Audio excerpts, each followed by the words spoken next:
Türkçe oyun filmi keyfinden herkese merhaba. Ben Kaan. İyi seyirler dilerim.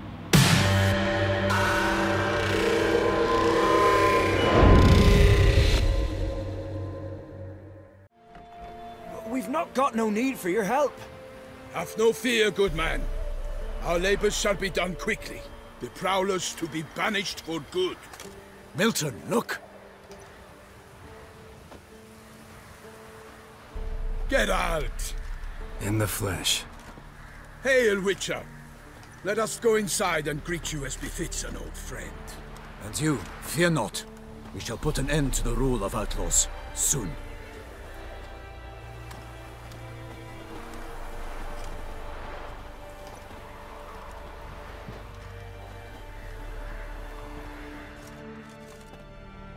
Found your message on a notice board. You see, Palmerin? I told you. The griffin at White Orchard.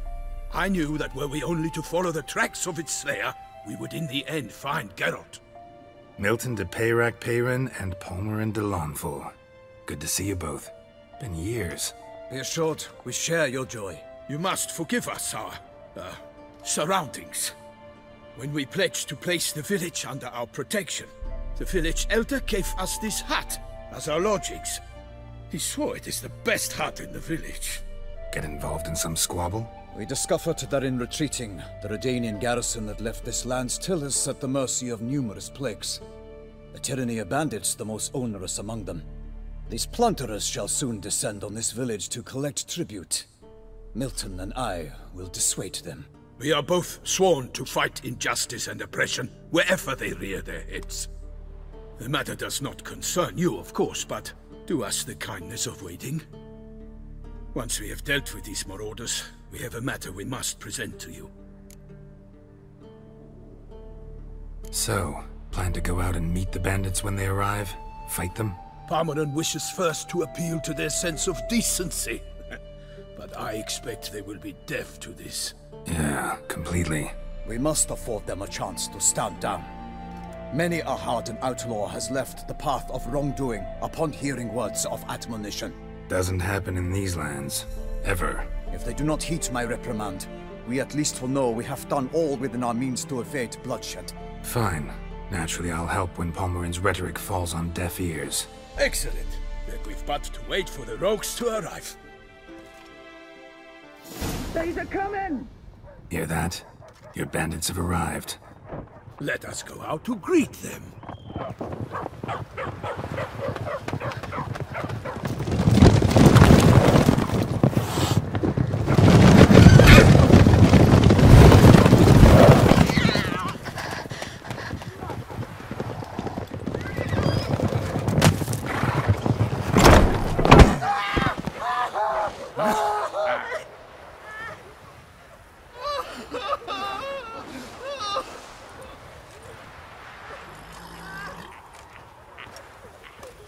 Hark! Contemptible curs!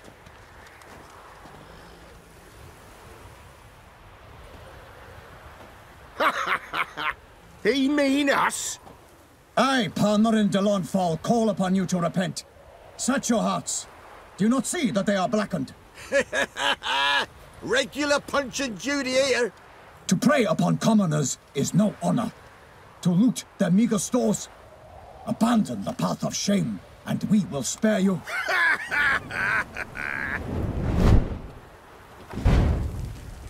Right good jest, that. Had us a laugh. Now, fuck off or we lose our patience and you lose something else. Nay, wait, Zorg. These lads are a lark. Mayhaps they know some tricks. Oi, players! Can you toss balls all loopity-like? Or do that thing where one spits fire while the other farts? Noble Palmerin's giving you a chance. Now I'm gonna give you some advice. Do what he says. Or what? Or you'll find yourself fighting knights errant in the pay of the Duchess of Toussaint. And they eat scum like you with their morning porridge. Well, there's 3 of them. 2 turtled up in armor. We'll come back later. Some wench sent them. Folk will say we's afeard of wenches and jesters. Ooh, insulted the Duchess. Not good. Indeed, we cannot let the affront go unpunished. I swear upon the Heron you will pay with your own blood! By the crane, villains, ready your arms! Go for the whore's eyes! Too late to surrender. Damn.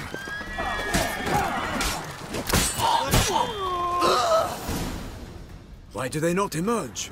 It is over. We have banished the scoundrels, lifted oppression's yoke from their lives. Warned you it'd be like this. Fear you as much as they did the bandits now. Sorry, no fanfares and flowers. You're not in Toussaint. Ah, it is true what folk claim. In the north, no noble deed goes unthwarted. It is time to go home. And we shall, my friend. Come, Geralt. It's time we delivered our message.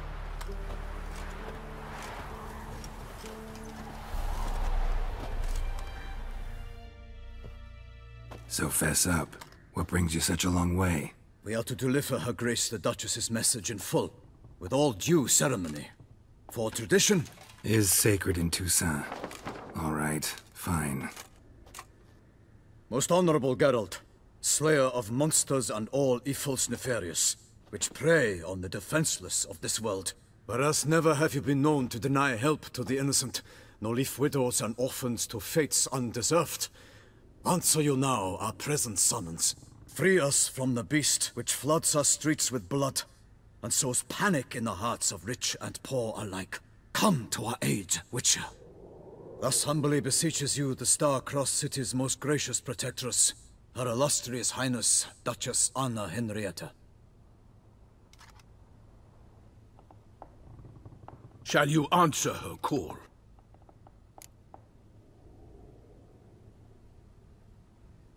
Might be the most fervent request that I take a contract ever. And the most polite. And now we've got all that behind us. I want to hear more about this beast. Some kind of monster? Just guessing. Most assuredly, though no one has caught a good look at it as yet. Our only sure witnesses. Bodies massacred in a brutal, horrid manner. Look, some sketches drafted from descriptions given by those who claim they glimpsed the beast. Each quite different. To my mind, these witnesses lie. How many victims so far? 2. When Her Grace learnt of the second, she discharged us immediately to fetch you, promising grants of land and fortunes in gold, should you answer her summons. An ill wind blows, Geralt. The beast cannot be tracked. Folks say it wields black magic. Also, both victims were nobly born, and the start of a tourney draws near.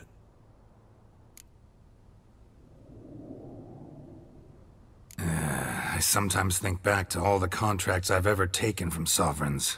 Can't name hardly any where I came out ahead. You cannot be thinking to refuse. No. Just struck by a thought. How the Duchess can sometimes be... demanding. So you accept the contract? Excellent! We must set off at once. We long wanted this land searching for you. Yet time is of the essence. Ready to go, soon as you're packed. Ha! Then post haste to Toussaint. To Toussaint!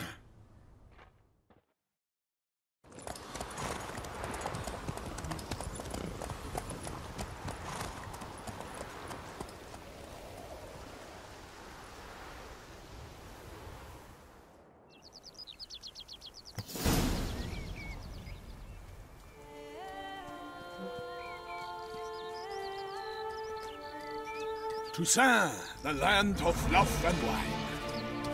Exactly how I remembered it.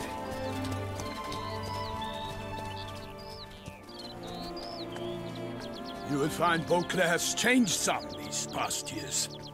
Walk about when you have the chance. You will see for yourself. To me, place always seemed straight out of a fairy tale. Knights errant, elven palaces. You insinuate that we are somehow odd? I shall prove you wrong. This I pledge on the Heron!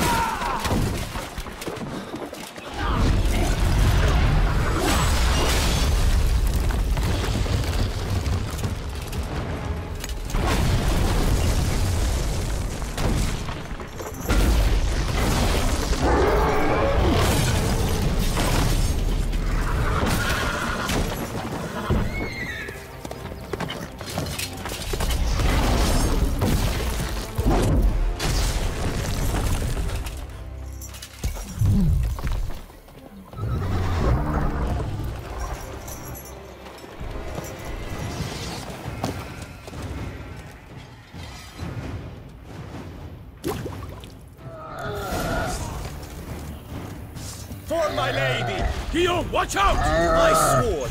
I will kill! All for once and one!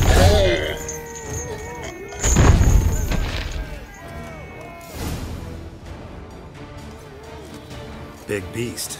Tackling it single-handed? None too wise. Neither is love born of wisdom, Witcher. So, Guillaume, out with it. Which fair damsel inspired you to vow to kill that filth? The most beautiful among them. If he wishes to guard her name a secret, he need not reveal it.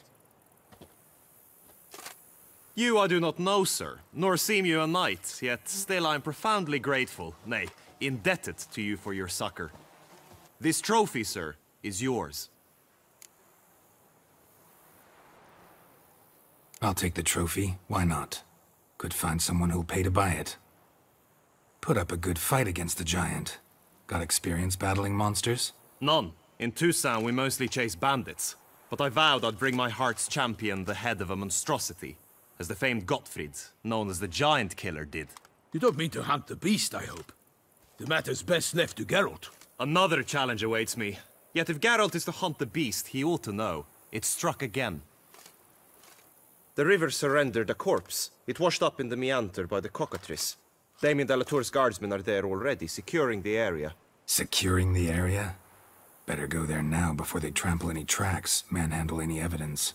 Set forth then. I shall ride for the city to inform her gracious magnificence that Geralt has arrived. We'll meet later, near Guillaume's tent at the tourney grounds. I shall take you then to see her grace.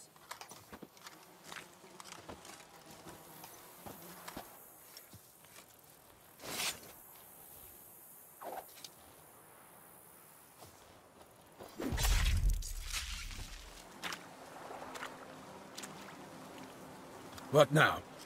This isn't the site of the murder. We know that. Current brought the body here. Corpse got caught in the nets. Guardsmen pulled it out, put it in a boat and took it somewhere. Need to find out where. I'd like to look at the corpse before it starts to decompose. The inn. Its patrons must have seen the guardsmen, which direction they took. We should ask there.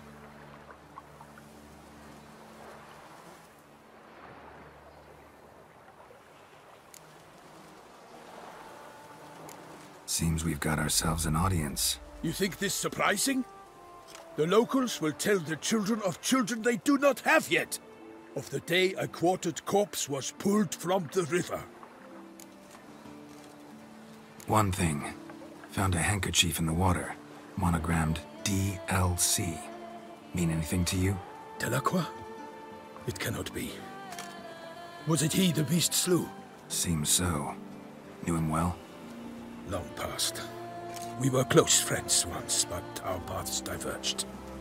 He was a man of extremes, standing by his companions no matter the odds, fighting his foes to the bitter end. Foes?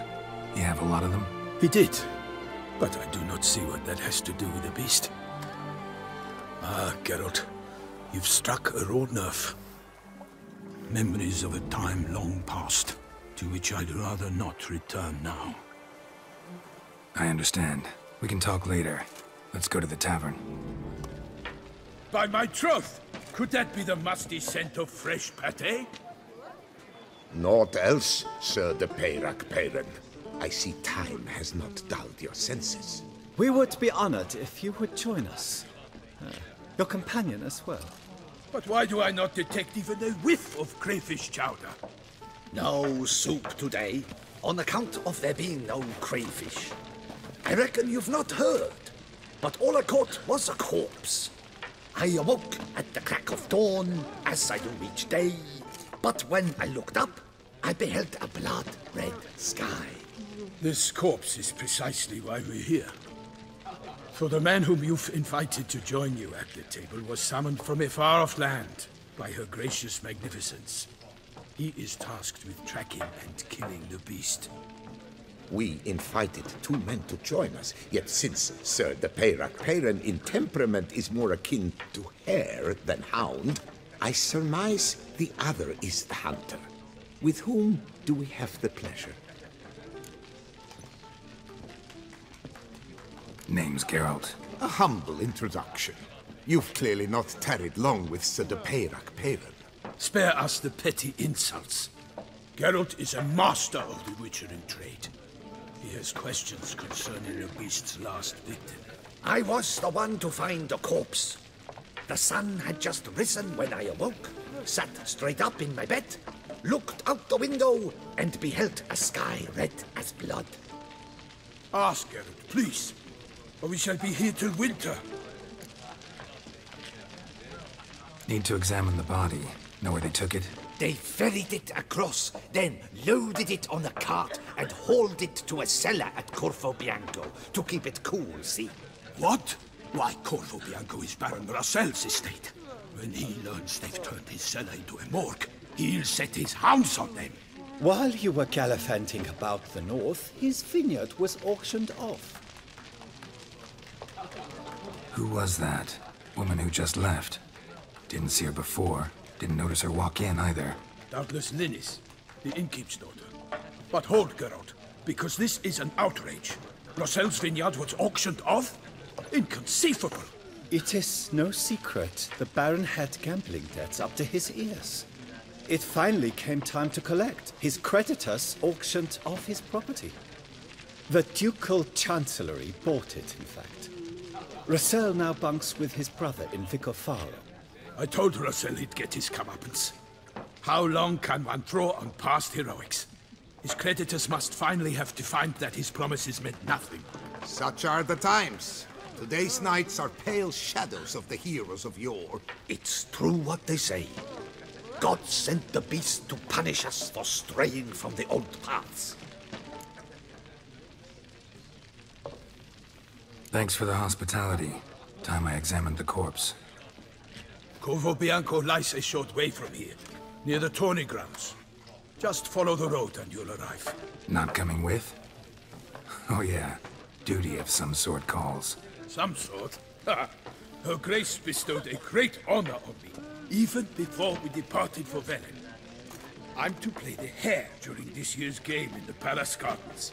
When you see me in my costume, you will wet yourself laughing. A little tempted to ask a few questions, but it sounds like a long, complicated story. One involving lengthy digressions into local history and tradition.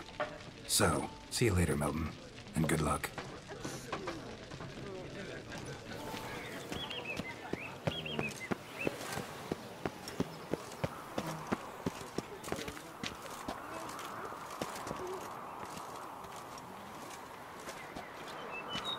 Lead deeper into the cellar. You. Saw you at the inn.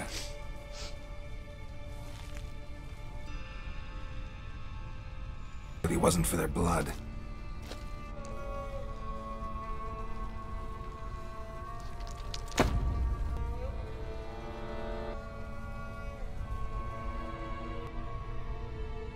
We don't have to fight.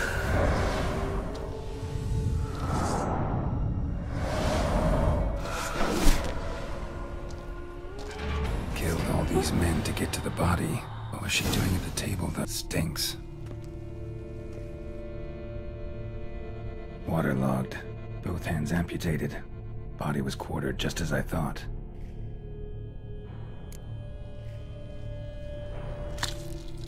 A pouch, bulging with coins. Nilfgaardian florins, from several different provinces. If the murderer did this, means we're dealing with a sentient thinking beast.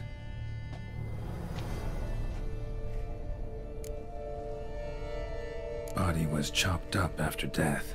Blows struck with great force, but bones sliced through, not crushed. Creature that killed him had long claws, sharp as a witcher's blade.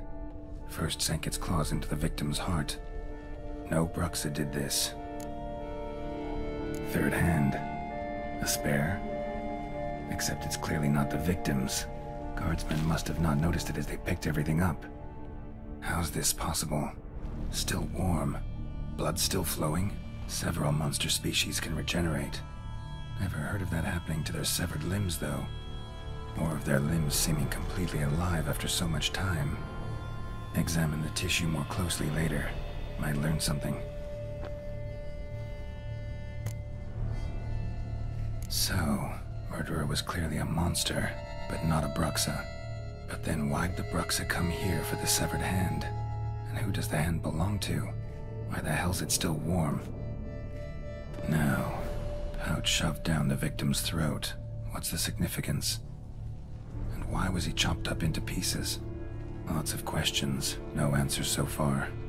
Need to know about the other victims. I'll ask Palmerin to get me in to see the Duchess. Need to speak to the Duchess, urgently. All right, you scamps. Story's done. Go find your parents. But the Palmerin, what about the story of Rittik and the dragon? They're tales for another time. But take a good look at the man who stands before you now. This is Geralt of Rivia, the master witcher who lent his valiant hand to the defeat of the giant Goliath. Master Witcher, is it true virtue always trumps villainy? Not always. Could go either way. Sometimes virtue wins, sometimes villainy gets the upper hand.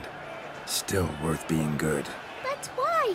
If it doesn't mean you'll win. Palmerin's story. Think back. A decent man attracts other good folk, makes friends he can count on. A rogue? Well, he can only count on other rogues. And who would you rather have for a friend? A man of virtue? I must agree. Now, that will do for questions. Go find your parents.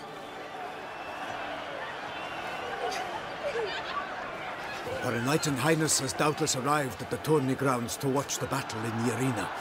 If we hurry, we'll be in time to speak with her before the spectacle begins. Lead the way.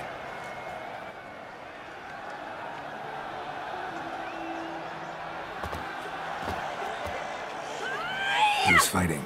Nilfgaardian gladiators? Close, but not quite. As you will soon see. Someone's gonna fight a Shaelmar? With only some bells on its tail to confuse it, slow it down? Whatever is the problem? The beast is a gift from the Emperor, no less.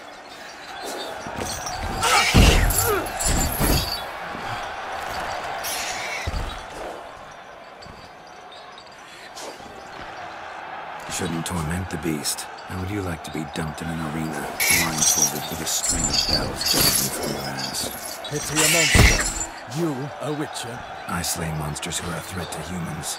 You're out to humiliate one to entertain a crowd. No knight will gain any glory from this.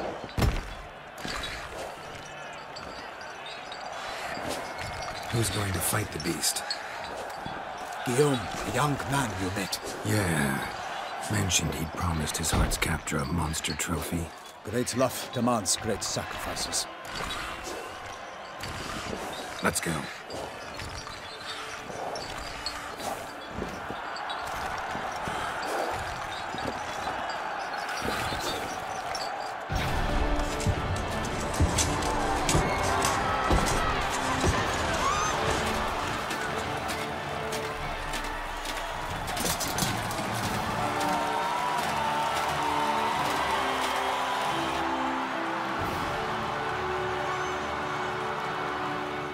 I dedicate my imminent victory to fair Lady Vivian.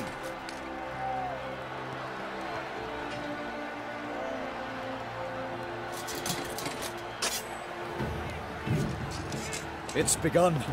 The fight shall have to end first. We must wait.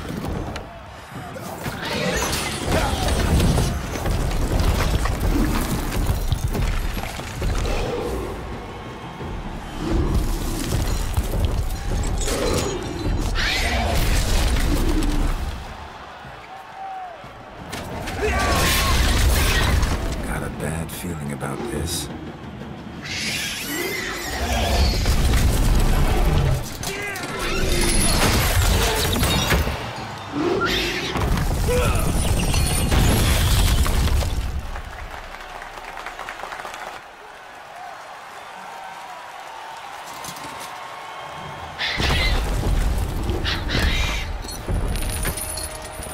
Damn it.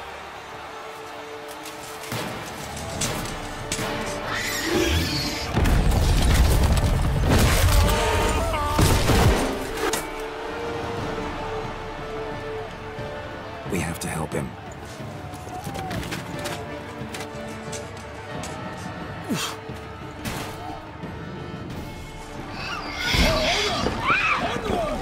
Gotta keep it down.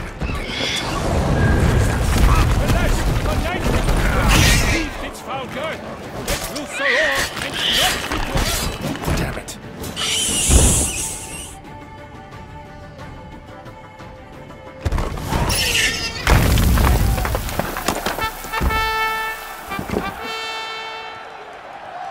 The Shelma lies defeated by Geralt of Rivia, master of the witchering trade. Behold, as the last gasps of life seep from the beast.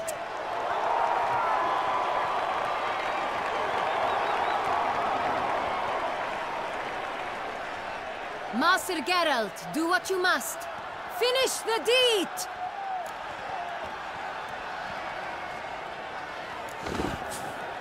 Monster's no threat. No need to kill it. A victor may always show mercy. It is his right. Long live Geralt the Merciful! Pikeman, see to the beast.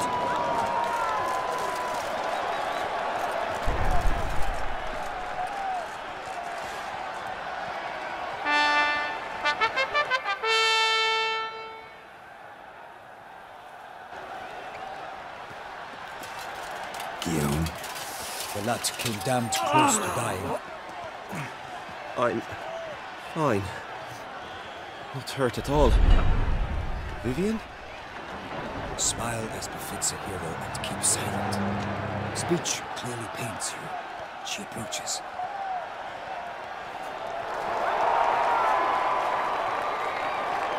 Geralt, we must talk. Vivian. You shall talk later, in the medic's tent. Geralt, magnificent, breathtaking. Your Grace. We knew that to summon you was a brilliant idea. We are delighted, ravished to have struck upon it. And I'm truly, honored. See to our young hero. Hop, hop. For we must make off with Geralt. We should talk. We had been long awaiting your arrival. Had nearly lost hope. Then suddenly, that entrance, so spectacular. Your Grace, my contract. I'd like to discuss it. Naturally, but not here. We shall need Damien. He led the investigation pending your arrival. But wherever could he be? Come, we must find him.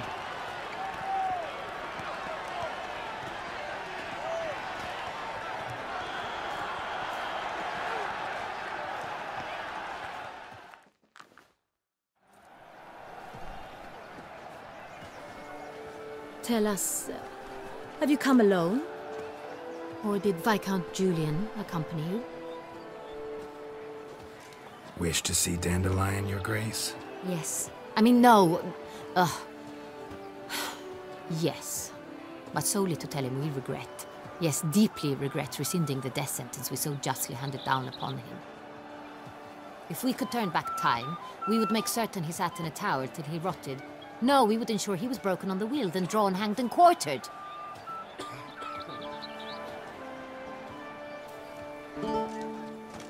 Ah, the very man we would entrust with these tasks.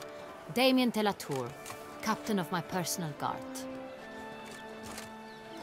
Your Grace, Witcher. Greetings. I examined the body of the beast's last victim. Might have found something. Need to analyze it. A quiet place, that's what I could use most right now. And maybe the help of an alchemist or a mage. Also like to hear all you know about the previous victims. Take it Sir de la Tour is my man for that. Firstly, call me Damien, please. Secondly, you should know I spoke against summoning you here. I've heard much about you. You bring trouble, or thus far have, always. And we've enough trouble as it is. Yet we are capable of defeating the beast on our own, without an outsider's help. I've no doubt about it. Damien, we settled the matter of the Witcher's employ some time past. Definitively. Since you have broached it nonetheless, let us discuss Geralt's pay. Are the legends true? Do witchers usually demand that which you find at home, yet did not expect? Not quite, Your Grace. Law of surprise, it's something we invoke at times, but rarely. Usually we just take gold. Disappointing. This law sounds rather romantic. On the other hand, on returning to the palace, we would likely find impatient petitioners or a set of sample fabrics for a new dress. Poor rewards, both. I fear you'd not have much use for any of the surprises we are likely to come upon. Thus, we've decided you shall receive the deed to a vineyard, Corvo Bianco, and the sum of coin. You will doubtless consider this adequate. Title to the vineyard shall be given to you at once. Surely you'll need lodgings while you hunt. The coin, however, will be yours only once you have slain the beast. Lovely, generous gesture, Your Grace. Corvo Bianco. Isn't it the Duchy's temporary morgue? Is it now? The Chancellery's bungled things again, we fear. Not to be left unsupervised for one instant. Yet, in its mood, a morgue should present minimal problems to a witcher. What's more, nothing enhances a wine's reputation better than a grim legend. Thank you, Your Grace. I accept the contract, of course. But as I said before, I'll need some information. How'd it start? Who was the first victim? Crespi was the first to die. He was famed once for his many glorious tournament victories. Then he grew old, hung up his sword, and took to winemaking. Crespi was not loved by the wine merchants. He was ruthless in business and thought to cheat many a time. He asked us for a dispensation from all court ceremonies. We did not grant it. We could not. Once you've taken the oath of a knight, you remain a knight till death. How'd he die? Where'd they find the body? Quite unusual, the circumstance. He was at a feast when suddenly one of his fellow feastgoers noticed he was missing. The town watch found him an hour later. On his hands and knees, propped against the town pillory, his sword hanging from his neck. He had died of wounds inflicted with claws, not a weapon. Blows of great force. So he died suddenly, but the body was on its knees, meaning someone posed it. So it seems. Second murder.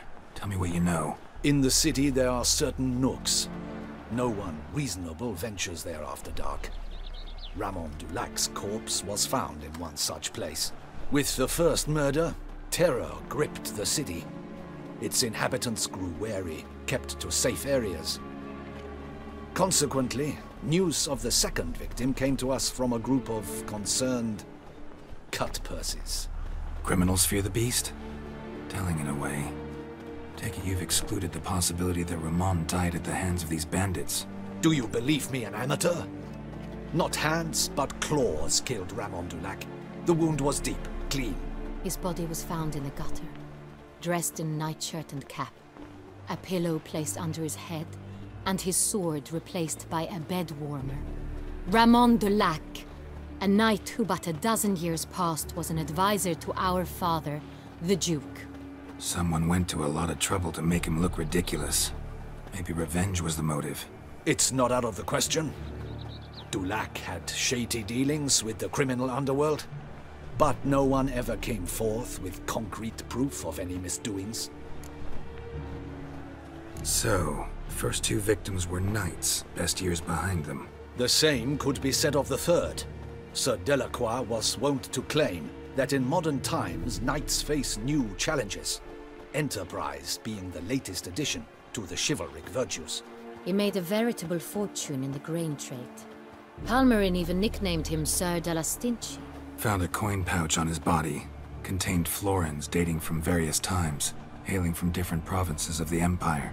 Delacroix loved coin, true, but had no patience for numismatics. Lots of similarities between the victims. All the bodies were found in strange places under extraordinary circumstances. Seems the murderer, whoever or whatever it is, has some meaning to convey. These were honorable men. We are horrified by the disdain, the disrespect with which they were treated. These were knights of Toussaint. Blast it. Might be the point. From what you say, none was a model of virtue.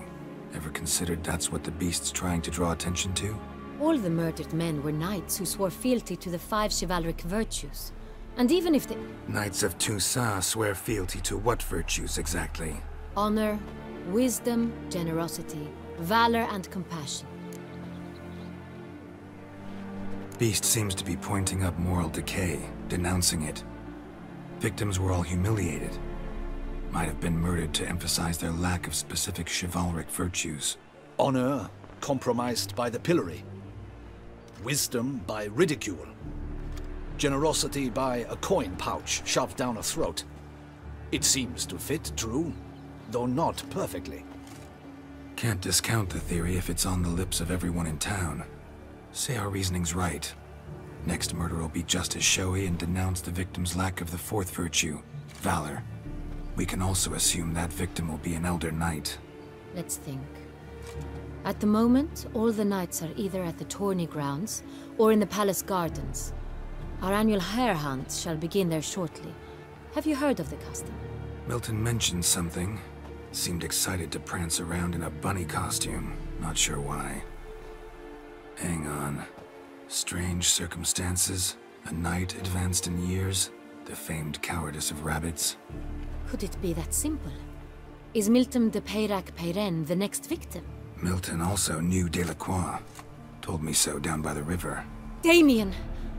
To miss something so obvious.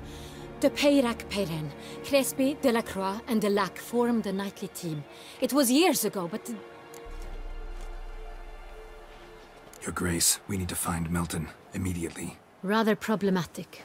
You see, the garden entertainments are due to start, and he's disguised as the hare.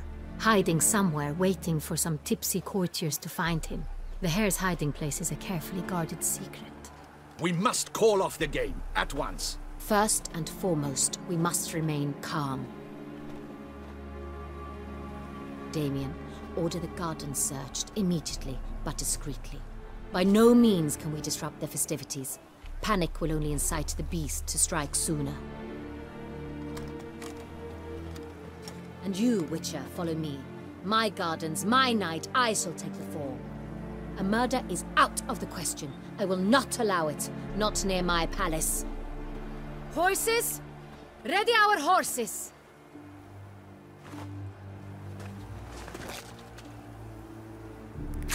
Your Grace!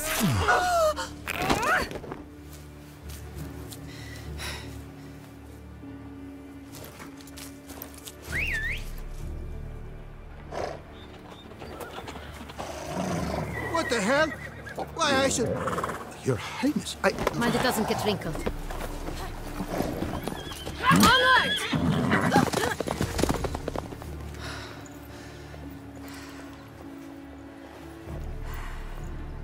Hey! That is silk! Be careful! Give it to me!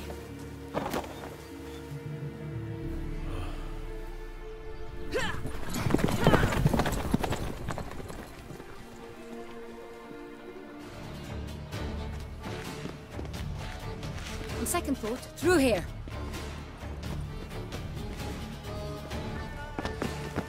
I shall show you where the hunt plays out. Then we will split up. You will get hold of the unicorn horn and the golden fish. While I nab the phoenix egg. That will be quickest. Golden fish. Do I need a rod or a net? Please, Geralt. It's not a real fish. Look there, towards the water. See the lights? The hunters are trying to hook the fish from boats. You must simply dive in and find it. The unicorn. How do I catch it? It's terribly skittish, true, but I'm sure you will find a way to earn its trust.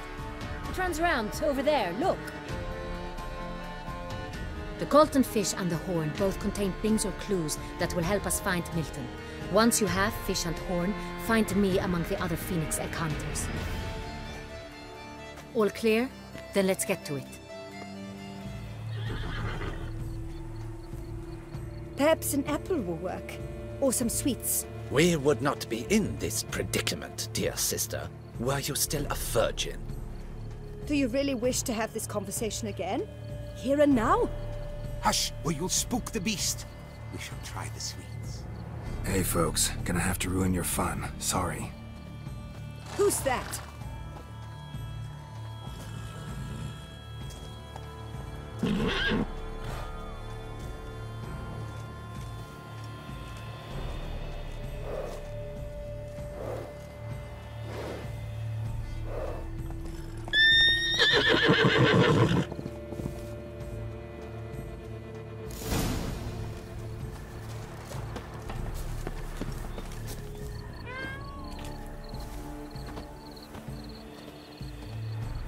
An apple. Yum yum.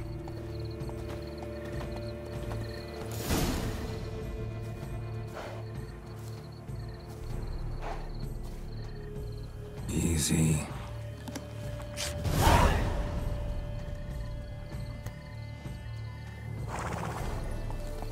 Gardens are huge.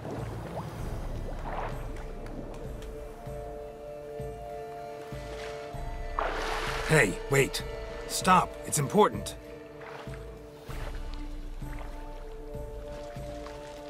King Cormorant, sire, accept this offering we bring. Prithee cast upon us your merciful eye, and bear before us its secrets. As the moon is heavenly coursed of trace, in my domain I await that moment of grace, when a soul of good or ill repute brings me a gift, fitting tribute.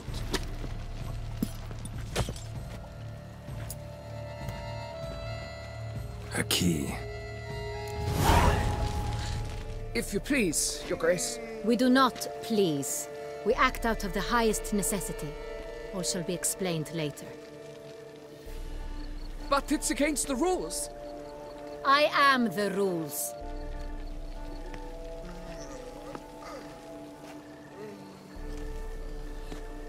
Geralt!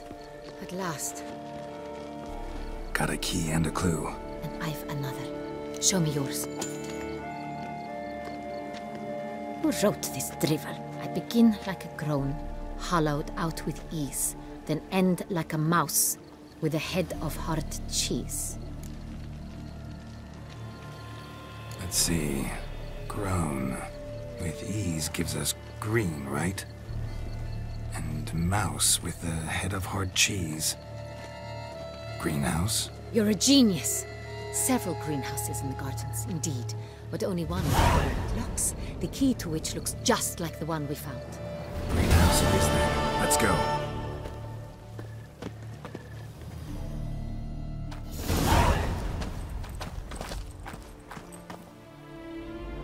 Wait here.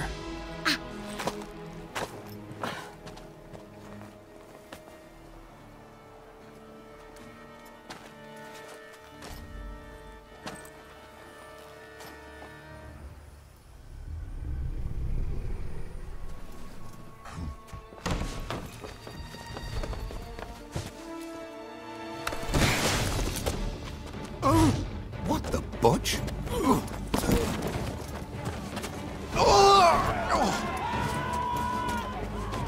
What was that?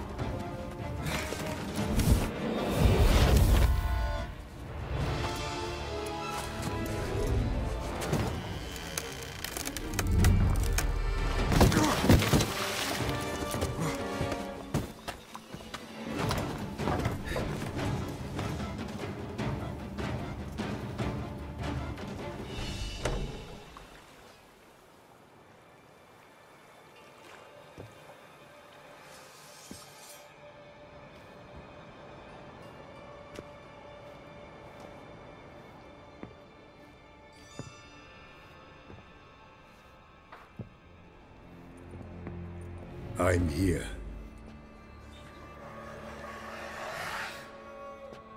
This belonged to you, maybe?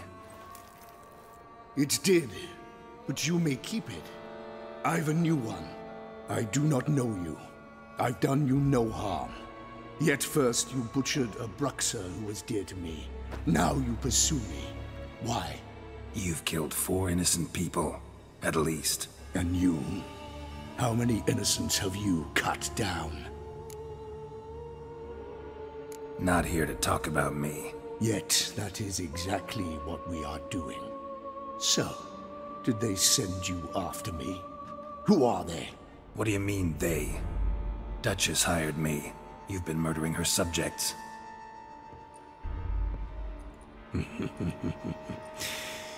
Is it as simple as that? I would ask you to convey to the Duchess that I've but one victim left, but you'll not get the chance.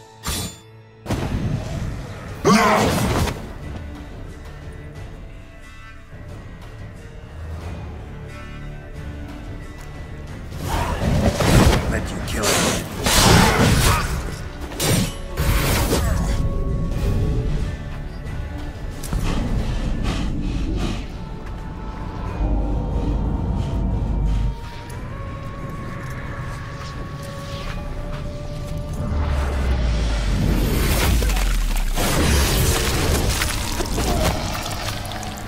You were to stay where you were. Regenerate! I know you're in trouble. I can help. I'll help myself. No, he's my friend.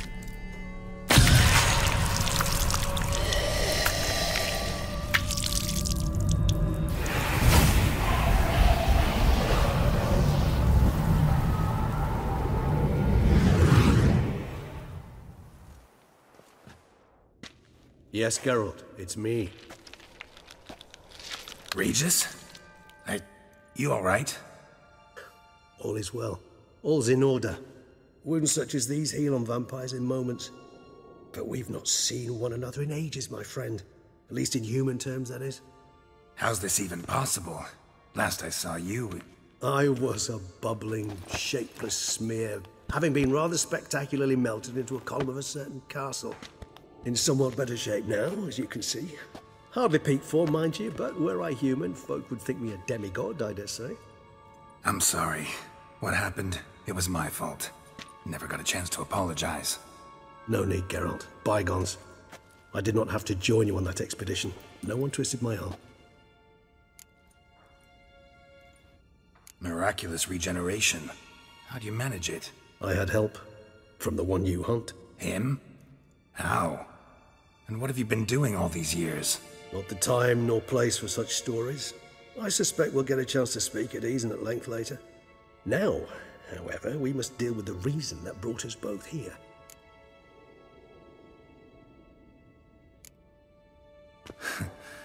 Local serial killer seems to obey you. Maybe you could talk him out of it, convince him to stop murdering. Why do you think I've come? It shall not be easy, as Dettlaff can be rather stubborn. Though you must certainly recall that neither do I surrender readily. So that's his name. He's your friend? You might call it that. Though Dettlaff is... how would you humans put it? More bestial than I am.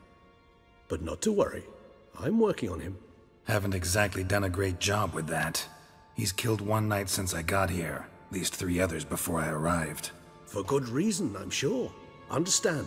Dettlaff is not some decadent shit who kills for sport, or to assuage a dryness of throat or a dullness of mood.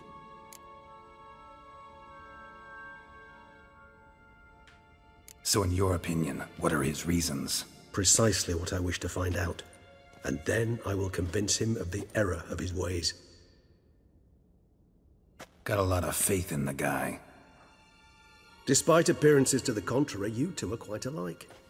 You've both noble hearts, yet you both are wont to perform ignoble deeds. When circumstances force you to, of course. Remember the year 964? That was 3 centuries ago. Blind fear gripped Rivia, Lyria, and Spala. Women and children were dying. Their mutilated, dismembered corpses littered the fields. Brute of Lyria. Read about it. Chewed up almost 200, then fell to a common poacher supposedly armed with a dagger blessed by some prophet.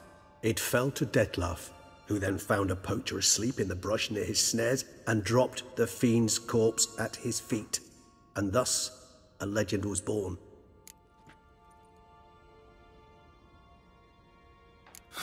Vampires rarely help humans. Must have had his own agenda, hunting the beast. You err. He slew it for one reason alone. The monster killed a lad who once in the street had offered Detlef an apple, expecting nothing in return. Terribly noble of him. You do not have a monopoly on altruism, my friend. Vilgefortz melted my body. Detlef found what was left. As per our codex, he had a choice. To leave me where I was, or to care for me and nurture my remains. He chose the latter. Regenerated me at no small expense in his own blood. Do you know what that means to a vampire? The gravity of the endeavor? Probably same thing it means to a human. You owe him your life. Much more than that. The act itself made us blood brethren. A bond so strong humans cannot even imagine. Which is why I know something ill is afoot. Always had an overdeveloped sense of empathy.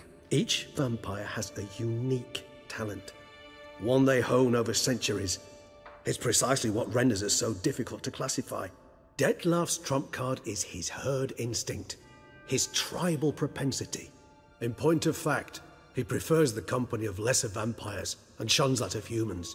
If he walks among you, killing egregiously, it can only mean something's upset him immensely. Anything specific? Some set of things that'd be likely to set him off?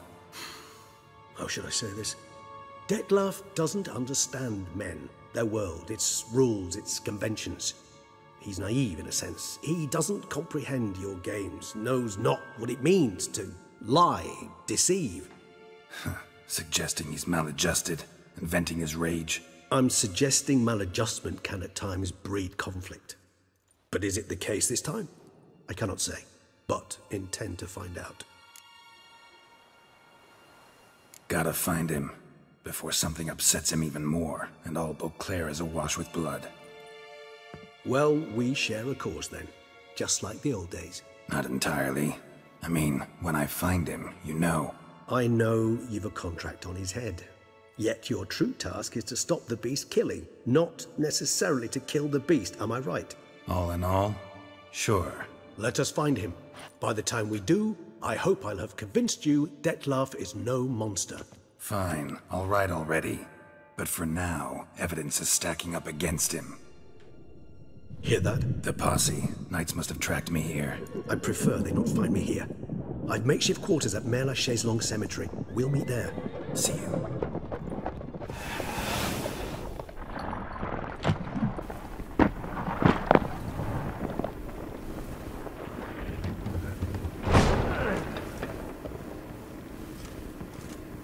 Witcher, we flew here as fast as our courses would carry us. Yet I fear we're late all the same. Pray, where is the beast? Still investigating. About to inspect this site. Withdraw your men before they trample all over the evidence. Sirs, we must let the Witcher do his work. Milton's murder cannot go unavenged.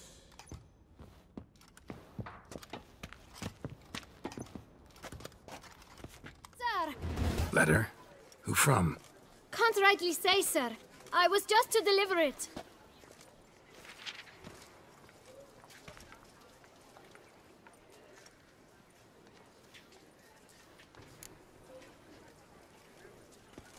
Here. And thanks. No, sir. Thank you. And I truly hope I'll be of service again.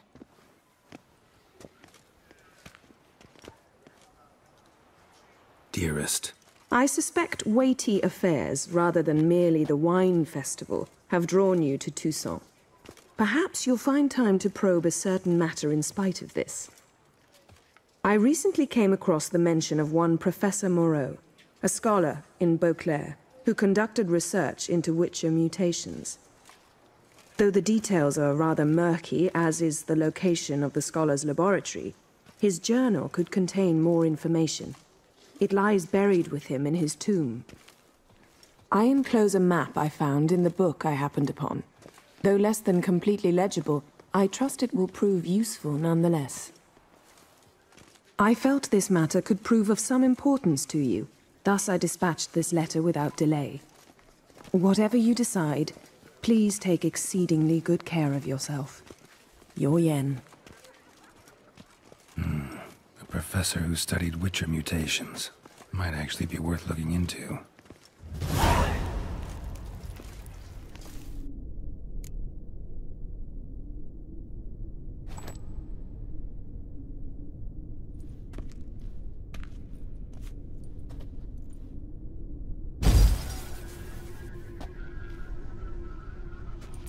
The 18th of Yule, year 1102. Today I begin my great life's endeavor, one greater and more significant than any I have thus far undertaken, for it relates to me personally, to myself and my son. When 15 years passed, a beast of the forest assaulted me. A witcher came to my aid, saved my life. I could not know that for said salvation, I would in the end pay by relinquishing any say as to my own son's fate.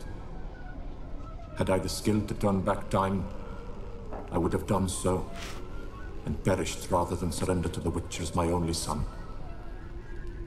But as it was, on the day when Jerome was taken, I swore an oath on my honor that I would recover my son.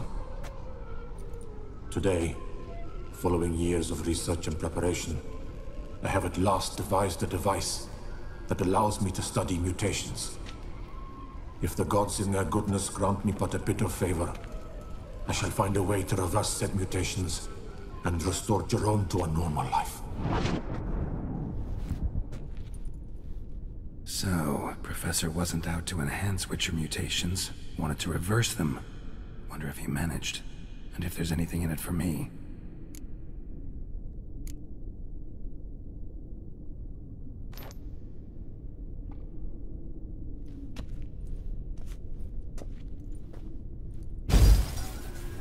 Observation 22. Despite applying a surfeit of toxic substances, significantly more than usual, the subject displayed no symptoms of overdosing. I believe this to be an effect of the mutations. Thus, a minor success. This mutation should allow Jerome better to tolerate toxicity.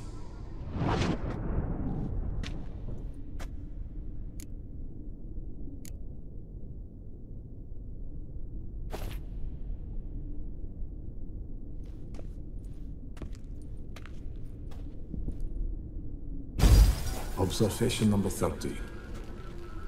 The mutations do not set in at once. Curiously, they do not develop over a span of time. Rather, for a mutation to progress towards completion, the appropriate mutagen must be applied continuously.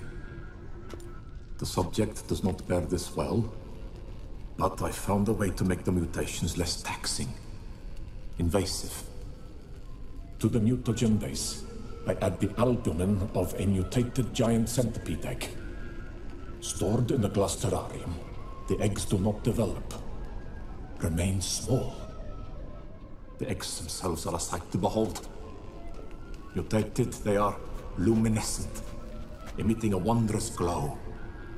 I can only hope my addition of the albumin will produce no significant side effects. Time will tell.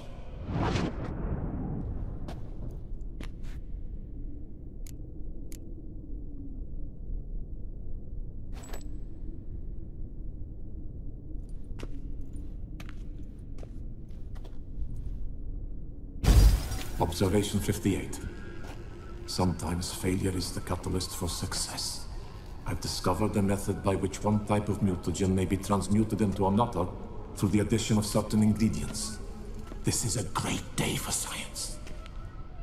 In addition, I observed that today's dose of mutagens brought the subject to the brink of death.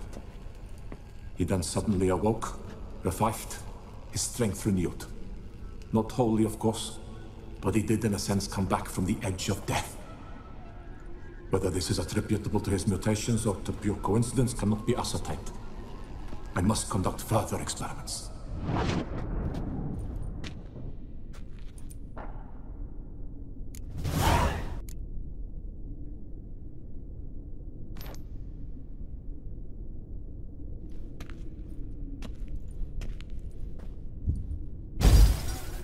Years of experiments, research, sacrifice, all for naught. I have failed to achieve my defined objective. Each mutation I applied to my subjects proved ineffective when applied to Jerome. What I meant to cure him of his witcherism, that which I meant to restore to him a normal life, only deepened his mutations, further augmented his speed and strength, rendered him yet more inhuman. It seems my son must remain a witcher forever. I have failed. The time has come to abandon this place. Return home to Lydia. She may yet deign to take me back. The contraption and mutagens I leave here, let them wither and crumble, as did my dreams of regaining my son.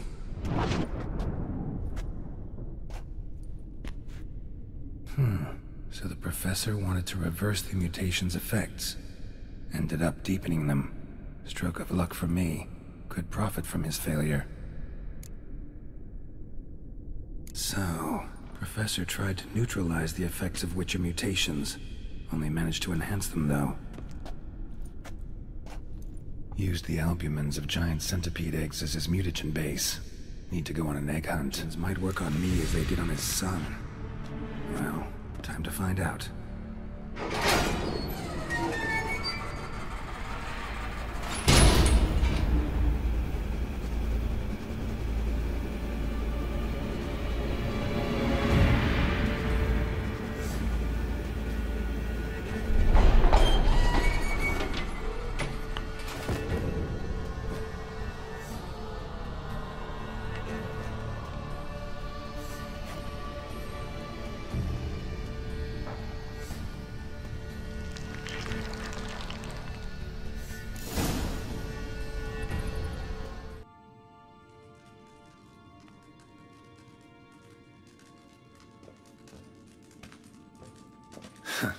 Agreed to meet a vampire at a cemetery. How much more cliché can you get?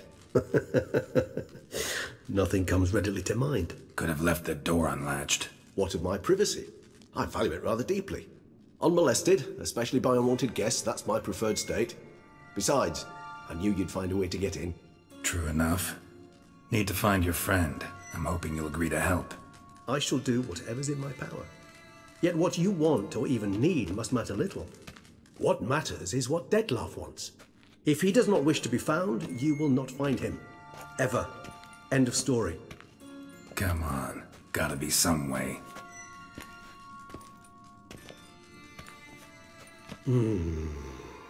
Vampires can evade detection by the senses, and no divination magic works on us. Even the most precise megascope would be useless. And this? Could this help? Wherever did you get that? Off one of the beast's victims, found by a bend in the river. Body was chopped in pieces. 3 of those pieces were hands. Hand with the ring seemed the odd one out. Abruxa had taken an interest in it.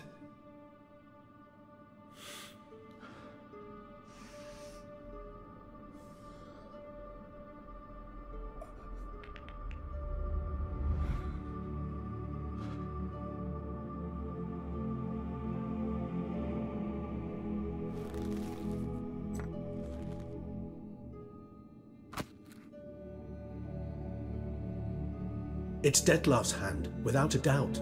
It will do splendidly.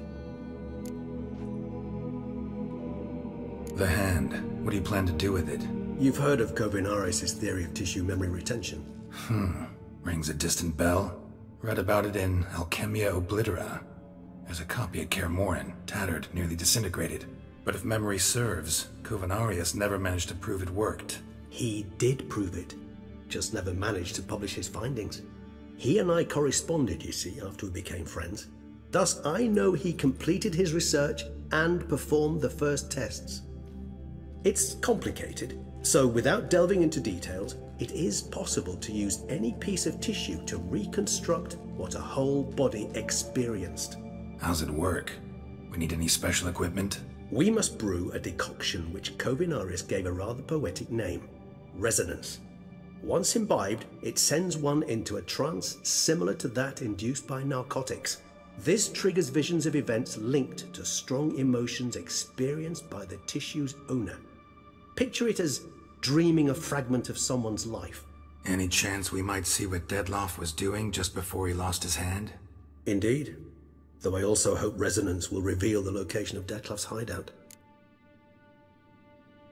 Ring's pretty intriguing. Made of no metal I've ever seen. And the ornamentation. It comes from our home, where we lived before the conjunction of spheres. It's actually mine. I received it from a dear old friend. You might call him a humanist. He saw us vampires as guests here, guests who owe their hosts, meaning you humans and the elder races, respect. Respect? Meaning not to treat us like cattle to be slaughtered for food? Precisely. And the reason why I in turn gave it to Dettlaff. To remind him of the ideals my old friend championed. Covenarius spent half his life proving his theory. Wild guess. Making a dose of resonance won't be easy. You guessed correctly. In addition to Dettlaff's tissue, we shall need a powerful occipital lobe stimulant. Effectively a poison, to make one susceptible to visions. Well, got a few ingredients to choose from. Unfortunately, all are pretty rare. There's Mamoon glands, but closest ones I know of are in Vizima. A spotted white saliva would also serve, but they were culled to extinction over a century ago. Could go with a kobold's eyes, but the creatures are sentient. Rather not gouge one's eyes out. Given that we lack the time to sleuth this out ourselves, permit me to summon some help.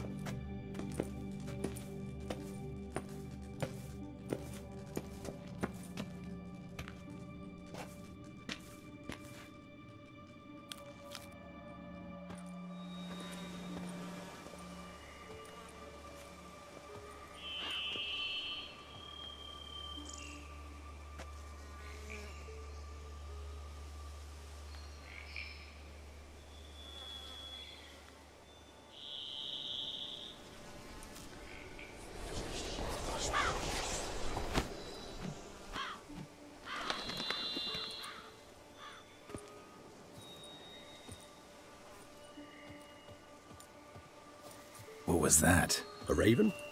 Rather a common sight at this latitude. Very intelligent fowl. I asked him to look for the creatures you mentioned, him and his brethren. Perhaps they'll find one in the area, and I would hazard that a flock of ravens will spy any said creature faster than a solitary witcher would. With all due respect to your skills, my friend. It will take them some time nonetheless, so perhaps you'd care for a snifter of mandrake.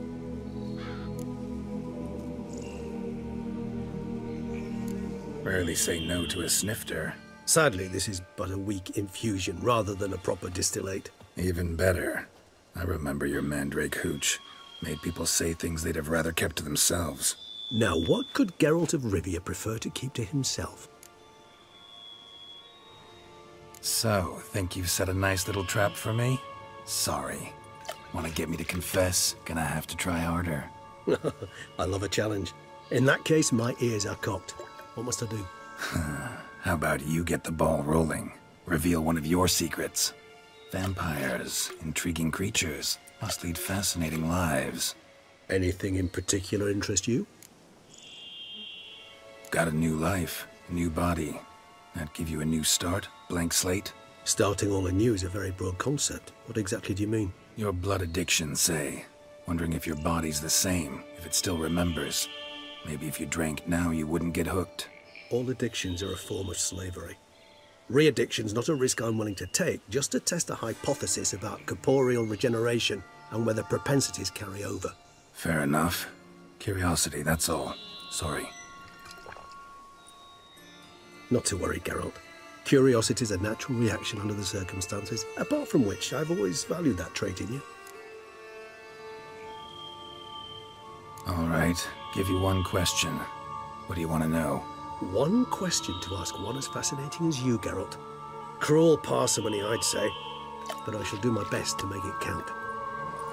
If you were to die and be reborn as I was, in your new life, would you choose to be a witcher?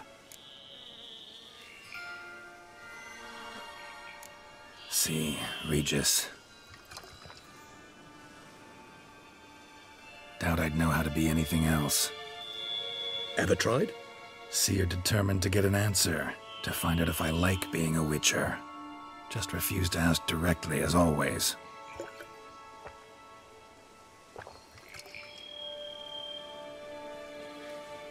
I like being on the path. I like picking up a lead, a trail. I like the tension right before a fight. And nothing gets my adrenaline flowing like battling a beast. Even gotten used to people treating me like a freak, an outcast. Yeah, not something I think about much, but I like being a witcher. Thank you for being honest. Honesty is an attribute of the truly brave, and thus a privilege of the very few. Still no sign of your winged friend. Sure it understood what you wanted? Dead certain.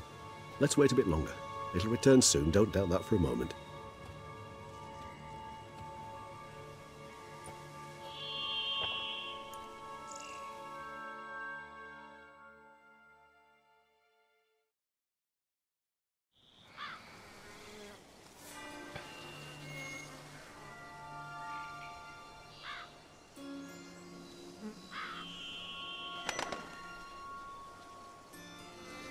Ever vigilant, even in his sleep. Quite vampire-like, in fact. Are you absolutely certain they don't administer a few of our genes during the trial of the grasses?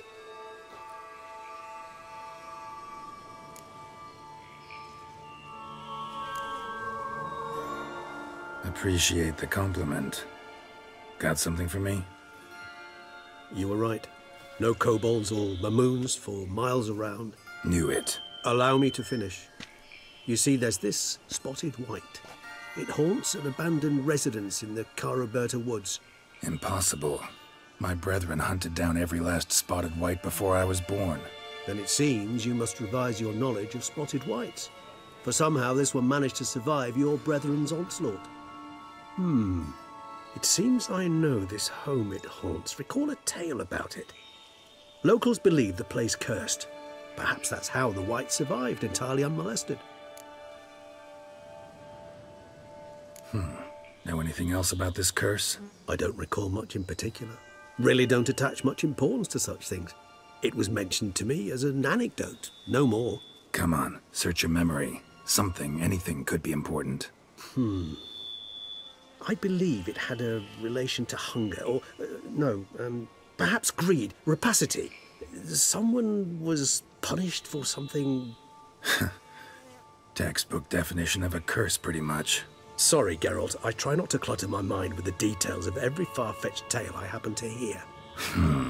What are your thoughts? A specimen of a species thought long extinct, and a curse, in one place. That a coincidence, or are they related? Ah, professional curiosity. Personally, I've nothing against you delving into this dilemma, but please remember we need the white's saliva. Nothing beyond that. Whites rarely appear in the woods, even less likely to find them in abandoned human homes. They inhabit remote wildernesses, old abandoned cemeteries.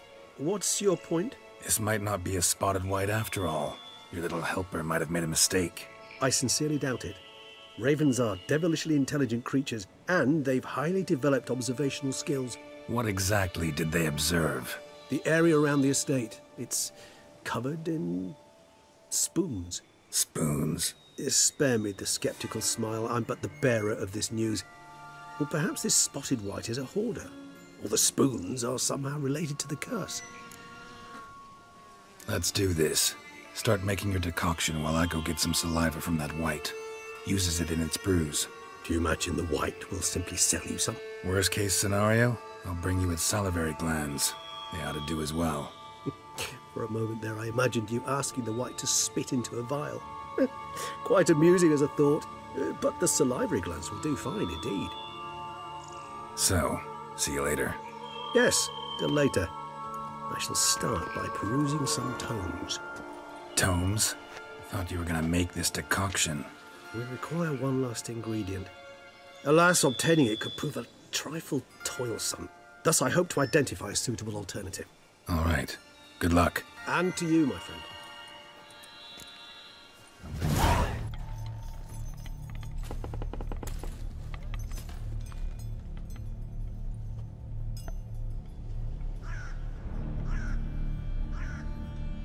none shall sit and dine with you at your table. No spoon you have shall say to you, never again shall you wish to spy your reflection in the mirror. Sounds like a curse, all right.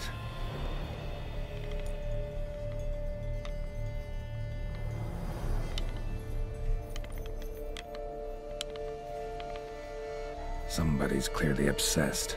Regis mentioned the place might be cursed. Can't be a coincidence. Need to look around.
Not gonna hurt you. Wanna help? I've seen the words of the curse on the walls. Think I know how to lift it.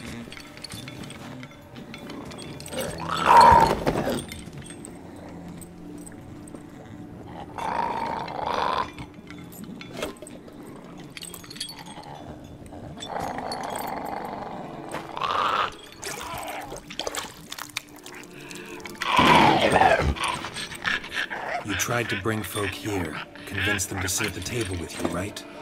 Well, I'm gonna be your guest now. Your willing guest.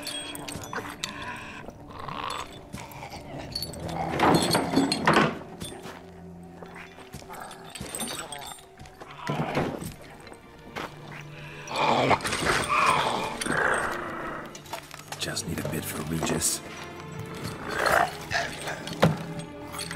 And now we'll tend to you.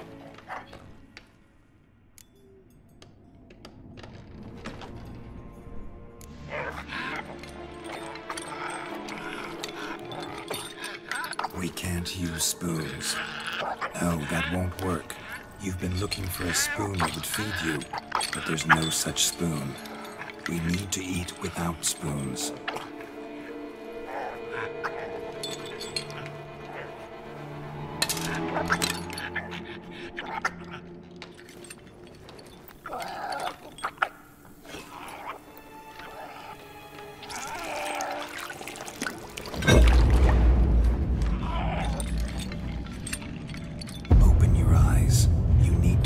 Likeness.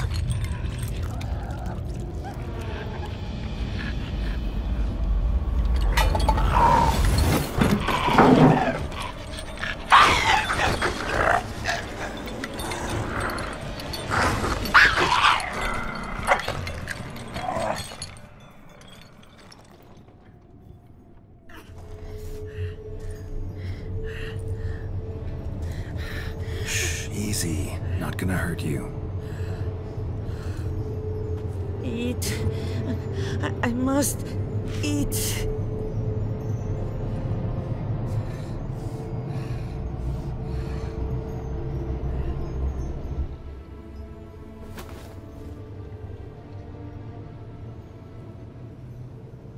I'll take you someplace safe.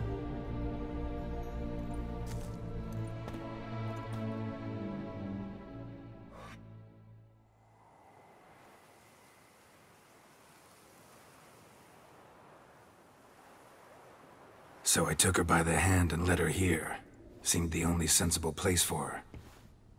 You did the right thing, sir. She should recover quickly here. I'm deeply pleased, finally, to make your acquaintance, sir, though I do regret the specific circumstances. In all the commotion, I fear I neglected to introduce myself. I'm Barnabas Basilfolti, and by order of the Duchess, I am to serve as your major domo at Corfo Bianco. Nice to meet you, Barnabas Basil. Love to talk more, but got urgent matters to attend to. While I'm gone, please make sure she gets everything she needs. Don't worry, sir. I shall see to everything. She is safe here and in good hands. She'll soon be back on her feet. Might actually take a while. She hadn't eaten anything in over 100 years when I found her. Horrid. Whatever brought this about? Told me her story on the way here. Her name's Marlena. She was once the very beautiful and proud heiress to the Trastamara estate. One evening, when she was holding a banquet for friends, a beggar came to her gate seeking alms. He had a bowl and a spoon with him. He sat outside her fence and waited. I've heard of the custom. An ancient rite of hospitality that obliges one to give food and drink to such a guest lest he depart hungry.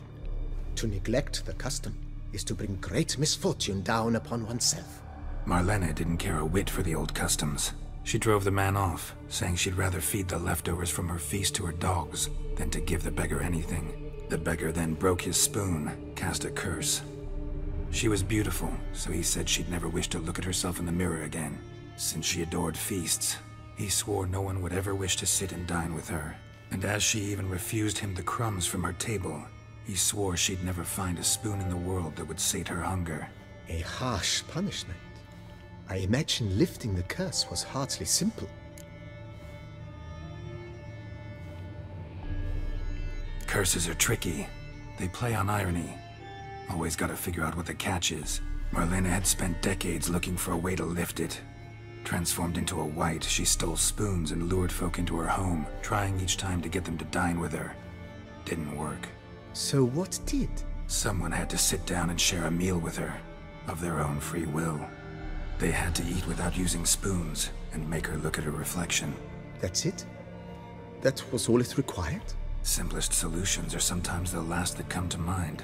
Besides, when you're a wight, it's pretty damn hard to find willing human company for a feast. I imagine so. But, most importantly, it is now over. Please, don't worry. She will be in good hands here.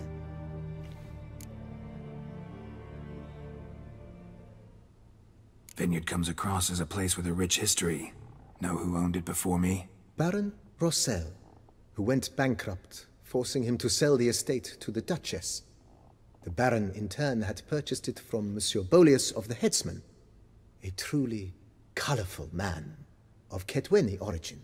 He was actually a headsman? No, not him, but his great-great-great-great-grandfather. Indeed. Apparently, he was a common cutpurse who somehow secured for himself the post of ducal headsman in Beauclair. Went about his work with an exceptional penchant. They say he chopped off more heads than there are grapevines in the ducal vineyards. He never hesitated, not once. Never sliced unevenly, never botched a job. For his exemplary service, the Duke granted him a title and this estate. Monsieur Bolius, on the other hand, was an engineer in his younger years. Once retired, he settled here and took to producing wine. Sadly, misfortune struck and he lost his sense first of smell, then of taste. Additionally, he could not drink alcohol. His medic forbade it. Shame that.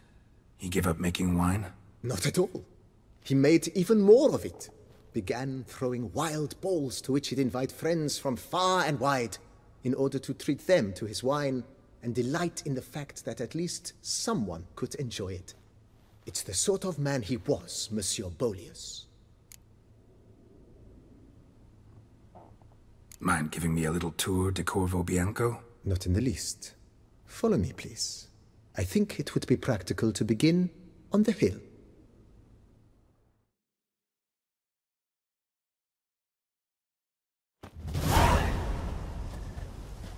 Behold, sir, your estate in all its splendor.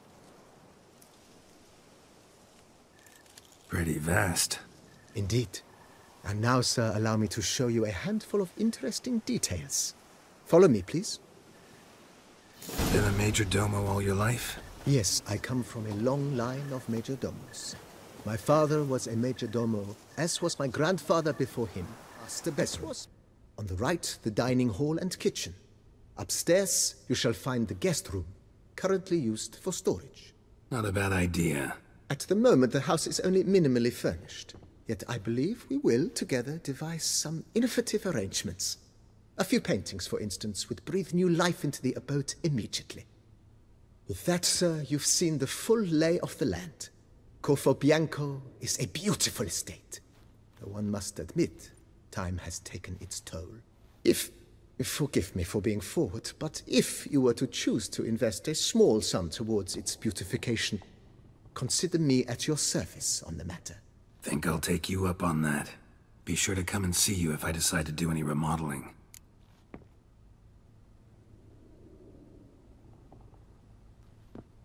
Mentioned the place could stand to be spruced up. Oh, most decidedly, sir. The question is where you would like to begin this rejuvenation.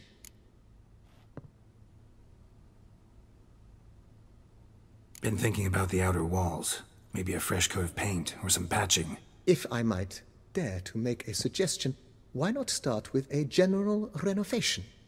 I once oversaw such work at Admiral Rompelli's summer residence. The effects were simply breathtaking. Not only did the residence positively sparkle afterwards, but we also made room to display the Admiral's armor and weapons, of which he was a passionate collector. It's in your hands then. Make the place shine. I shall get to work immediately. Within a day's passing, I shall have sent for the crew which rebuffed the Admiral's residence. They are the finest specialists around. Highly skilled at what they do, it shall not take them too long, I wager. 2 days after they begin, your eyes will behold your residence in its refurbished, rejuvenated, beautified state. Is there anything else you require, sir? Got these spacious grounds. But maybe it's time to make them more, useful. Oh, yes. We certainly should. The way I see things, given your trade, sir, you would be wise to put in a grindstone and an armorer's table. A good way to start things off, don't you think? In my trade, my blades get dull pretty quick. Could use a grindstone, professional grade. Of course. No one would consider that an unnecessary extravagance, I would wager. Then send out for one, please. A high-quality stone to be set up in the yard. Of course. I shall send a runner to town at once. I believe you shall be grinding to your heart's content by tomorrow. Will you be needing anything else, sir? My armor needs work from time to time. You know, oil this, reinforce that. Could use a decent work table where I could do all that. Admiral Rompelli once hired a specialist who made the finest armorer's tables this side of the Yeruga. I will contact him at once.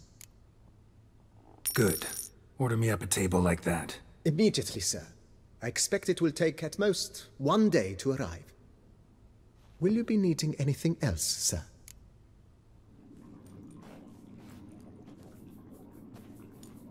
Think your friend's hand will make for a nice broth? You've clearly honed your sense of humor. But we are not cannibals, Geralt. I took a fragment of tissue from the hand.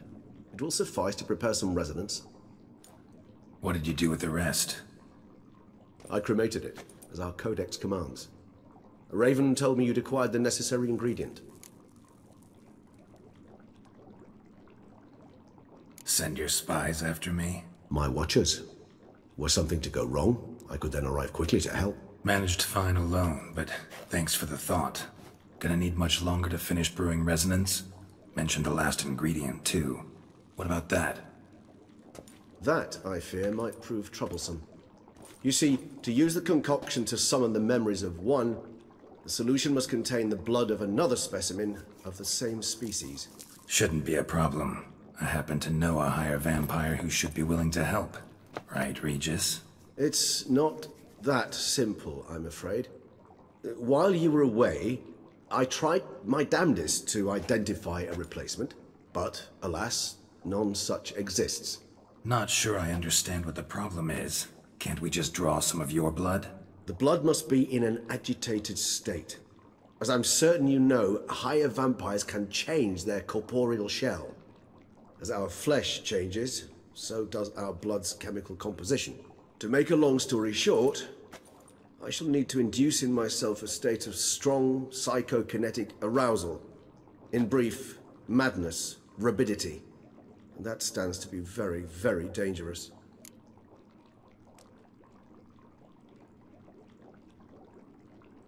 All right, so what do you want to do? We shall visit Teshamudna, an ancient vampire estate.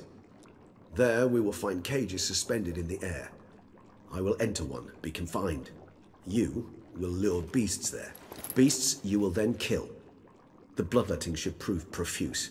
Abundant enough so that the blood scent will drive me mad. Wild.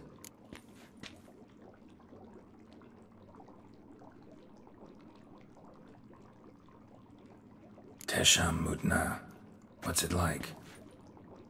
It is a place of torment. A torture chamber. Long ago, shortly after we'd arrived in this world, one among us named Kagmar developed such a taste and lust for human blood that in one night he could imbibe an entire village. This brought trouble on the entire species. Common folk wearied quickly of living in constant fear. They began to hunt us, seek the aid of mages and witches in tracking us down. So what? Not like they could ever hope to kill you. But they were bothersome. Forgive the comparison, but when did you last enjoy mosquitoes buzzing around your head? In any case, the other vampires decided something had to be done. Kagmar had to be caught and punished. A torture chamber was thus outfitted in the dungeons of Teshamudna.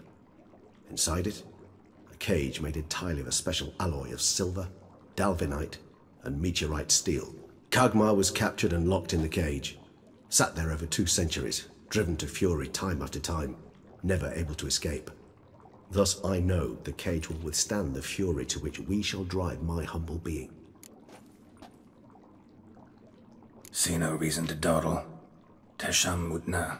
Take me there. In a moment. Just one last thing.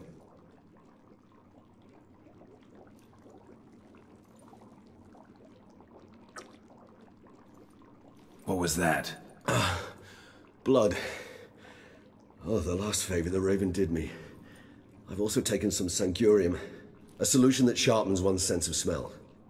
1 drop of blood shall smell like a gallon to me now. You crazy? You're a recovering addict. Your outrage warms my heart, Geralt. But you must remain calm. I have no choice.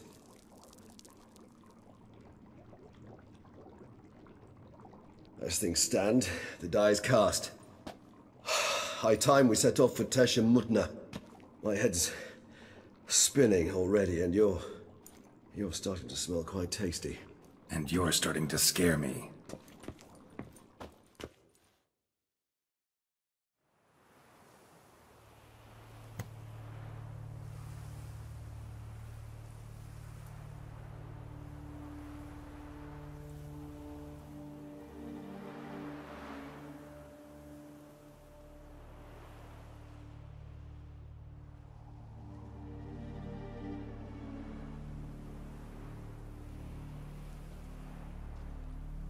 We have arrived.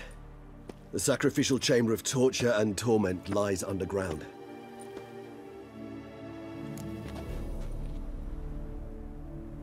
You lead.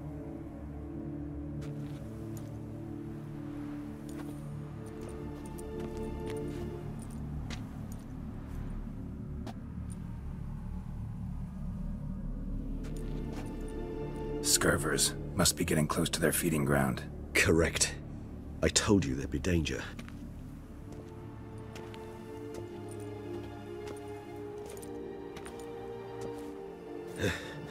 Beyond this wall lies an ancient vampire dungeon. Seen a lot of things in my time. Nothing quite like this, though. I feel honored. A man with such a wealth of experience, yet I'm about to show him something new. Now, to open it.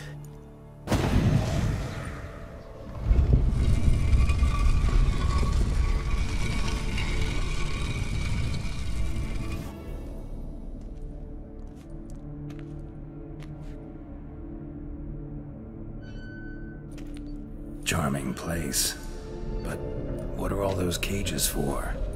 Mentioned one vampire being kept here. Yes, well, you see, humanitarians is something my ancestors were not. They concluded Kagmar would best be punished if he were tormented with the scent of blood he could not taste. Thus, they also kept humans here. Humans whose blood they slowly let. Kagmar ranted and raged in pain as those humans slowly bled to death. They treated them like livestock. Live bait. I'd like to be able to turn back time, deny it, but alas, I can do neither. Feel shame for my brethren. That is all I can do. Don't take it so hard. Nothing you could have done about it. Let's get to work. Well, that was awkward. Fine. I prepared the bait. Please be so kind and place it. Ideally at the tunnel entrances. The scent will spread most effectively then. Place the bait at the tunnel entrances. Monsters will catch its scent more quickly. When I think how these tunnels got here, send shivers. It was the natural Bait order. set. What now? I shall enter the cage. You must chain me inside. The bars are made of an alloy that will prevent me from transforming into mist. Kinda thought you wouldn't want to. I shall be in great pain. My sole thought being to stop that pain. I cannot know what I will do.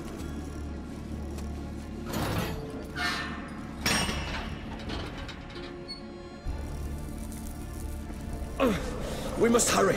The beasts have caught the scent, also my head started spinning. That the blood?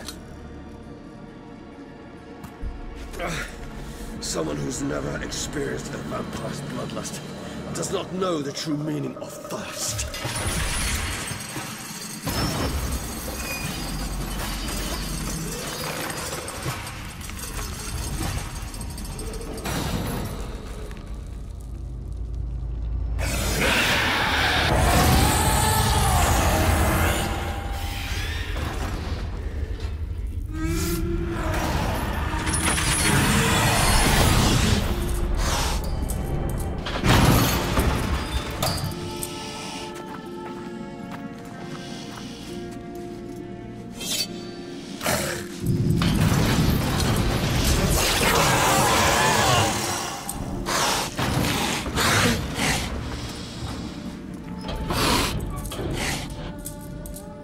Need to hang on a little longer.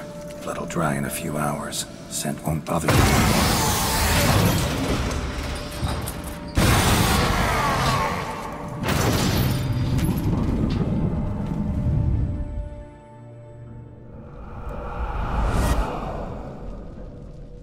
Get you out of here. The concoction.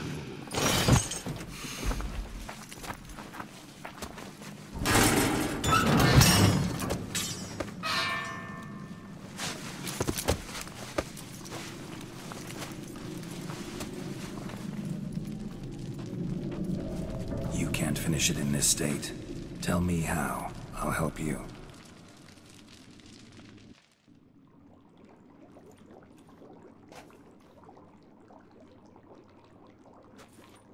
Any better? Far from ideal. And some time must pass before I fully recover. But yes, a bit better, thank you.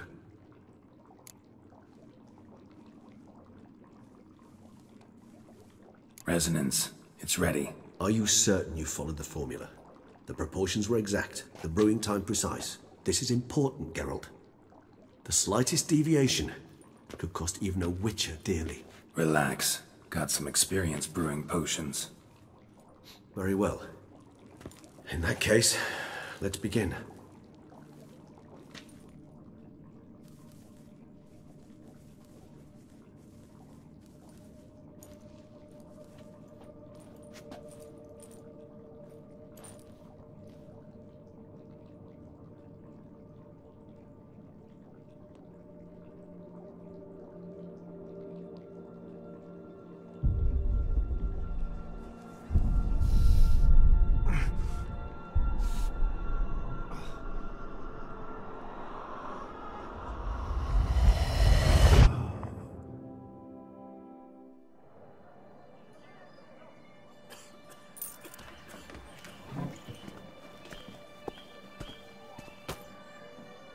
Excuse me. I shall only take a moment. You jumped the queue, sir. But Count, sir, you must understand. I've a meeting. The Count... Sir, you were next. Please, take a seat. This gentleman was here first. Step down or you shall regret it. Ah, fails to realize he was your friend, Count.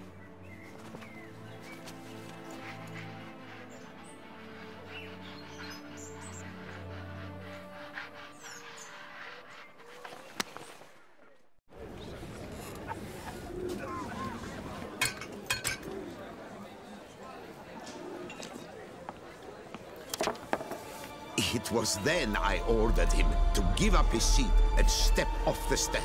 If only you'd seen his face. We got him good, didn't we, Detlef?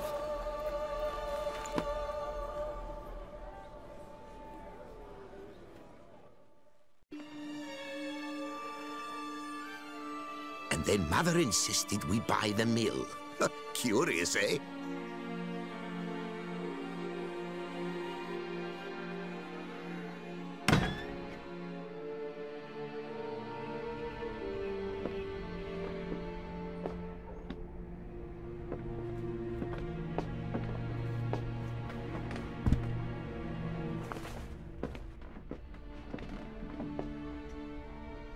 But at least I've a yarn to spin for friends and associates.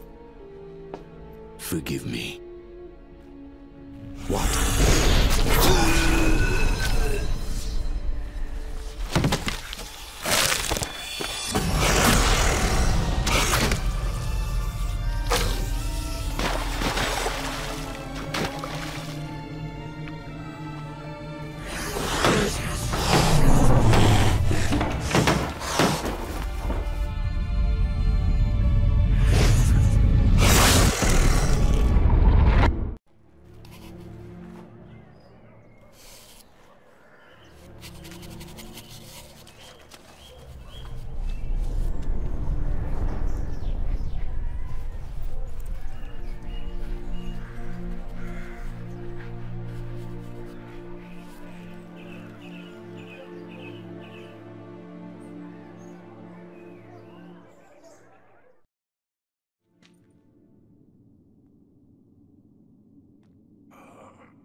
Awake at last.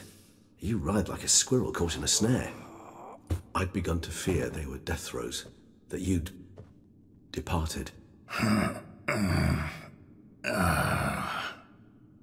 Sure wasn't pleasant, but it worked.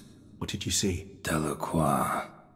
His death did not come easy. Seems Detlef had made friends with him, still killed him, and chopped up his corpse. And he was overcome with fury, remorse, cut off the hand that had committed the murder. Interesting. And entirely unlike the Detlef I know. See anything else?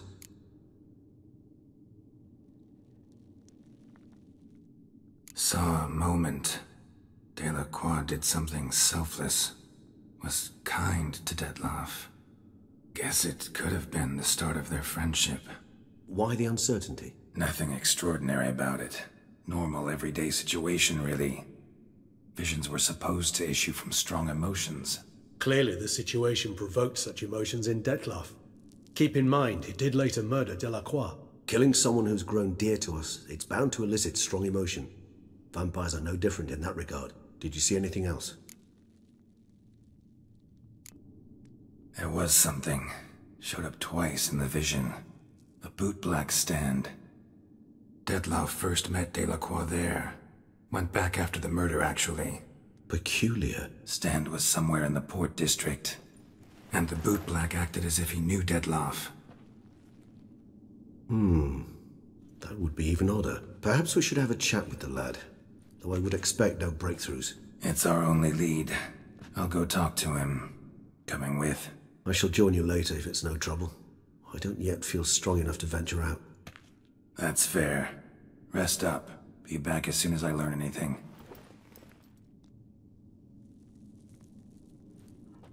So how would you explain it? Whether it pours for a week or the sun bakes our pipes, we've always mud up to our ankles here. You can't blame me for Beauclair's fickle weather. Fickle weather? I've seen you. You empty your chamber pot in front of our shop each morn, so folks will dirty their boots go to you to get them cleaned. A far-fetched conspiracy theory, sirs. I'll conspire to welt your bum with my belt. Come here. Leave him alone. Just who the spit are you? His father, and you won't touch him. I won't let you. Oh, poppycock. I knew his father. A grifter, a cheat, just like his brood. I'll teach him honesty. He'll not leave muck at our shop door just to draw patrons to his own stall! So back away, drifter. Not gonna happen. Won't it? Well, then we'll thrash you as well. Which is all the same to me. Now, let's not do anything wrong. Break your legs! Damn it! Scofflaws and cheats.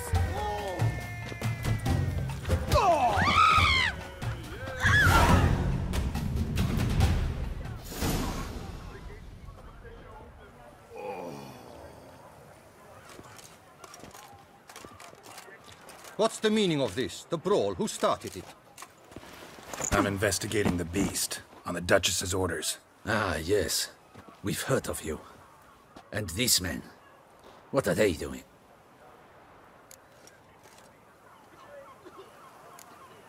Nothing really. Had a little misunderstanding. Figured it out, though. Uh-huh, I see.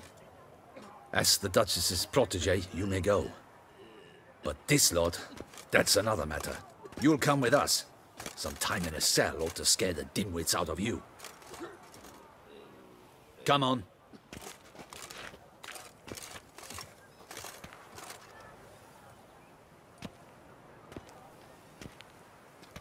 You're very good with your fists, sir. Wouldn't be looking for work, would you? We'd make a fine duo. Yeah? How you imagine that working? Splendidly. That's how. I suggest a partnership, where I see to the boots while you stand guard. And as you're the stronger, come morn you take the chamber pot out and help me make mud. Bit about the mud's true? They were right to want to box your ears. I've got to make a living somehow, so what say you, sir? Partners? Let me think about it. Listen, I'm interested in a certain gentleman. Wait, wait! Before we get to talking, please, take a seat. But my boots are clean. In this city, no boots are clean unless they just come off my stamp. A seat, sir, please.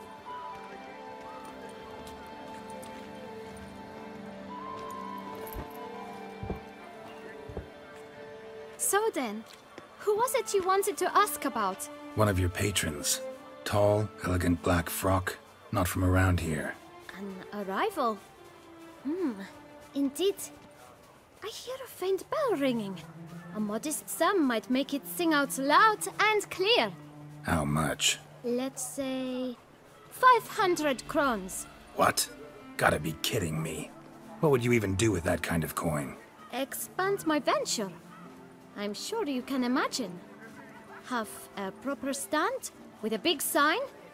I want a new box too. New polishes, new brushes. And if I've enough coin left, I'll buy a share in a launderer's. Get wastewater for free. Got it all planned out. I should think so. Capital is all I require. All right. Let's see if we can't figure something out. See? I knew we'd clinch it. Guess I can agree to that. 1,000 thanks. I shan't forget it. Now to the matter at hand. I know the fellow you seek, though I don't know his name. A steady patron, gets his boots cleaned every few days. He's very good to me. Always pays me a premium. Know where I might find him? No, but you could wait here. Perhaps he'll stop by. Don't have the time for that. Sure you don't know where to find him? Or maybe notice which direction he came from? When I clean boots, sir, I do not look up to see where folk come from. I clean. It seems you're having a rough go of it. Oh, you're here. Feeling better? I am, thank you. the local necropolis. The air does wonders for me.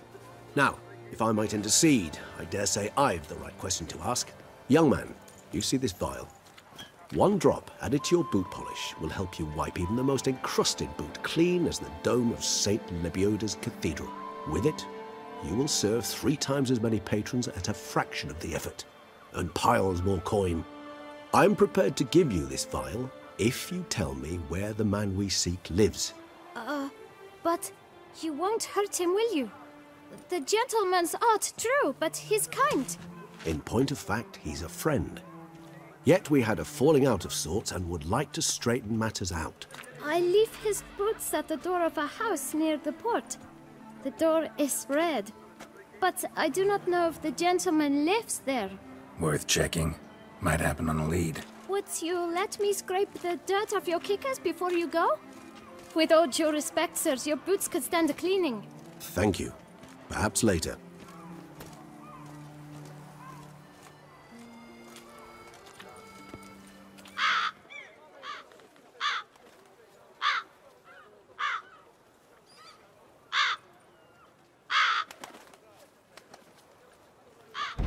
Won't budge. Gotta break it down. You might just as well stand out in the street, pound on a drum and holler, "Detlef, I'm coming for you." A bit more finesse, I implore you. Let's hear your idea. Give me a moment.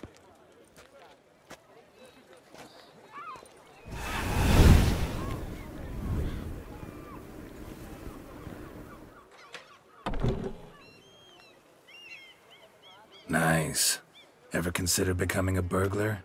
Skill like that'd come in awful handy. I considered it briefly, but ultimately concluded it would be terribly dull. Come.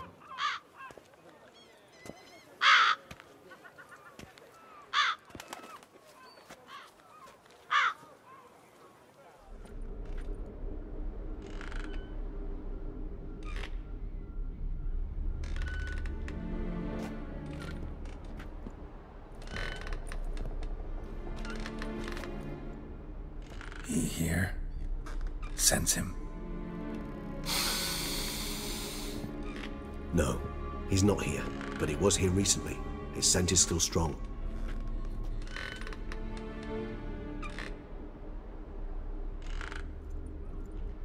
Let's look around. Van der Eretain, you do not know us, but we know you to be a vampire. We know also of your weakness for the wench they call Renawed. Now you know this. We shall chain her down and let rats feed on her. We shall flay the skin from her flesh. Yet you can save her. You need but travel to Beauclair, where you shall slay 5 men in the manner we prescribe. You must complete the killing in 3 days. Fail, and the next letter you receive will contain a memento of your failure. Your beloved's finger. There you have it. Proof positive Detlef killed not of his own accord. A blackmailer sunk his claws into him.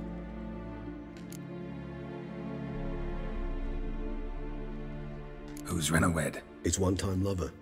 The sole human woman with whom he was very close. Because she accepted him.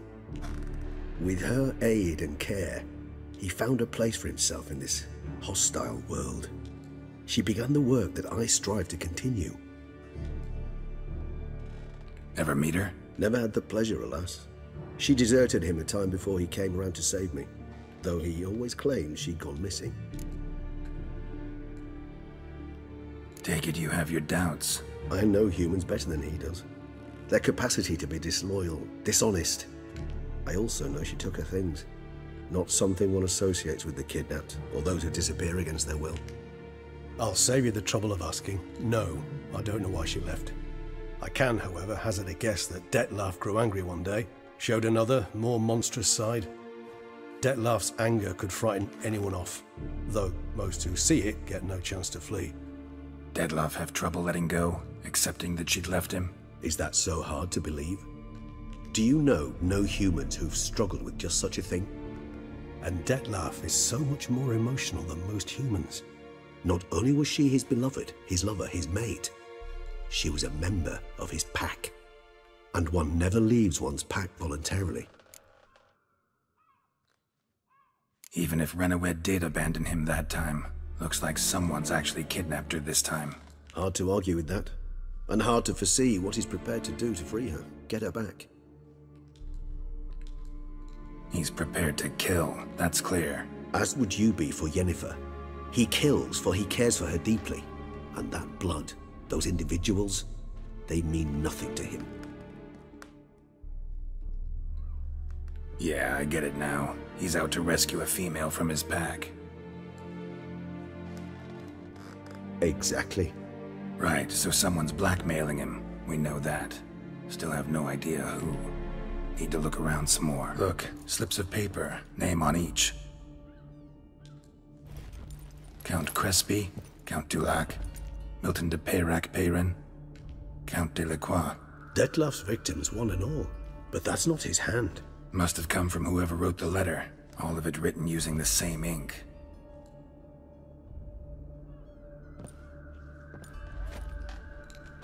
See the color? Ink was dyed with cinnabarite. Rare mineral, pretty much found only in Nazaire, but I fear it means very little. Anyone could have imported such ink. Fair enough. Still worth remembering. Look, this slip is stained. With wine. Not much to go on either, especially not in Beauclair. Perhaps. Yet perhaps also worth remembering.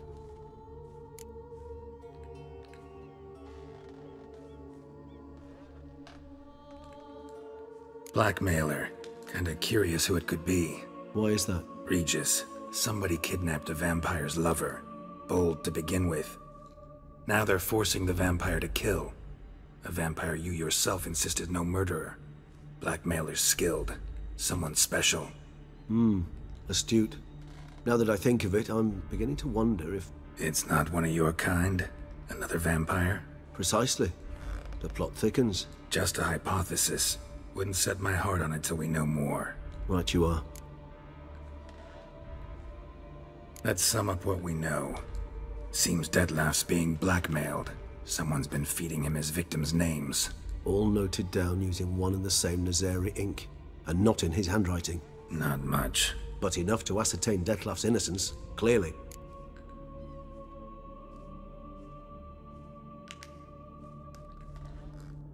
Not how I'd put it. Doubt it's how the Duchess will see it either. I trust you to convince her. And then... What? Go on, don't be shy. See you've got it all figured out, including the grin I gotta wear. It's a rather bold plan, but... Were we to find Renawed, we would strip the blackmailers of their hold on Detlef. That's one idea.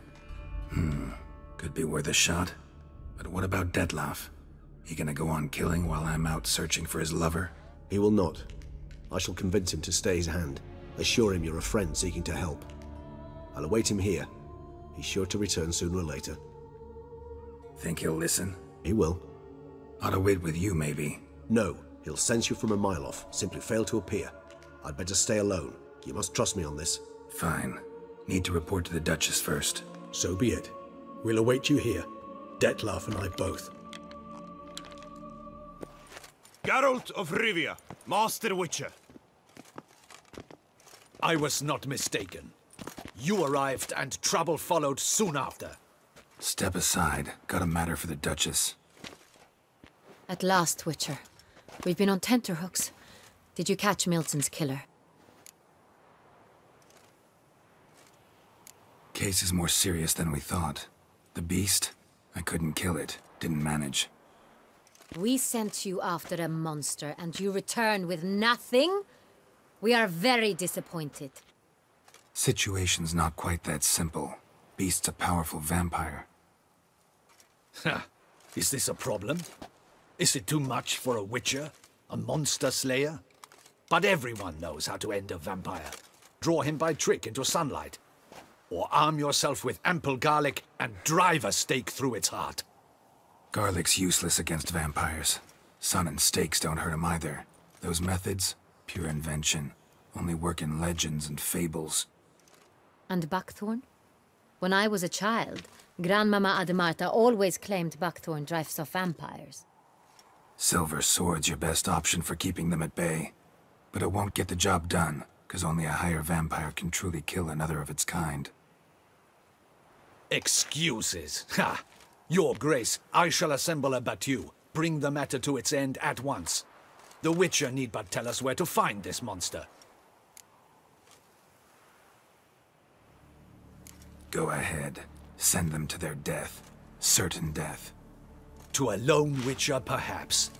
To 40 of my men-at-arms, but another skirmish. 40, 50, 100, doesn't matter. Won't make any difference against him. You have not seen my guardsmen in action. Can they fight fog? Hit a target that moves faster than the wind? How? What creature can do such things? Creatures like this one. Higher vampires, we call them. Each one's a little different. Unique or exceptional, you might say. Some transform into giant bats. Others communicate with animals, command them. Yet all are still brainless beasts. Dead wrong. Thinking of lesser vampires. Alps, Ekamaras, Catacans, for instance. They're ruled by instinct, sure. Attack anything that smells of blood. Higher vampires? They think. They employ reason. Monsters driven by reason. A curious contention. What, then, do you intend to do? It's way beyond being some monster.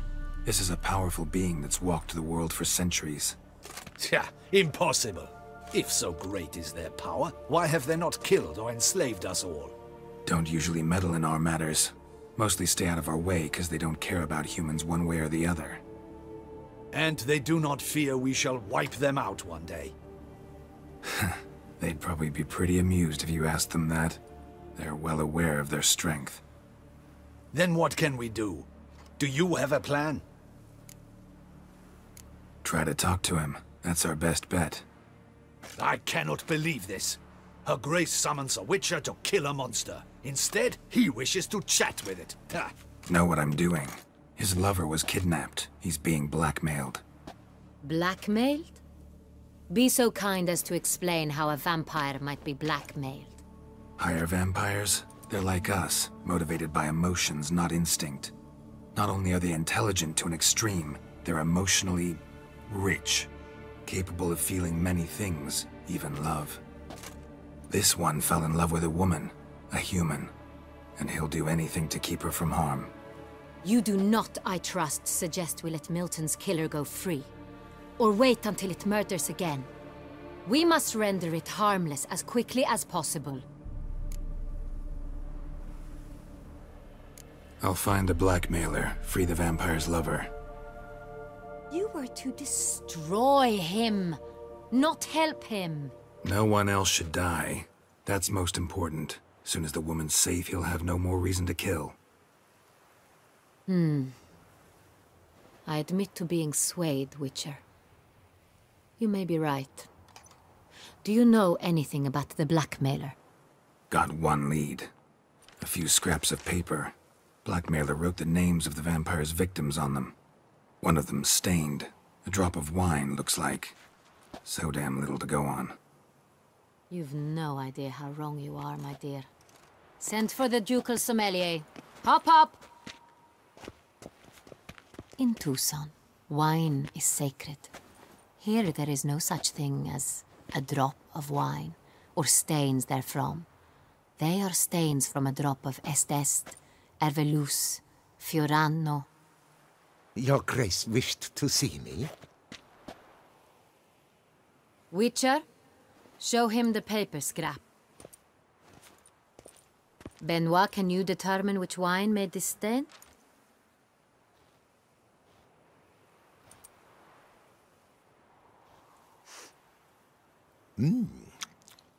Yes, yes. The west bank of the Sarre too. That's rather obvious. Aged in barrels of Beauclair oak. Hue, deep burgundy. Clarity, high. It's simple. Saint-Réal, the 1269 vintage. That's impossible. The wine is produced at Castel Ravello, especially and exclusively for the ducal table. Perhaps some Saint-Réal was stolen. We must go to the vineyard, see if there's not been an incident.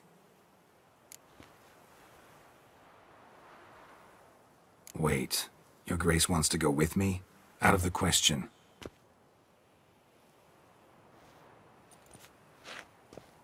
I hope you do not suppose we will sit on our ducal hiney and do nothing while our duchy is in grave danger. Your Grace, what you propose is far too dangerous. The Witcher should go alone. It pleases me to see you gentlemen finally agree on something. But I've made my decision. We shall go, accompanied by the best possible escorts. You, Captain, and Geralt. We will travel incognito. We've no wish to give the court any reason to gossip. For the duration of this mission, I release you from your obligation to adhere to court protocol. In short, from now on, I am Anna Henrietta, not your Grace. Yes, Your Grace. Witcher, are you ready? Yeah, ready to go. Excellent. Give me a moment. I must don something more appropriate and concealing. Then we will be off.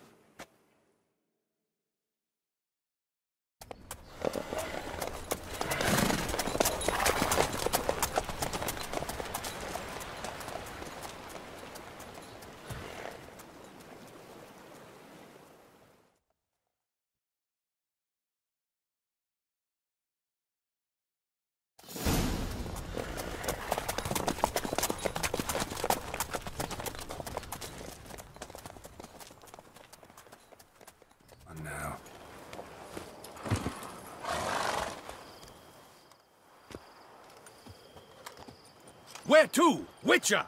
We've a mission to complete. We must waste no more time.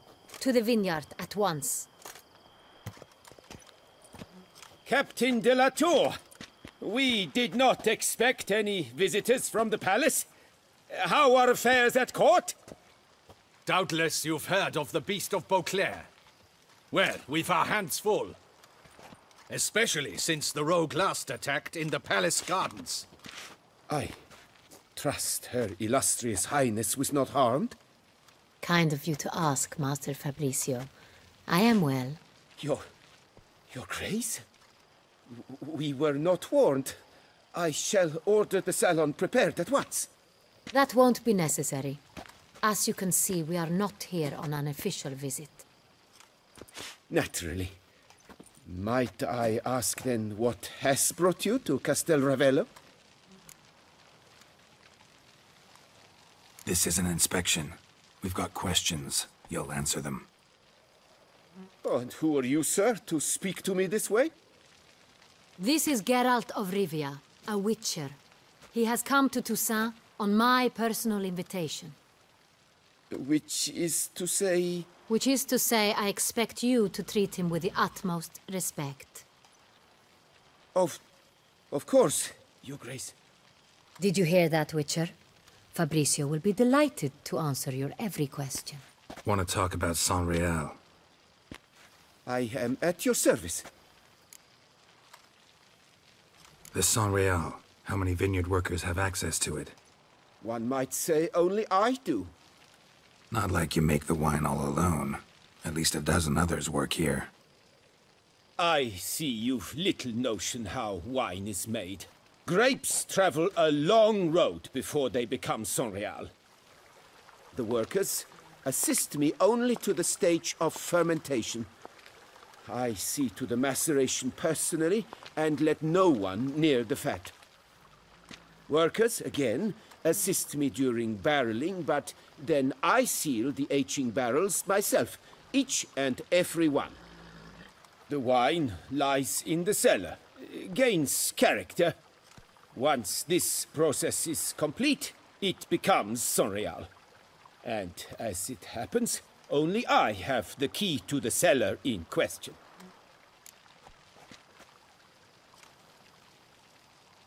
Who hauls the barrels to the palace? We've our own garrison. Guards who have served here for years and would answer with their heads for the wine. We'll not get anywhere asking questions, I see. It's a waste of time. Your Grace? How am I to understand this? Master Fabricio, we have proof someone's gained access to Saint-Réal. Someone who should not have. Which means one of two things. Either you lie to our face, or you are an idiot who has had wine stolen from under his nose and not even realized it. In either case, you shall answer for it. But... Silence! And listen. I shall inspect the barrels in person, thus giving you time to reflect. When I return, I expect to hear answers. Remind me, where is this Unreal stored? In the main cellar, around the corner. I'll show you. I shall find it. Give me the key to the cellar and wait here. Oh, of course, Your Grace. Here it is. Come, Witcher.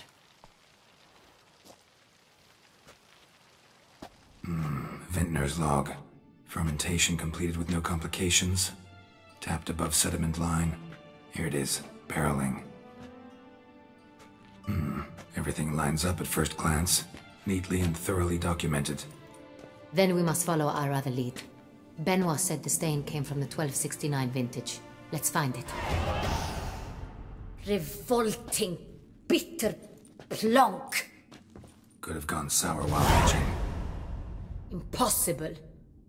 This is not wine. This is contaminated refuse that should never have made it into a barrel. The fact that it did was no accident, I'm sure. Master Fabricio. Let's see what he has to say about it.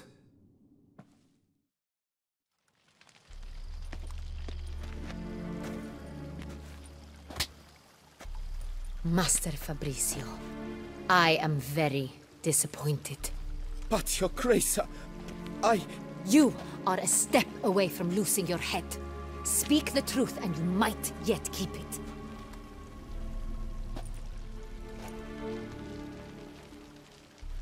I admit it. I sold a barrel of Sonreal. I beg you to forgive me. Why did you do it? I couldn't resist. The sum they offered, it was enormous. I gave in. Is what I provide not enough?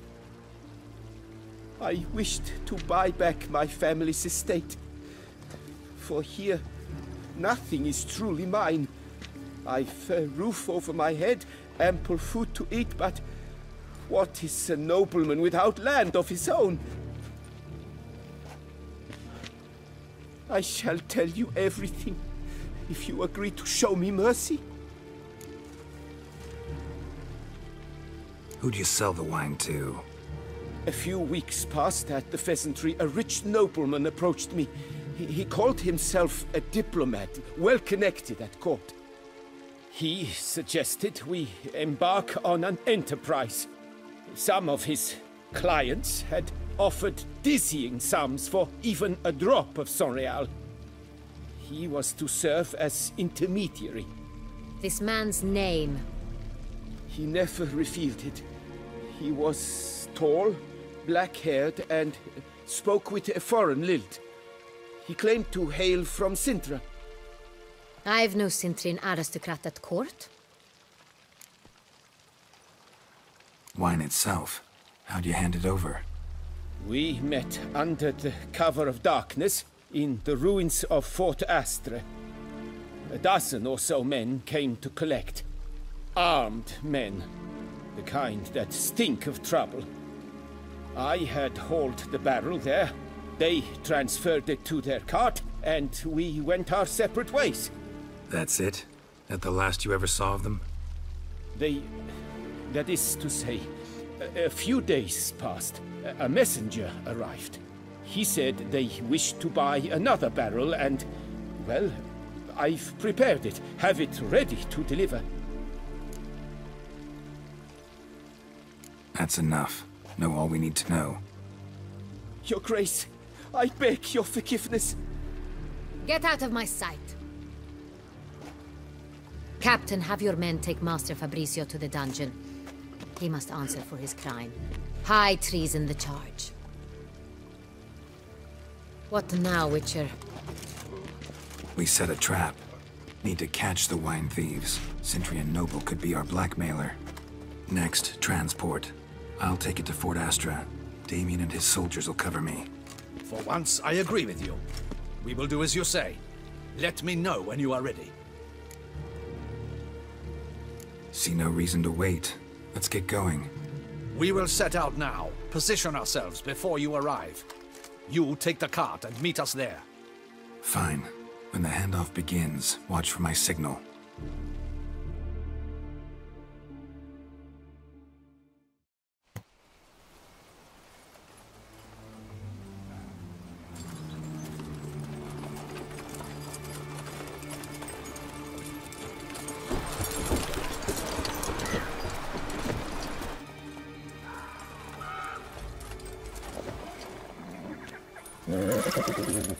Relax. Now we wait.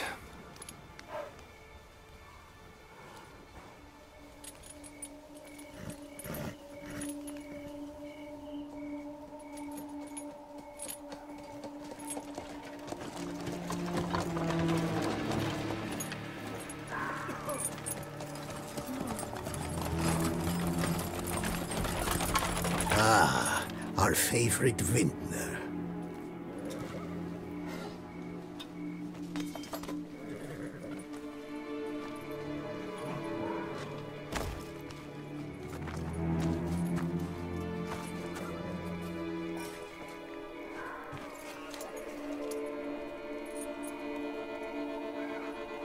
It's not him.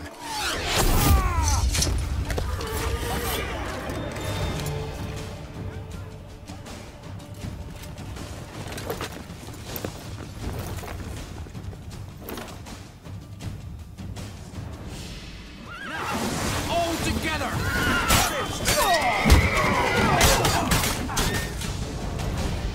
Is it just me, or did we agree you'd wait for my signal? That was the plan, but... Great shot. Good thing you reacted. Can't say how that would have ended otherwise. At your service. It was a good fight.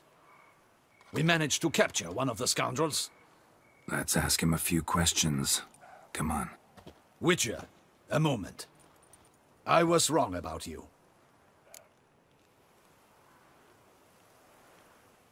Well, had no reason to trust me, and I didn't do much to change that. True. You are not the most endearing of men. At any rate, I see the effort you put forth. And I appreciate it. Let us go to her grace. She awaits nearby. Not at all surprised. Expected she'd want to oversee this personally. The master's eye fattens the calf. You're beginning to understand that, I see.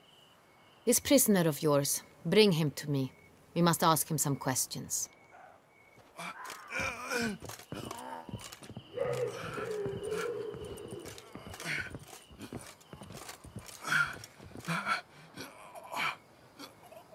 Captain, do the honors. Who sent you? His name is Dog. They say he plowed your mother. Once again, who sent you? Your nun's lover. They call it... Wait. If he doesn't wish to speak, he needn't. I can think of several other ways he can be helpful. I'm certain the Witcher will need bait to lure the beast of Beauclair. What?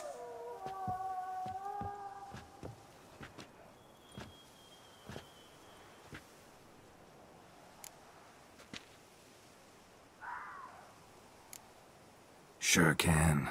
Fresh out. In that case, he's all yours.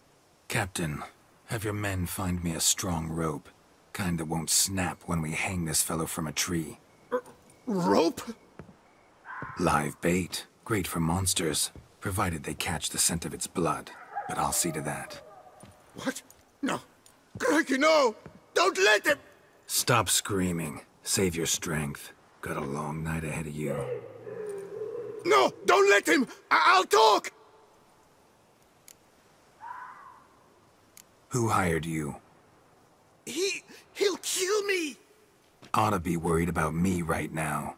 Who is he? Go on, man. Spit it out! The Cintrian. That is what they call him. I've never seen him, but I know he mustered the men for this caper. That's what they said, that we were working for the Cintrian. I don't know anything else. I swear it.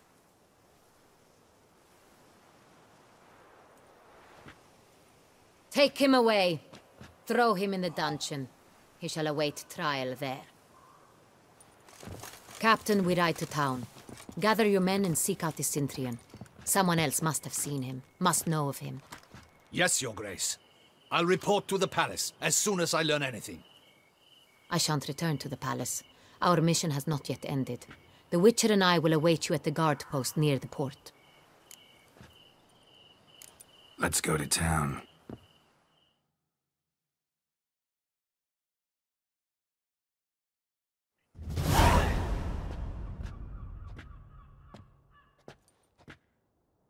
It's late. Relax, he'll come. There's something I'd like to know. How can you be so damned calm? Side effect of my mutations. We Witchers rarely get the jitters. What if something has happened to him? Captain seems like a man who can take care of himself. Perhaps he can, but this Cintrian appears to be no common bandit. He managed to steal ducal wine from under my guardsman's noses. We only learned of it through a fortunate coincidence. And it was he who specified the victims for the vampire. One must be exceptionally confident to blackmail such a monster. Still don't know this Cintrian's behind the kidnapping and blackmail. Might have just handled the theft of the wine. Even if it's so, he then sold the wine to the blackmailers. As I see it, that makes him an accomplice. Need to find the Cintrian, whether or not he's responsible for the murders. Even if none of it's his doing, he could still know our blackmailer's identity. Besides, it's one thing to know who ordered the killings. Other thing entirely, and just as important, is why they... Someone's coming.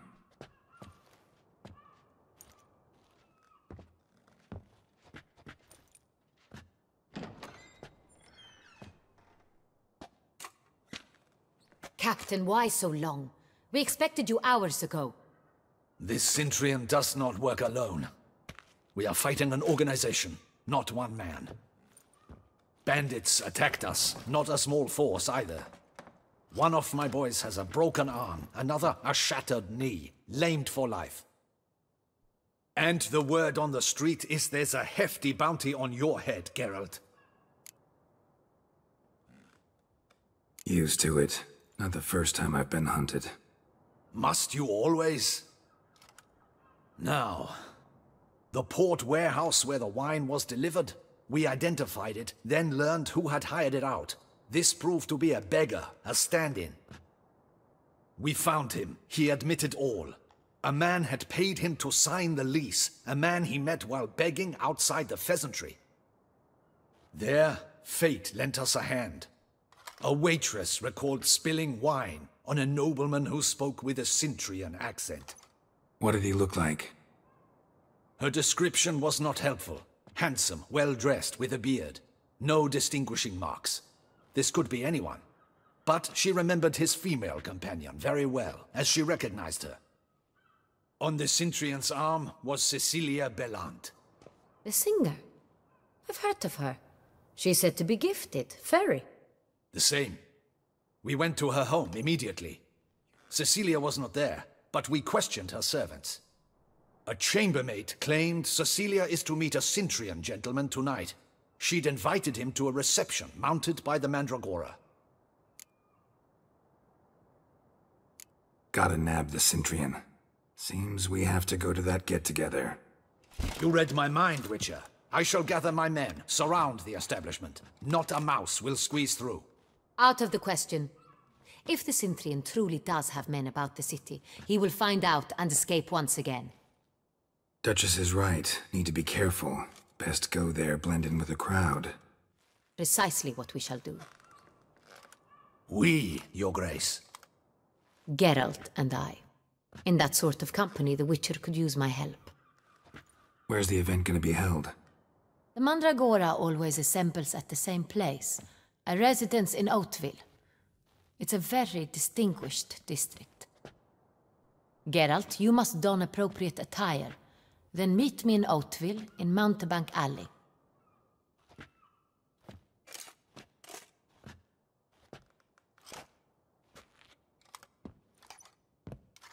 It's a crime. You're from the north, that's painfully clear.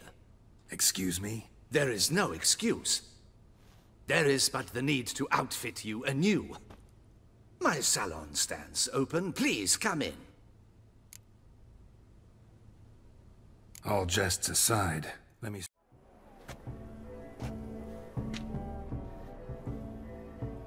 Late. Now, why does that not surprise me?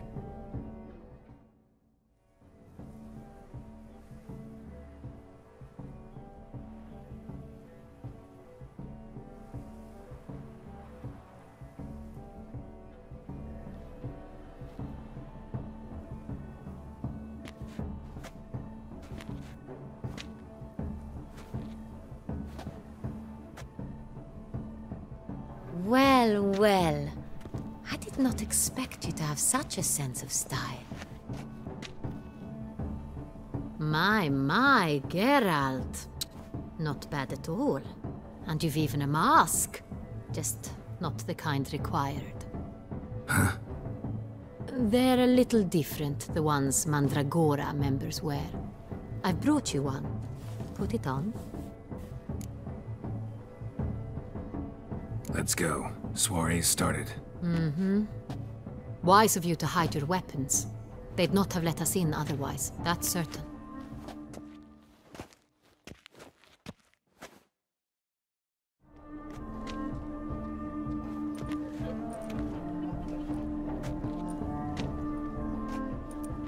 How do we find the Cintrian? Have you a plan? Key is not to spook him. Need to ask after his partner, Cecilia, first. Less likely to raise suspicions. As soon as we find her, we find him. Especially since he might be expecting us. What do you mean? Ran into some of his thugs in town. Knew who I was. Had it in for me. Right. Right you are.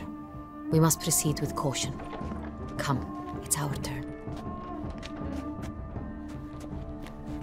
Madame, Monsieur, an extraordinary pleasure to welcome you to the Mandragora's soiree. Tonight, I particularly recommend you direct your attention to the performances prepared by artists of our community.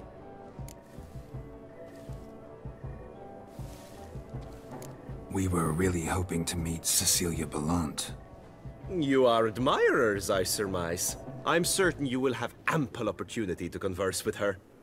It cannot be easy to identify anyone in this crowd. Perhaps you could help us find her. I don't know where she is now, but I can give you a clue.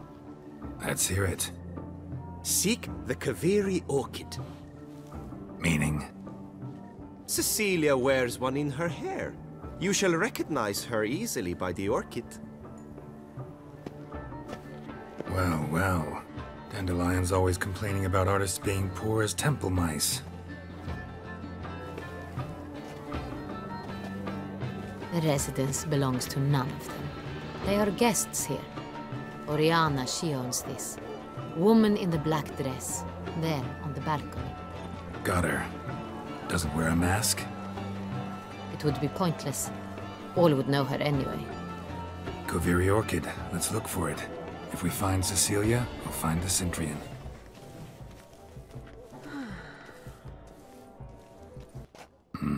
Flower.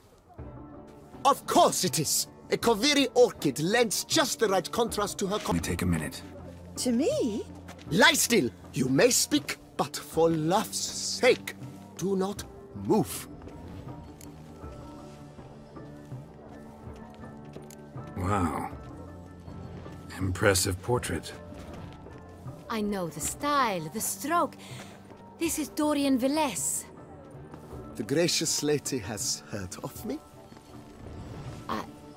I've heard Anna Henrietta herself wished you to paint her portrait once. At one point, the palace chamberlain even wrote to me, but alas, ultimately refused my terms. What was the matter?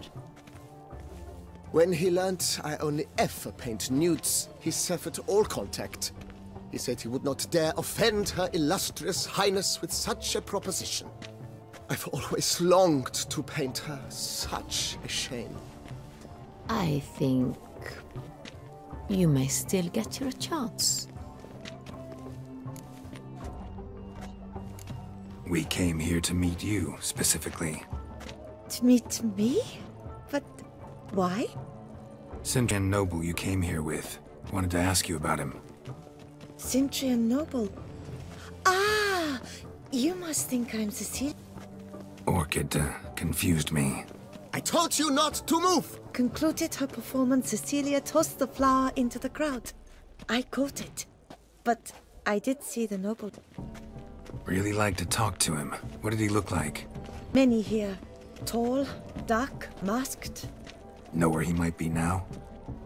He gave Cecilia a small gift. A heart-shaped box. Then they strolled off together towards the refreshment tables. Excuse me, madame, monsieur, I cannot work like this. You must leave now. The Mandragora allowed. Come, we must consider what to do. I'd recognize that voice anywhere. You must be mistaking me for someone else. I served 15 years in the palace. Your Grace, I'd not mistake you for anyone. Shh! Not so loud. We are here incognito, on state business. Yes, Your Grace. How may I serve? I hope we can count on your discretion. Of course. I shall be silent as the grave. Looking for Cecilia Bellant. Seen her? She's in her dressing room, where she went with a nobleman. They clearly were drawn to each other. What did the man look like? Tall, broad-shouldered, a black beard peeping out from under his mask, and he spoke with a foreign accent, a drawl of sorts. That must be him. We must get to the dressing room, quickly. Yes, Your Grace. I'll take you. No, stay here. Anyone tries to flee, you stop them. Understood.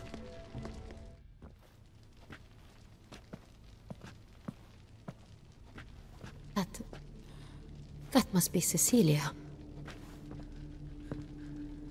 No pulse. We're too late. He slit her throat. The brute. Didn't go out the door. Guard would have noticed. Might still be somewhere here.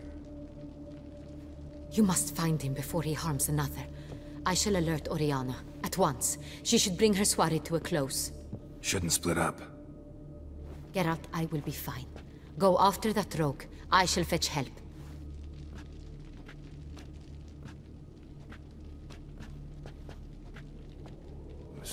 Centurion tried to steal it, but someone got in his way. They fought, struggled, that's clear. Ended with one of them flying out the window. Fall had to have killed them. Jewel's still here, though, so our Centurion must have been the flyer.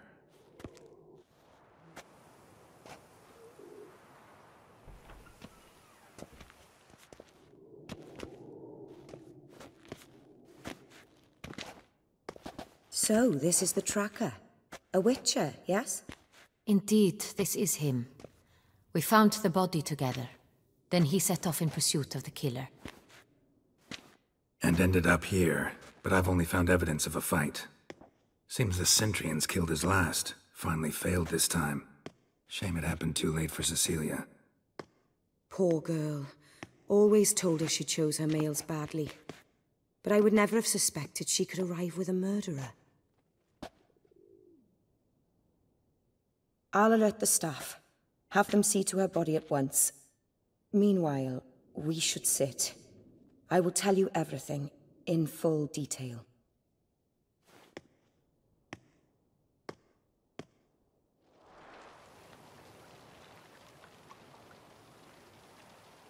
I caught him red-handed, attempting to burgle, rifling through my possessions. What did you do? Summon the guards? There was no time. I feared he'd escape, refused to give him the chance. He stood with his back to me, so I attacked. He struck his head on a picture frame as we struggled. He was bleeding, dazed, and then he drew a knife. Everything happened very quickly then. I knocked the weapon out of his hand and pushed him hard. He fell out of the window. Just so. Claim the man was trying to rob you when you walked into the room? Yes. He stood over my dressing table, pouring through my jewelry. Mm-hmm. After this is my guess. Picked it up while searching. Why, that's the heart of Toussaint. Oriana, how did you ever come to have it? I bought it, many years ago, from a young woman.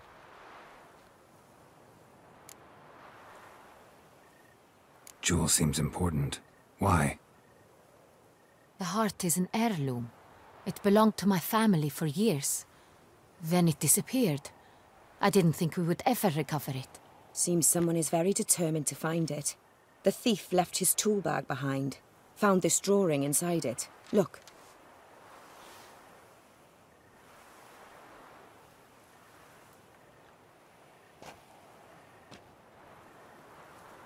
The heart of Toussaint. Representation's pretty faithful. Centurion must have been on a job. Got very clear instructions what to look for. So it is not him we seek, but his employer. Is this the only evidence we found? Also happened on the weapon he attacked Oriana with. Hunting knife. Used to skin game. Got an emblem on its hilt. This crest is used by the Lords of Duntine. The present master of the castle is a passionate hunter. Our next lead, perhaps. Oriana, everything we discussed here, hope you'll keep it to yourself. Counting on it, in fact. Word gets out he, failed in his attempt to steal the jewel. His employer could run. We need to proceed cautiously. Discretion is in the interest of us all. I'll not ask what this is about, just as I expect not to be troubled about it again. By anyone. Forgive me, Madam Oriana, but might I have a word? You must excuse me a moment.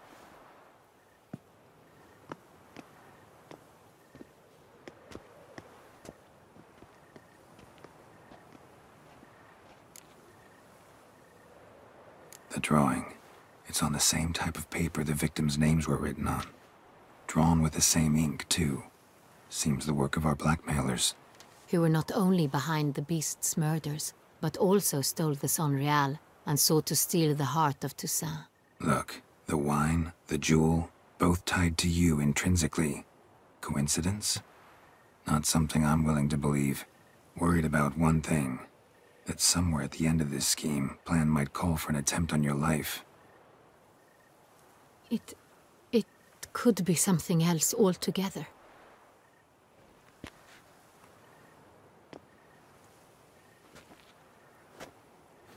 My sister, Siana, might be among the schemers. She left court when we were children. My parents banished her from the duchy. I've not seen her since.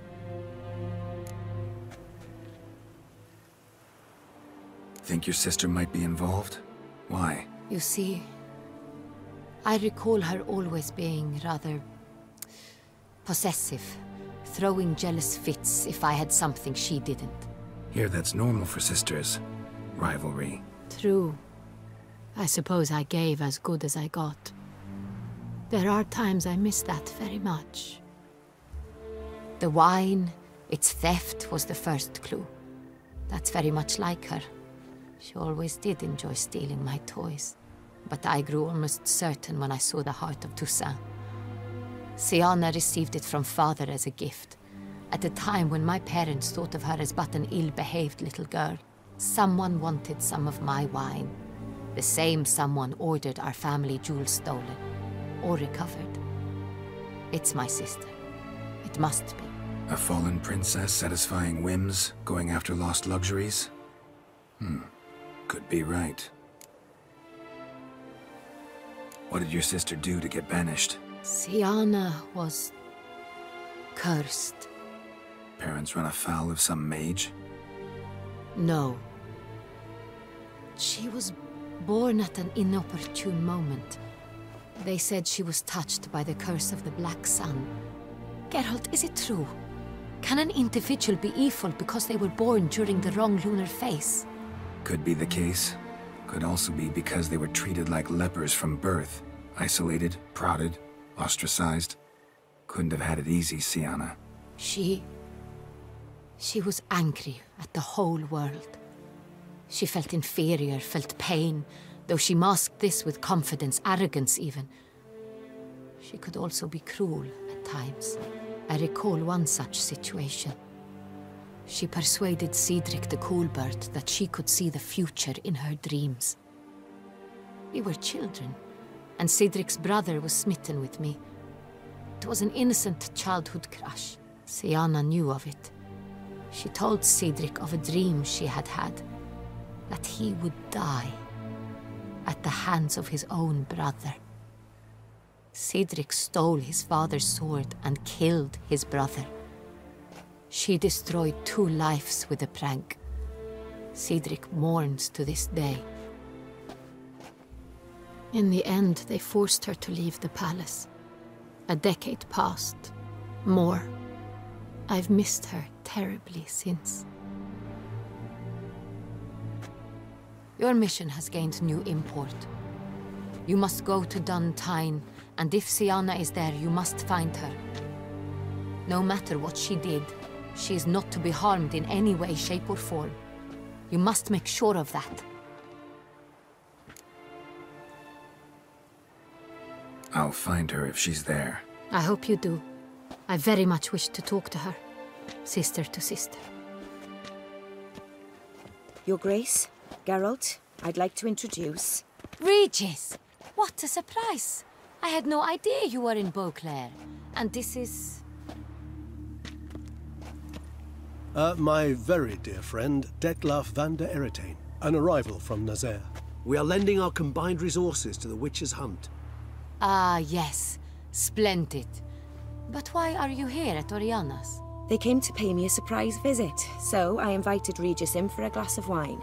We've known each other for... ages. Literally. Witcher, I hear you know Regis too. Even that you are friends. Few I can rely on like I can on Regis. Kinda hoping he thinks the same of me. Curious. It seems opposites really do attract. Don't be fooled, dear. Geralt has many merits. He merely hides them from the world very diligently. You said you're both aiding him with his contract. It involves the Beast of Beauclair, I suspect. Master Witcher, maybe you could satisfy my curiosity.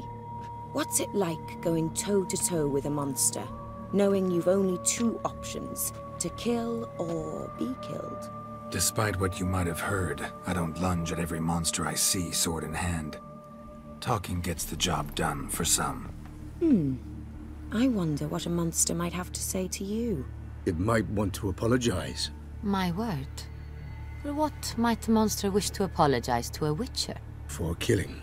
Though at times there is no choice, when loved ones are at risk and require protection. Same as humans. Put them in that situation, they'll kill too. You understand this. It must be why you and Regis are friends. If I understand you correctly, you would rather help a monster than kill it. If possible, yeah. Or at least try. Enough about the Witcher trade for now. Regis mentioned you come from Nazaire. I spent time there as a child. Fond memories? It was wonderful. I was positively entranced by the land's fashions. Deep-cut dresses I found most fascinating. I believe we're running short on wine. I should go to the cellar, bring another bottle. Let me go. Wanna help, Regis? Know your wine a lot better than I know mine. We shall return forthwith.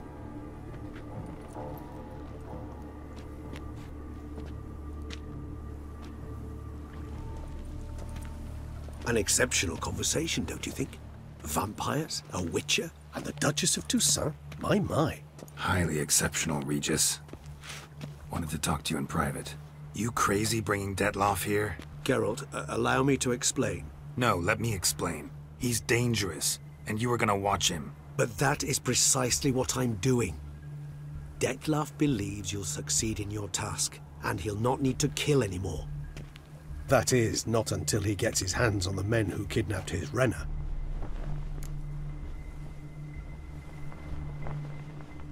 Now listen close. Managed to learn where the blackmailers are. They're based at Duntine Castle. That's splendid news. If they are there, Renner must be there as well. Duchess expects we'll find her long-lost sister there, too. Thing is, she might be involved. Could be behind the blackmailing. Do you mean to say your task now is to extract 2 women from the castle? Mean to say we can't breathe a word of this to Detloff, who wants revenge above all else. Geralt, you must trust me.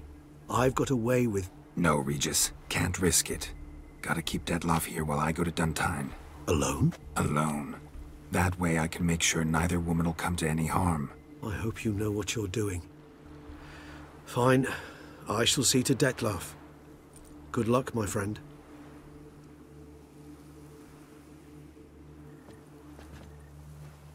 Splendidly, Detloff.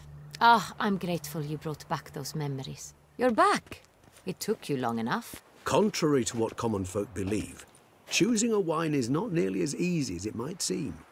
Especially a wine to be served to 2 exquisite ladies. Regis, gallant as ever. I regret all the more that I shan't finish this second bottle with you. Duty calls. Your Grace, always a pleasure. I thank you for your help. It's been invaluable. Geralt, will you see me out?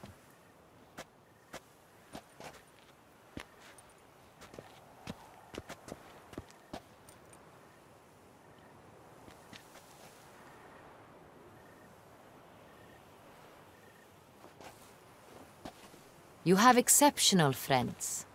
This Detloff, an intriguing man to say the least.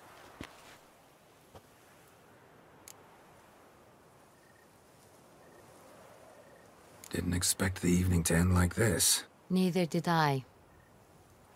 But I have not drawn you out for a romantic stroll. I wish to make certain you know what you are to do. Mm-hmm. Gotta go to Duntine. I've decided my guardsmen will support you. You will meet them at Count de la Croix's mill. It stands along the Saône-Retour River, near the Cockatrice Inn. Captain de la Tour and his men will await you there at midnight. You shall storm the castle together.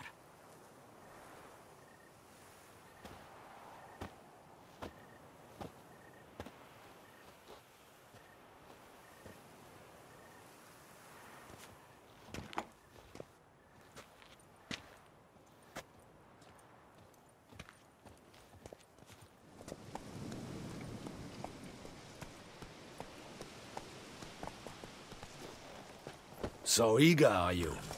The mill, then. We shall discuss the assault inside.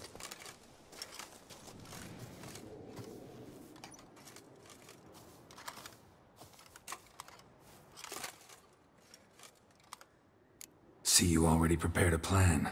Walk me through it. We have 2 objectives. To find Her Illustrious Highness's sister and capture the men who blackmailed the vampire. Duntine is a modest complex. Several old buildings, a high wall around them. At the center of the enclosure stands an imposing keep, restored not long past by the elderly knight of the castle, Roderick. We mean to strike here, through the main gate, then secure the area in front of the keep by storm. How many men defend Duntine, you know? Roderick maintains a team of knights for defense. They are no army, but they could number several dozen. Also, Roderick recently took in a band of foreign mercenaries. About them we know very little. Cintrian's men, gotta be. Ran into a few in town. They tried to kill me. Need to hit them from both sides. You draw the defenders, keep them busy. I'll sneak in the back way, find the women, make sure they come to no harm. I'll vault over the wall as soon as you start your assault. Your plan puts you at great risk. but I sense you will handle it well. Let us go.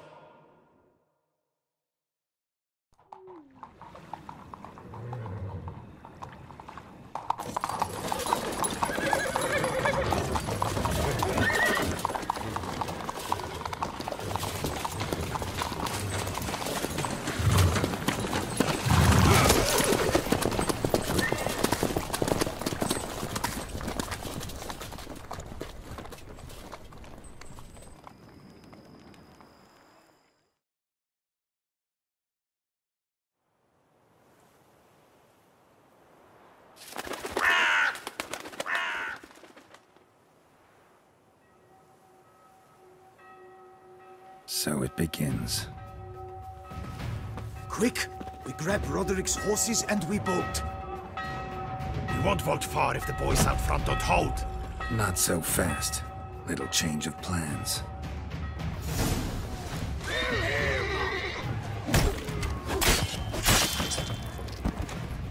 Mercy!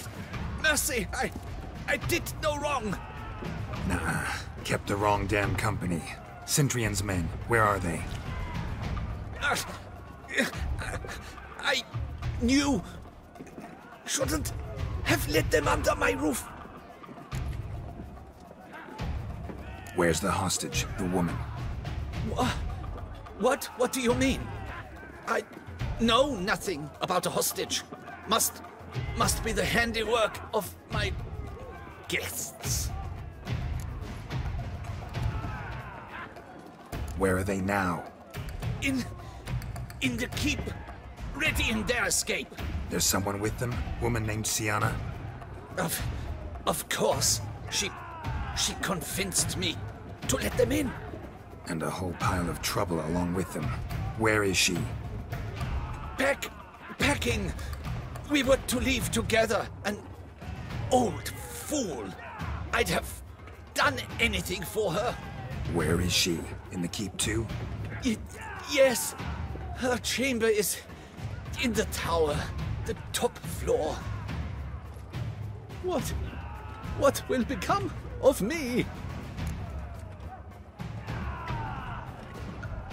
Leaving you to the ducal guard, if you don't bleed to death in the meantime. Chewie, a pox upon you!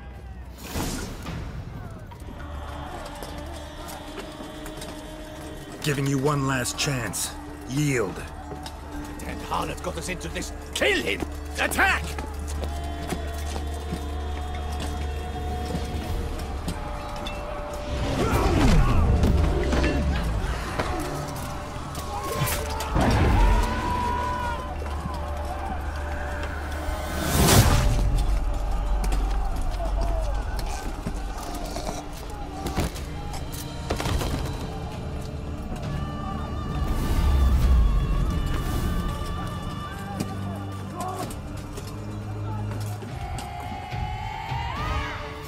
Wasn't expecting to see you two here.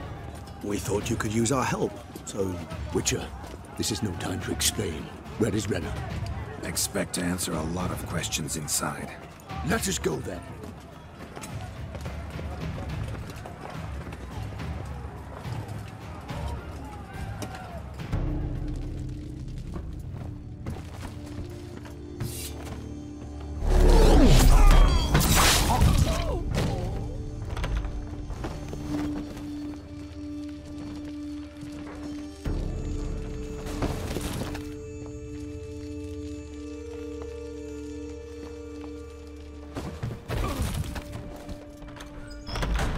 Renna! Are you hurt? If any of them. You know me. I'd never let them hurt me. I just waited for you to come. I didn't know where to look. They threatened to kill you. Forgive me. I failed you.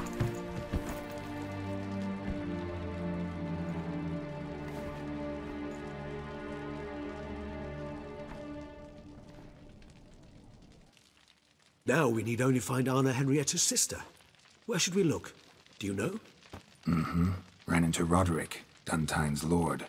Told me where I'd find Sienna. Then speak and let's grab her. Time is short. Said she was in a room in the tower. Very one we're in right now. Which, incidentally, looks nothing like a prison cell. And just so happens there's a carafe full of wine here. Bet it's stolen San Real. What's your point?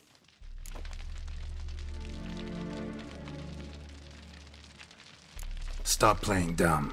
I know everything. Your plan, that this was part of it. Witcher, what is this? Sorry, Dettlaff. You've been had. My friend, please. You must listen to what Geralt has to say.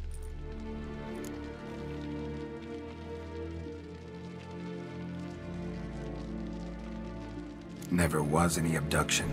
She faked it to be able to control you, manipulate you. You lie! He seeks to turn us against each other. Let him speak. Blackmailers? Pure fiction. She planned everything. You killed all those men at her behest. That is impossible. Sorry, Dettlaff. She used you. Part of her plan.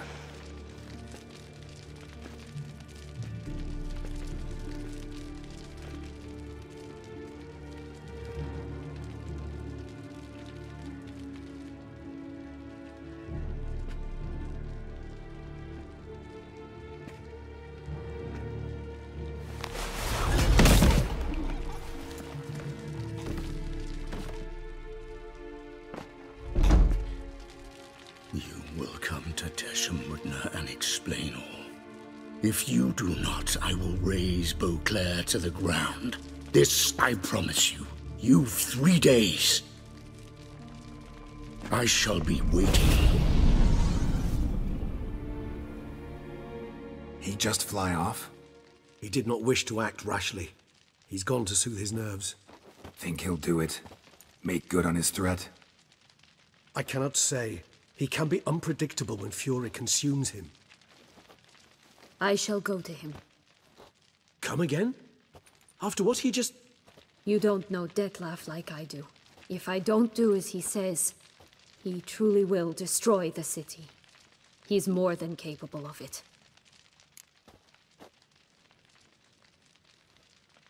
Conscience gets to you now? Better...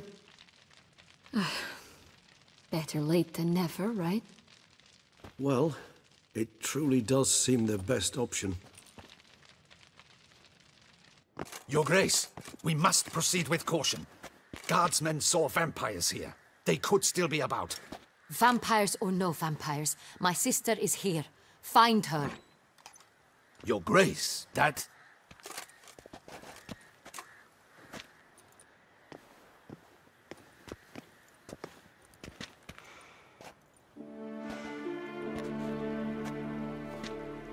Sienna, it's true. It's you.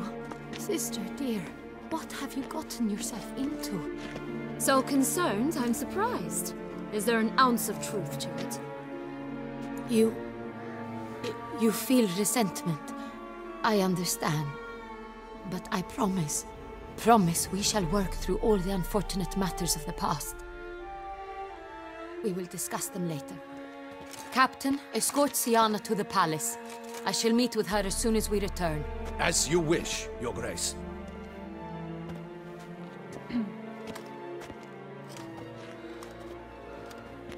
And you, Witcher. You have my thanks. I cannot believe my sister was so near the whole time. Roderick of Duntine shall answer for treason and blackmail. He's no traitor, just naive. Let himself be made a fool of. Paid dearly for it. Made a fool? Whom by? Your sister. She's the one convinced him to let the bandits into his home. We've discovered Sienna blackmailed the vampire. Ordered him to kill those men. What? What nonsense is this? She is his missing lover. Staged her own abduction to force him to do her bidding. He was a tool. Whole scheme was Sienna's. She was behind it. You're mistaken. You must be. This cannot be true. Your Grace, I know this vampire and... What? You know him? Who is he? Detlef. Same who so recently sat at my table and told me of Nazaire. Is there anything else you've neglected to mention? A dragon living beneath Mount Gorgon, perhaps? Is anyone else here a vampire?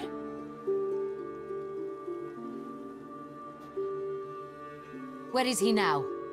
Waiting for Sienna.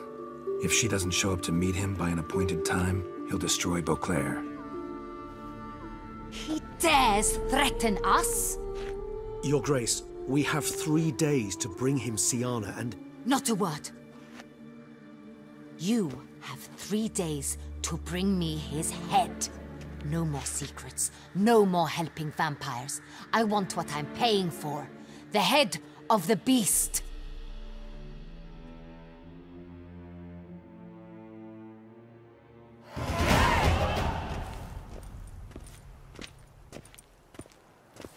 Do you think Her Grace's nerves have been calmed? Doubt it. Rarely forgets, rarely retracts what she says, especially when it flates. Yes, well, even I must admit Detlef's actions were highly inappropriate. Reprehensible, even.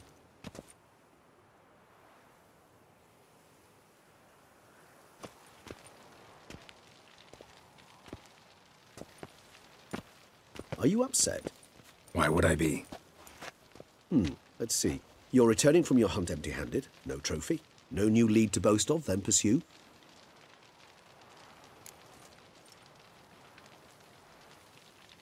Upset's just not a sensation I feel. Ever. Mutations, remember? Yes, of course. The excuse you resort to whenever you'd rather not talk about something. Observant of you. So let's change the subject. How do your employers customarily react when you fail to meet their expectations? Depends. Peasants cuss me out. Merchants demand I refund their deposit, whereas nobles mostly just release their hounds.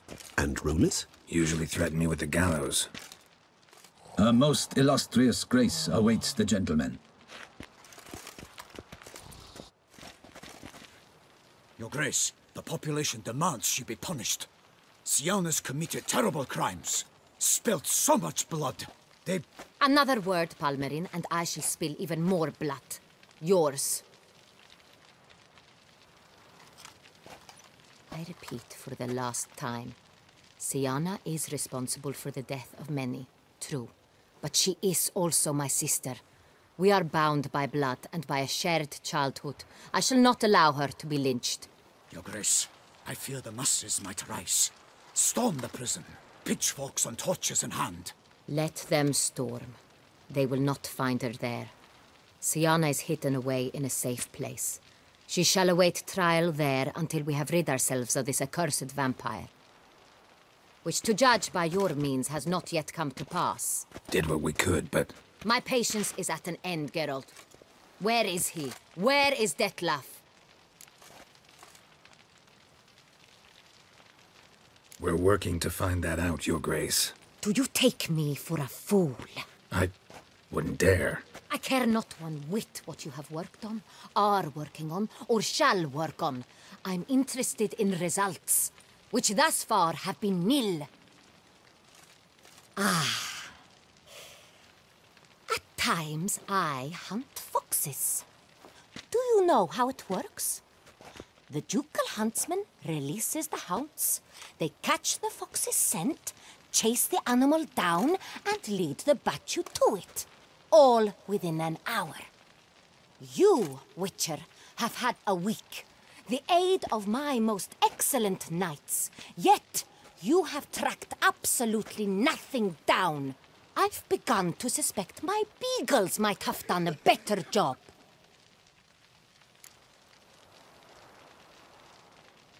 Allow me to point out certain subtle but essential differences between a higher vampire and a fox, or game in general.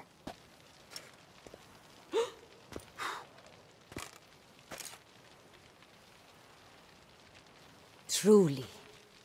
Like the ones between a pathetic quip and a treasonous offense. Watch your words, Witcher. But to the matter at hand. Have you managed to establish anything? Your Grace, it seems Siana tricked Detlef, used him to murder the knights who escorted her into exile. We have reason to believe that...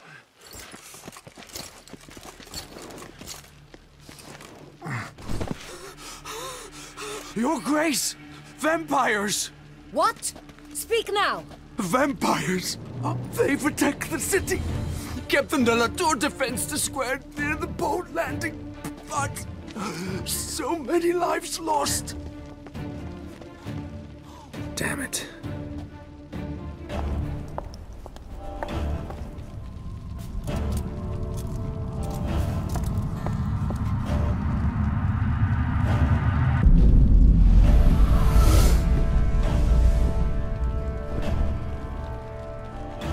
If it's war this Detlef wants, it's war he shall have.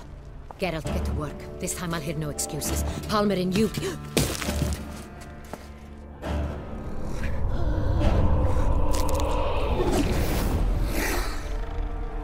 Get her out of here.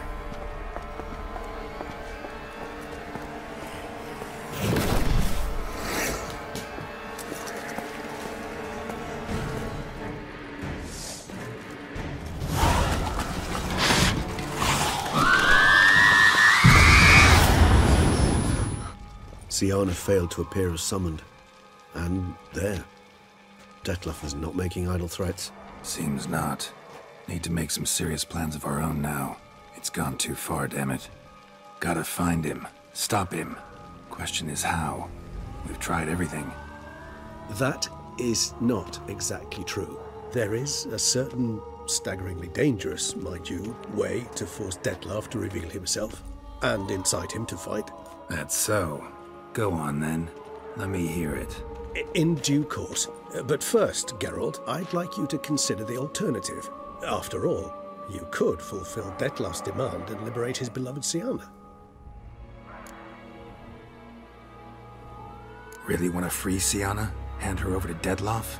Refuse to accept you consider that wise. It's hard to believe, I know. But Detlef is not actually evil, merely impulsive. He needs but meet with her, speak with her, and he will spare the city. So say I agree to this, 'cause I might. Still no chance Anna Henrietta will. I do not recall ever suggesting we ask her permission.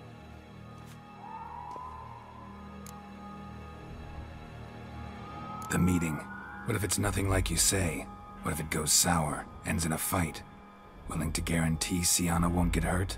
It seems unlikely in the extreme that... Didn't ask for a lecture on probability. Need a simple answer. Yes or no. I vow that not a hair on her head shall come to any harm. Got serious reservations about this plan. Not least among them, we have no idea where Siana's being held. You heard the Duchess. She's not at the prison. Hardly a reservation. More of an excuse. I'm certain you'll find her. You must merely decide you wish to. Could ask Damien. Duchess treats him like a lapdog. Keeps him close most times. He might know something more. There, you see? I knew you'd think of something. Bravo. I trust I've dispelled your doubts, then. Not so fast. We're not done talking. How would I go about luring Detlef out of hiding if I wanted to? With the blood of a virgin? You see, somewhere nearby lives an unusual denizen. One of the unseen, ancient and powerful vampires. Among the oldest and strongest. And? Toussaint is this unseen elder's territory. All vampires owe him fealty while they are here. He need but say the word, designate a time and place, and Detlef will be forced to appear. So this unseen elder, how do we convince him to summon Detlef? We must find him first. The elder does not see arrivals unless he absolutely must. But locals, Oriana, for instance. You know, she too is a... Yeah, figured it out. All right, let's say she gets me in to see the unseen elder. What then? I don't know. You'll have to improvise, I suppose.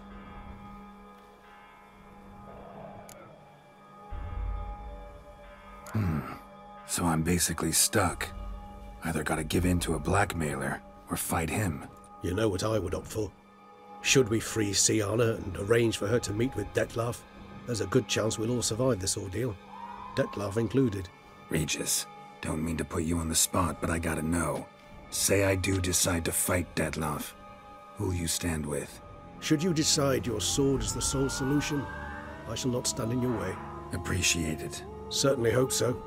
Now, please tell me, what is it you intend to do? No idea. Need to think. Not an easy choice. Understood. Permit me to leave you to wrestle with this dilemma. I'm needed in the city. I cannot stop what is happening, but I can try to limit the number of victims. Once you've decided, and learned something perhaps, whisper a word to the ravens. I shall find you.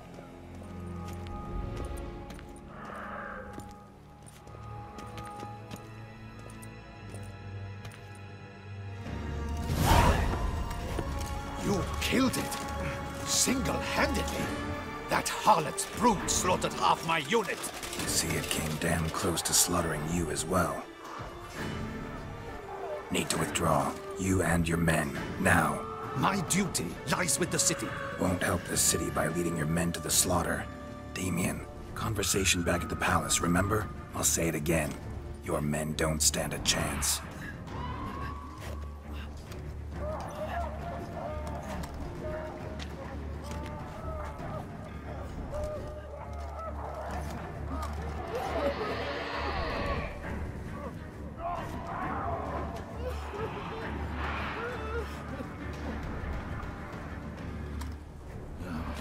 Men, tend to the wounded and prepare to march out.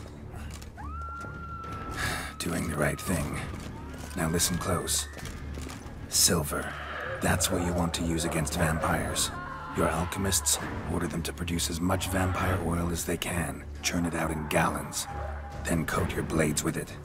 Keep an eye out for Alps and Bruxae. The shapely ones resemble women. There one moment, gone the next. Bombs containing silver splinters are a pretty good idea. Thank you, Witcher. I hope you're worth the coin the Duchess pledged you.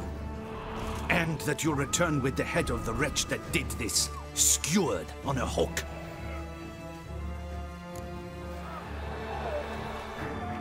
Got a different plan. And what would that be?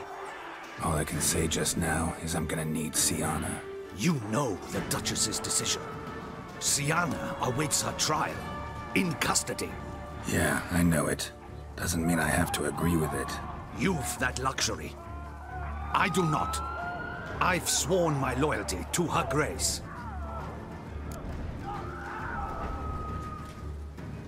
Folk are dying. Many more will, because of one. If Her Grace learns I helped you, my head will roll. And mine'll come right after. Still willing to take the risk. See, I'm wasting my time here. Wait. When last I saw Siana, Her Grace was escorting her to the palace playroom. Playroom? As in, for children? You sure? I've served in the ducal palace for years. I know its every corner. So yes, I am damn sure. Playroom? So what, Duchess locked Siana up in a dollhouse? Honestly, I've no clue. Look, I've told you what I saw. What you do with it is no concern of mine. Got it. I'll look into it. You get back to your barracks. Retrace my steps. Path ought to be clear.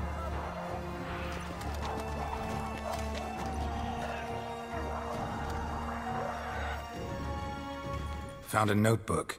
Property of Isabelle de Roquefort, court governess. The notes of Siana and Anna Henrietta's governess when they were little. I'm not sure it will help, but I suppose there's no harm in leafing through them. Siana gave me a drawing today. Charming. Of freshly decapitated bodies covered in blood. Perhaps not so much. I asked her why ever she would draw such a thing. Her Highness claimed it was a rendering of nightmares which have plagued her for as long as she can remember. Siana does wake up screaming nearly every night, save when she shares a bed with Henrietta. Curse of the Black Sun. Supposedly girls afflicted by it had horrible dreams. Kind of horrible that made some of them go mad.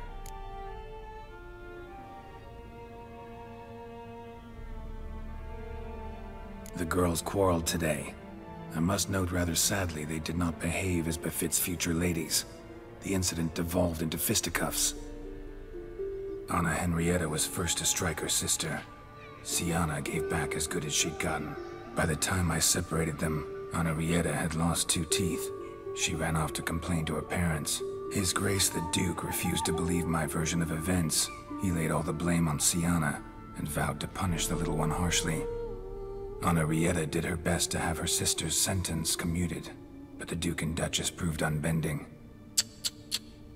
Once you're labeled a black sheep, it's so hard to shed that reputation. Today I accompanied the girls for the first time to the land of 1,000 fables. We spent half the day there. First we played with Thumbelina, then with Barbarossa, who proved quite the charmer for a brigand and pirate. I'm beginning to suspect Isabel de Roquefort wrote in her diary after taking a powerful hallucinogenic. Cannabis rudularis, for instance, or... Shh, don't interrupt. I tip my cap to Master Artorius Figo for his achievement. He has proved he has no equal in the arcane arts.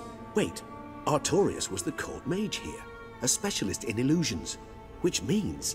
Regis, last warning. Stop interrupting or I'll seat you in the corner.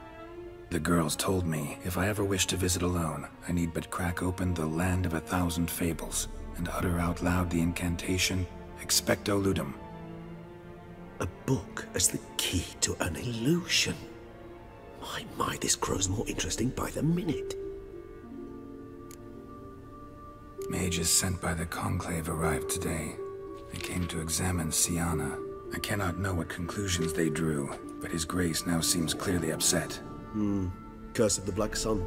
There's no doubt then that she was diagnosed with the syndrome symptoms. Or had that label planted on her. It goes on. I dared ask the Duke what would become of the girl. He did not reply.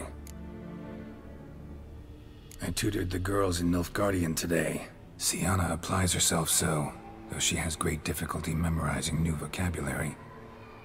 Lady Anna Henrietta seems more gifted in this regard, yet also prone to impish behavior. When she thought me out of earshot, she called me a blood accuser. She and Sienna laughed so hard they almost choked. Blooda is damned, or cursed. What's Cusa? In the melodious tongue of our none-too-friendly neighbors to the south, the word describes the many-petaled flower that blooms in that place we so unmelodiously call the crotch. Sound improbable, but maybe, just maybe, Anna Henrietta tossed Sienna into that illusion. Not impossible. She would be safe there, and isolated. We must see. This it? Let's see.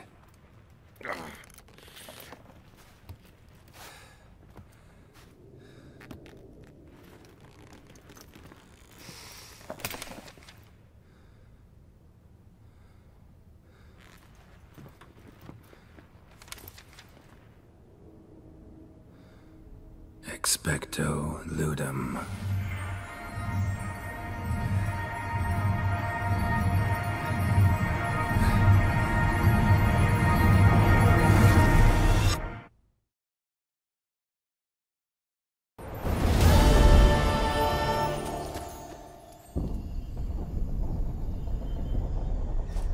Regis? Regis!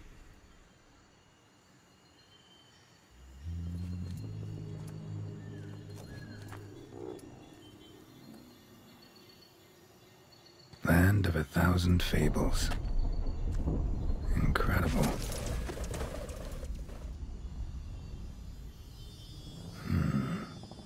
Let's see where this road takes me.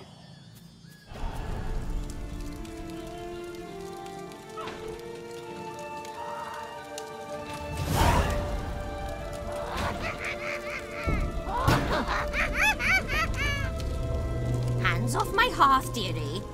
You wouldn't want me to get cross. Then you open it.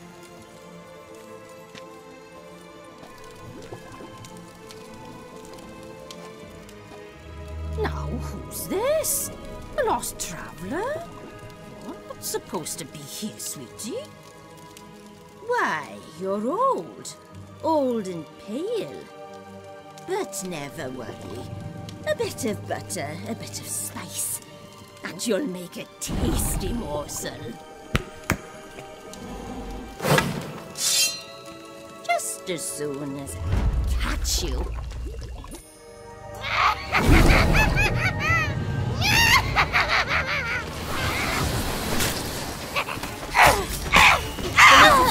Witcher, it seems you've won.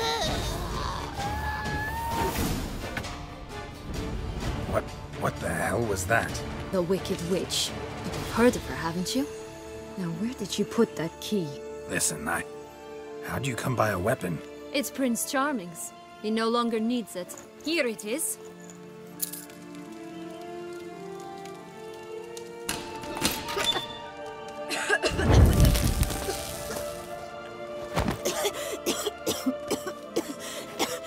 Thank you. She'd have begged me for certain if you'd not... Sienna? Is that you? It's been years, Jack. Have you come to play? No, I just want your beans, so you can breathe easy.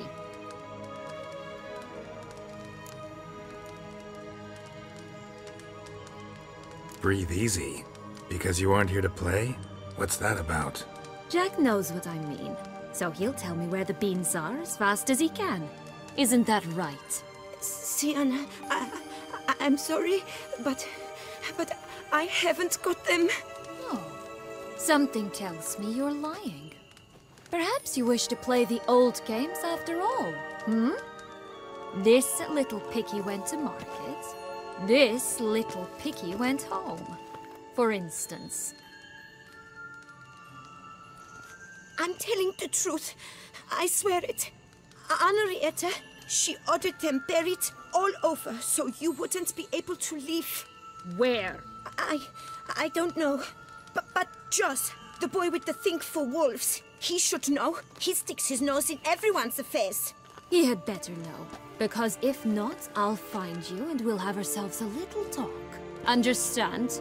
Now shoo! Ah, all right. So why is it you're here?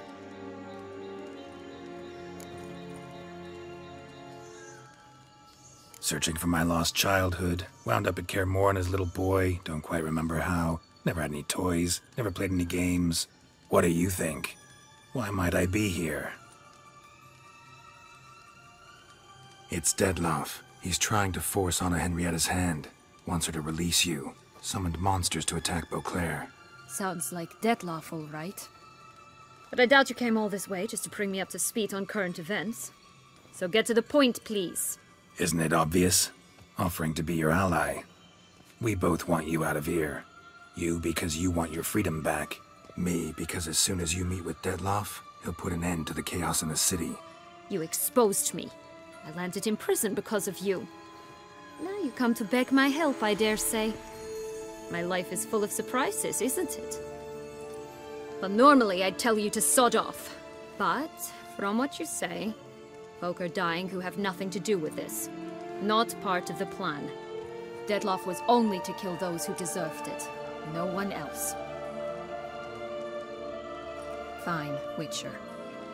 I accept your offer. Consider us allies. Shake on it.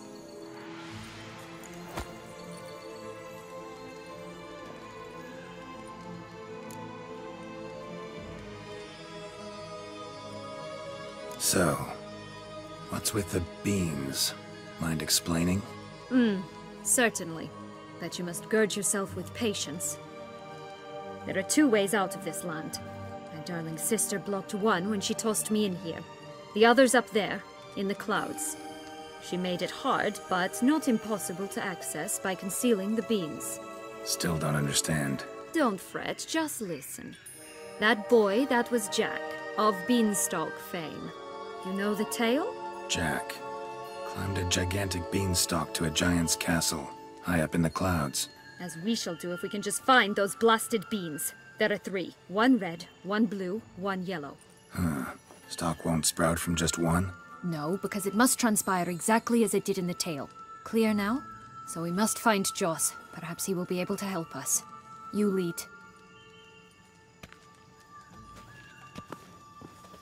Elaborate. Rather not. Go, go.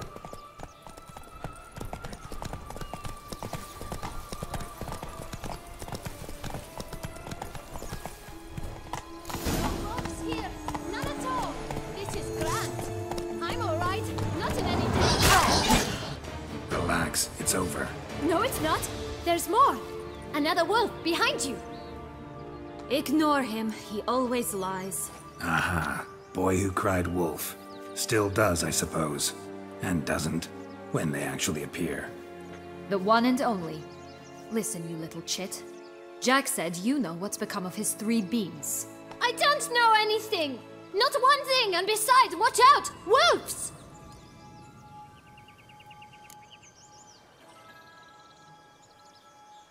This'll be interesting. Right, let's get to it. Let's say for a minute you know what happened to the red bean. Where wouldn't it be? For certain, no one swallowed it. Oh no, definitely not that. Of course not. But say someone didn't. Who would it be that didn't swallow it? A human. The most human-y human in the land of 1,000 fables. Everyone! Wolves! Run!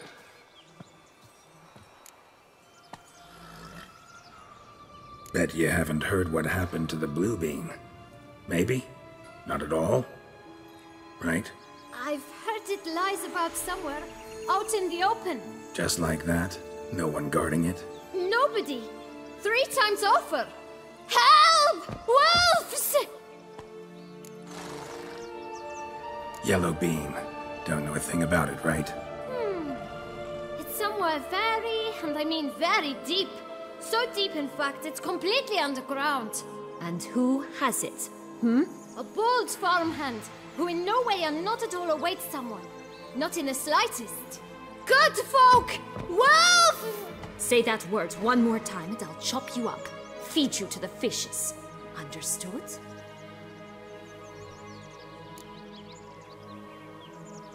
All right, we should go. Watch out for wolves!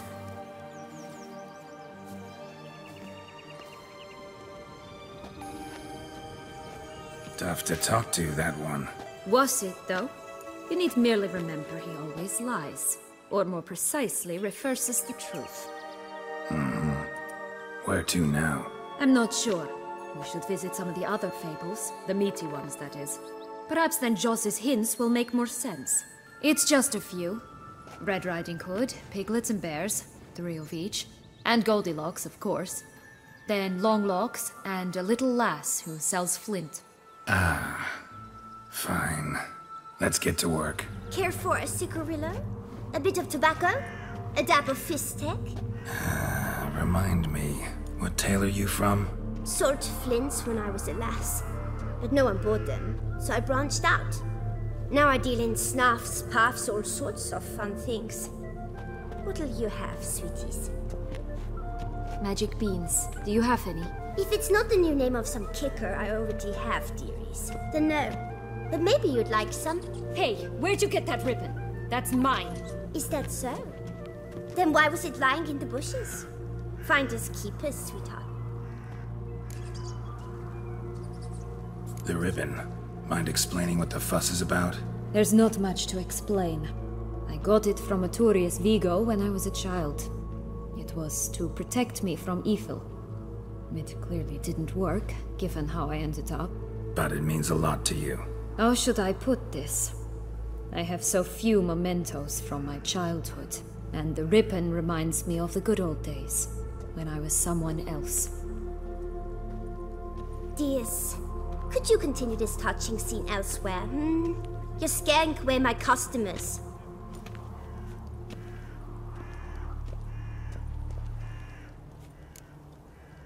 Give Sienna the ribbon. Why not, huh? Sugar plum.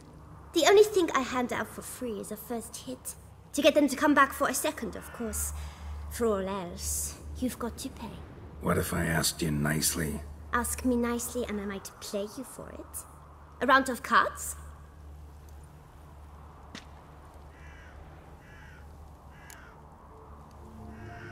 Fine, I'll pay you for the ribbon.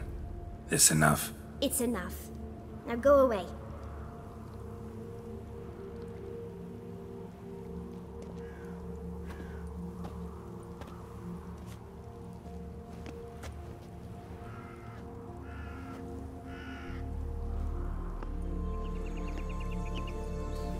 All right. Tell me. What? What you want in return. You're not doing this out of the kindness of your heart. Don't want anything in return. Thank you.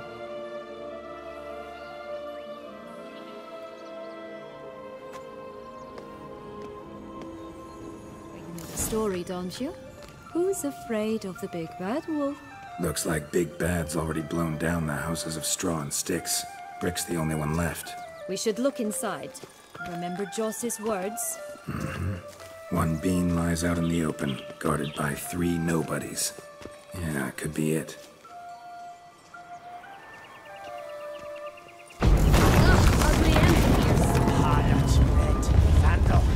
Get it! The big bad witcher huffed and puffed, and look, got a bean.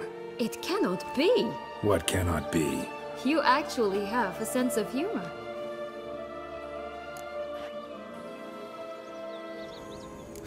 Why so shocked? Well, when you arrived, all you did was pout and mumble things in that graphily monotone. And now this. A jest. And a good one at that. But here we are chatting away when there's work to do. We must keep looking.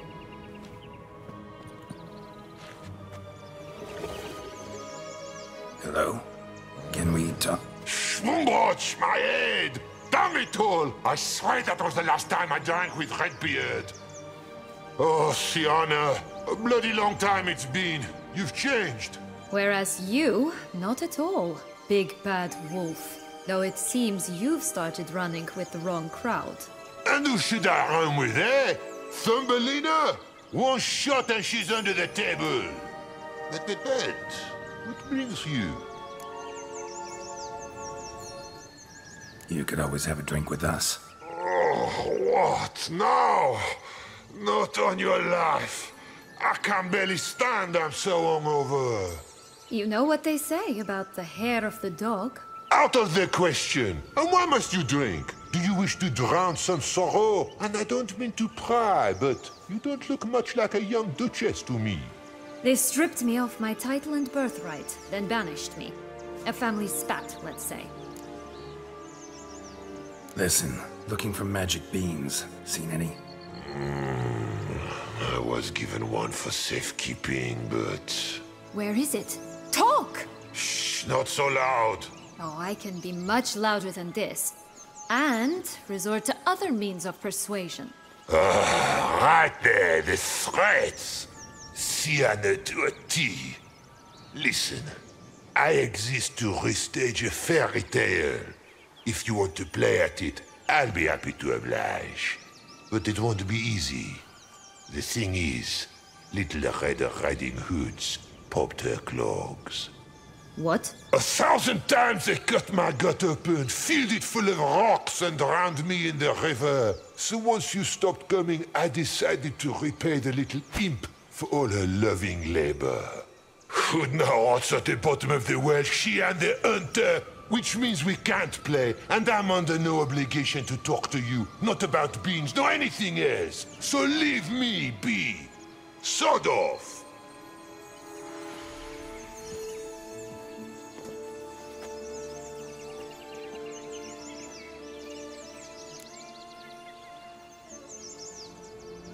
So, what now? Don't worry. I'll play with him. Or rather, play him. I just need that little red hood. A piece of apparel, that is. Not the poor girl's corpse. That's a relief. You wish to help me? Here's your chance. Jump in the well and fish it out. Well, chop chop.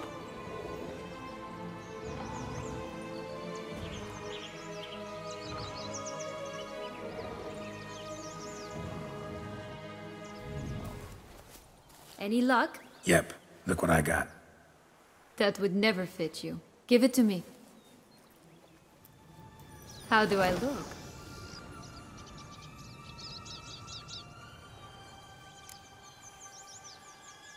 Not bad. Not bad at all.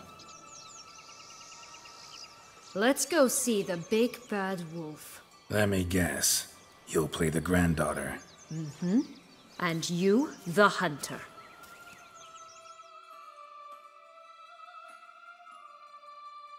You again? I thought I was clear. I will not talk to you if little Red Riding Hood is not with you!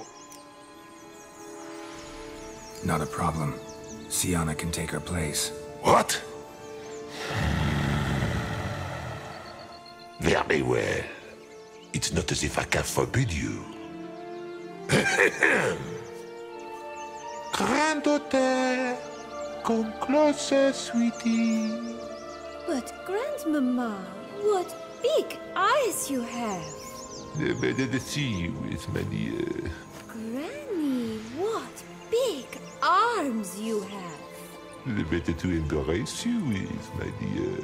And Grandmama, what big teeth you have. Eh? The better to eat you with, my dear. Shall butcher you!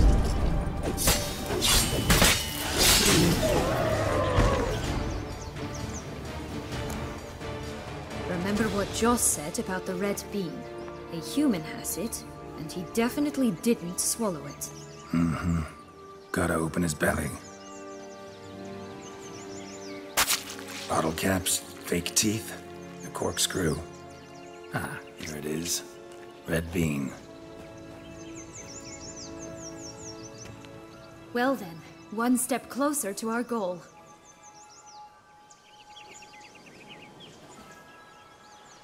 What? I find myself wondering if you're just horribly discreet, or if those mutations completely scrubbed away your curiosity. In your shoes, I'd have myriad questions. For instance, Sienna, whatever became of you after they drove you out? But you, nothing. You avoid all talk of it.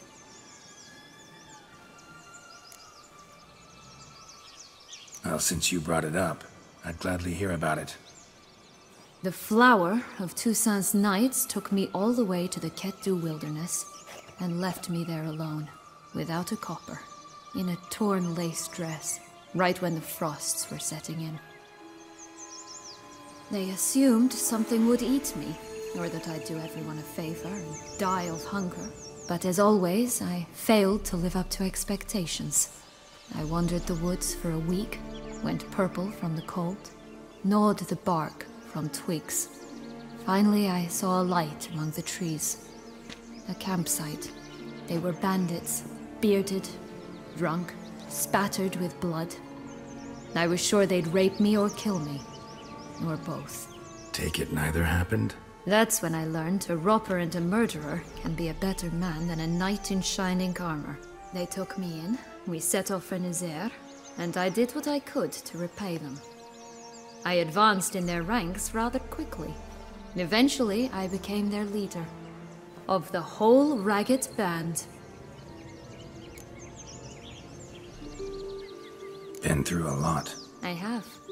And throughout this time, my sister was stomping grapes and shagging minstrels on down bedding. She wasn't the one to banish you. And I'm not angry at her for that. I'm angry at her because she forgot about me. Right. We've had our chat. Come. Anise. Call mine Roach. Roach? Are you serious? Ugh.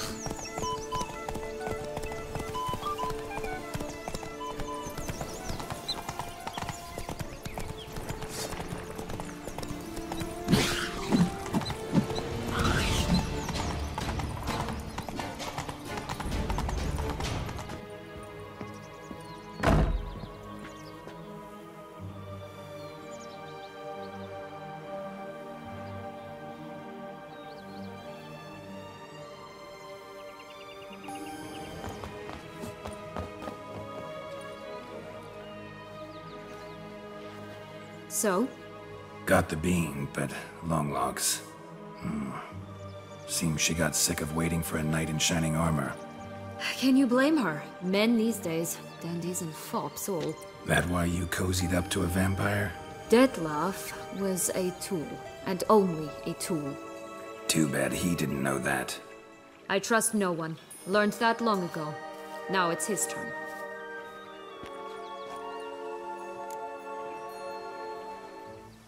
To use him.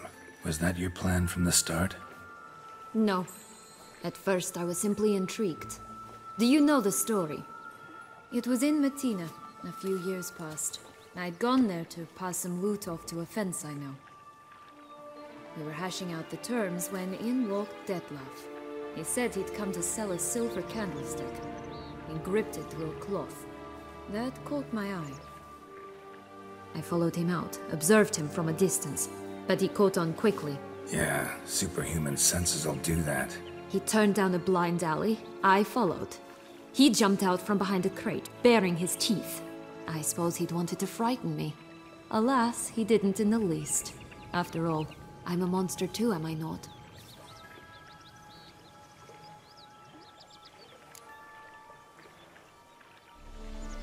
What happened then? We talked, then met up once, twice, 3 times. Enough that he became infatuated. I truly enjoyed it at first, but only at first. He did not love like a man, but like an animal, madly, deeply, unconditionally, wildly. To return such a feeling, anyone would be hard-pressed, let alone someone as twisted as I am. So there came a day you just up and disappeared. Yes, there was no other way. Let's just be friends, or I don't deserve you. He'd never have understood that sort of thing. But then, once I decided to return, clean up some old affairs, I remembered him and concluded he could still be of use. Playing with fire, that. Definitely. And either I'll get burned, or I'll burn all else down. No other options. Got a history with Detlef now, so this meeting will be different. Not afraid? I can handle him. Mm-hmm. Sure about that? You look at him as a witcher and see a monster. I know what he's really like. You needn't worry. It's time to go. Just a bit more work and we'll be able to say sod off to this fecking fable sphere.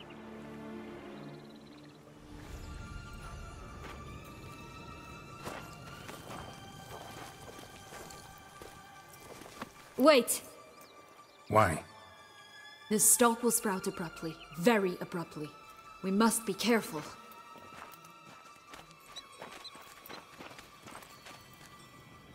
All right, toss them!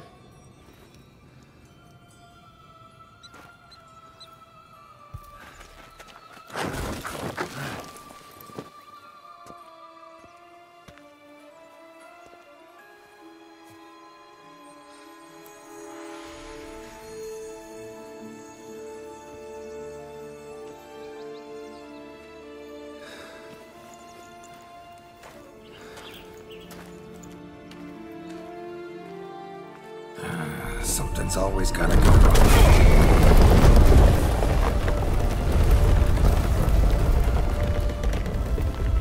The home stretch.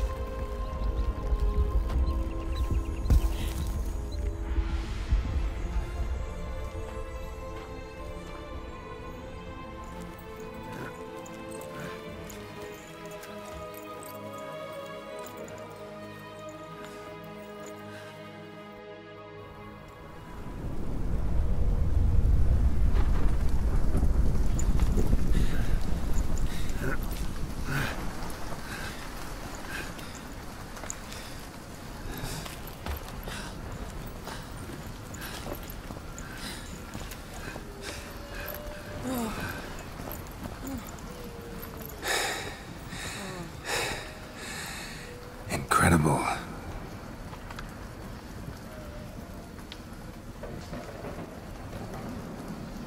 Admire the view later.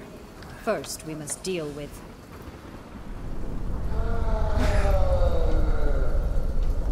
him.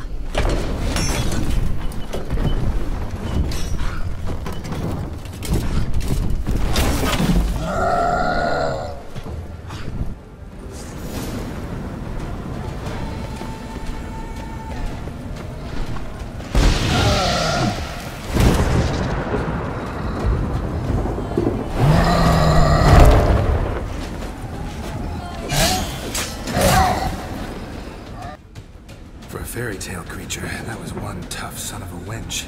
I told you this land had gone ape mad, though I did not expect it to be so severe. Can't help thinking you might have done that on purpose. Why ever would I have? To get rid of your guard, your captor. Getting close to the exit at this point. Probably think you don't need me anymore. Well, you're wrong. You still stand to be quite useful to me.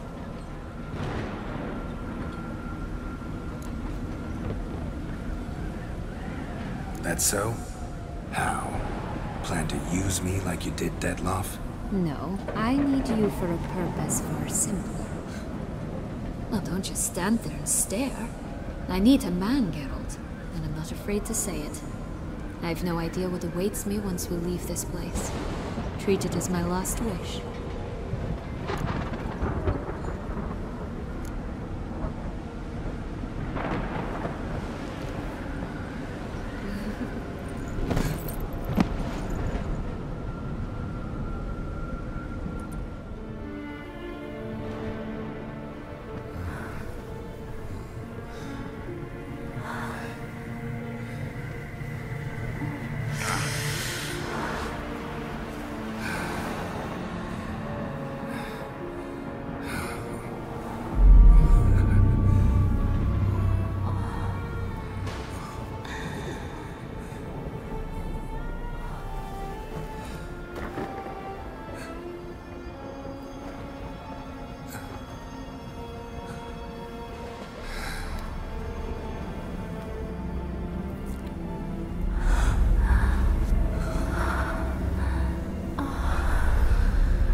Just gonna go our separate ways? No parting words? Did you wish to tell me something? Actually, that'd probably be best. Oh my. No woman's ever treated you this way. Not that I recall, no. In that case, at last you felt what so many women in this world feel at times. Think it might be time to get out of here. I couldn't agree more. Come. The exit's this way.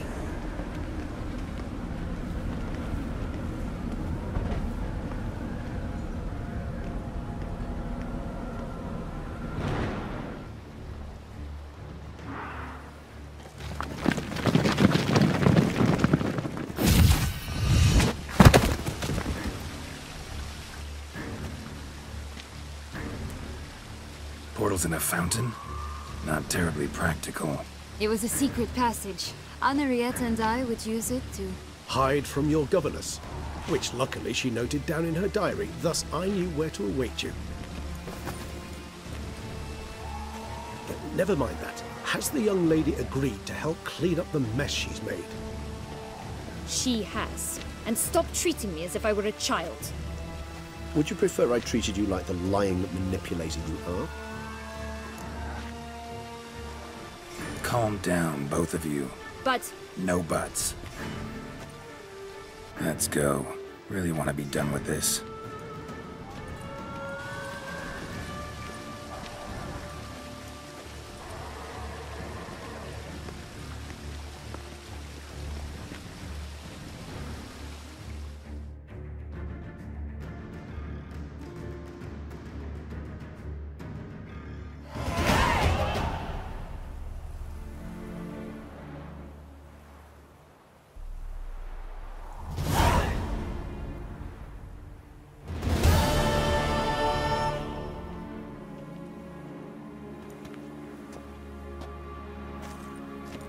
Nice place. Isn't it? Offers a lovely view of the valley. On a clear day, you can see the outlines of Dun Time.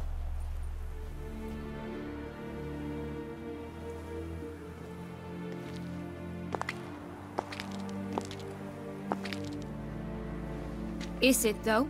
A ruin like any other, I think. So sensitive. So aware. Honestly, what did Detlef ever see in you? Perhaps he'll tell you himself.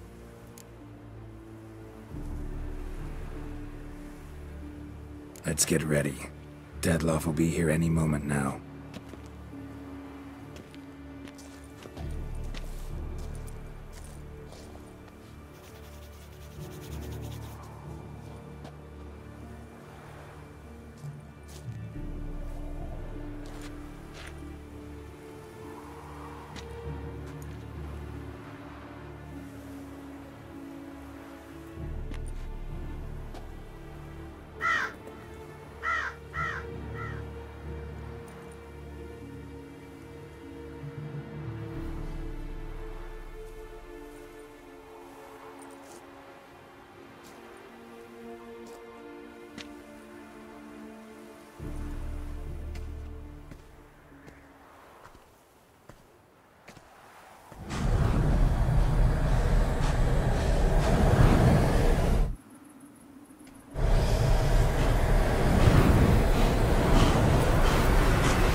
Sienna, I have a question I must ask you.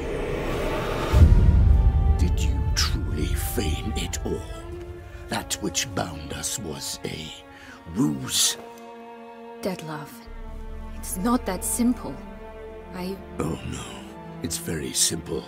You either deceived me or not. In forgiving you, I grieve. For now, we must part.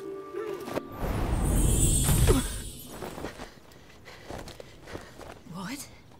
But how?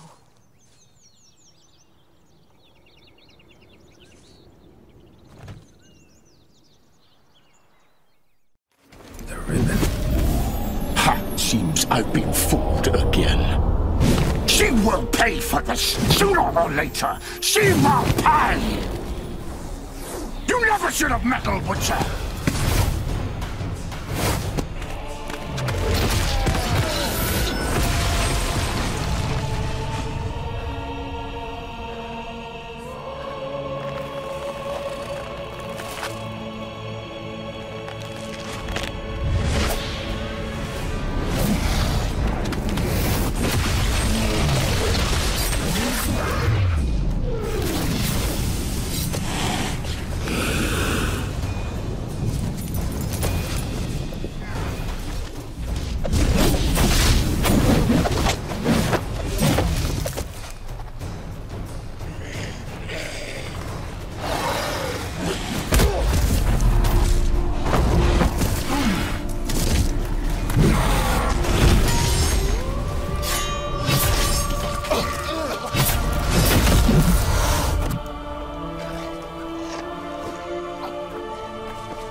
Leave him to me. Be gone. I can't let... I insist.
My, what a smashing ensemble.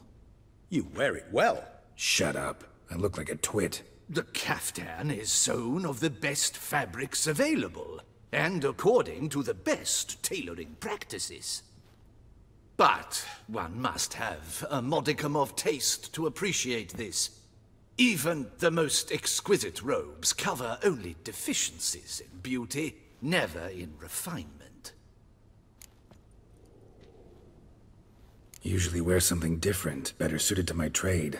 Got nothing against this particular outfit, though. Just don't exactly feel comfortable in it. And I despise formal occasions. Nothing one can't get accustomed to. Now, be so kind as to stand still. All that being as it may, Toussaint's highest honor, the Order of Vitis Vinifera, demands appropriate attire.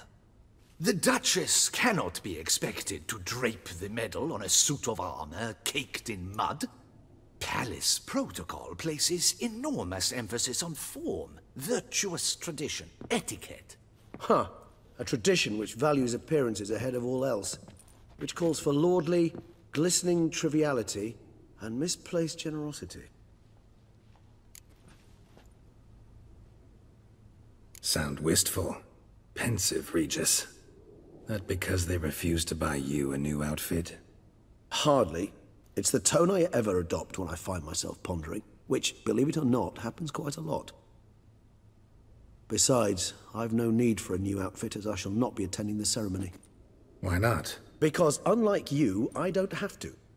I shall begin to pack my belongings instead.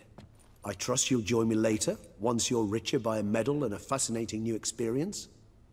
Count on it. Ceremonies, medals honoring virtues, just keeps coming up. I've had no reprieve either. And I keep thinking of the last great virtue, compassion. It's the one piece of the puzzle that never seemed to fit. Mean you suddenly believe the 5 virtues theory, after all we've revealed? It's not a question of belief, superstition, or old wives' tales. It's a conclusion derived through exercising pure logic.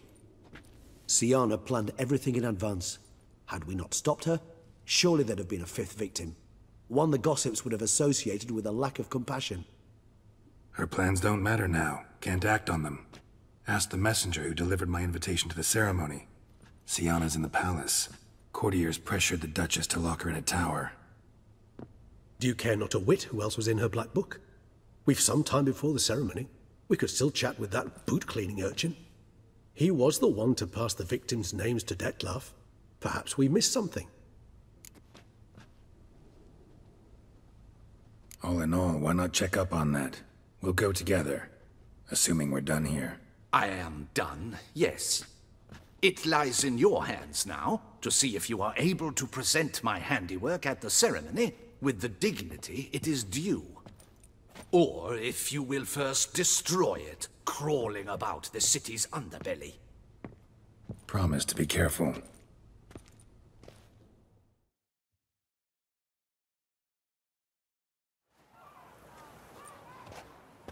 Oh, it's the swordsman. Good to see you.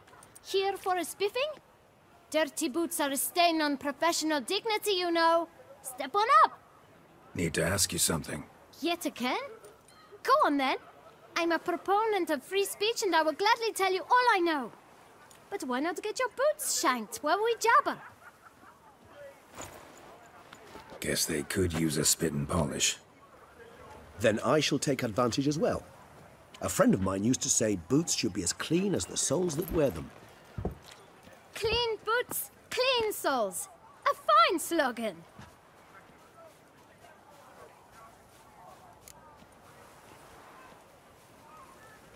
How's business? Well enough. I can't complain. Though it'd be even better were certain folk to sit down for a shine as they stood and chatted. Man in the frock coat. You passed him some letters, remember? Why, of course. I'm young, got a mind like a steel trap, but... If you're about to tell me this information will cost me, forget it. How'd you get those letters? Beggars brought them. Beggars. Tell us more about them. How many were there? Why, 4. 1 for each letter. Just 4? Sure you didn't get a 5th? I can't count, you know. Remember anything else? These beggars have anything in common? What? Come now. Each was different. Some had mismatched boots, others had no boots at all. Oh, I know! They all had no home! Kid, my patience is starting to run a little thin. Now think hard.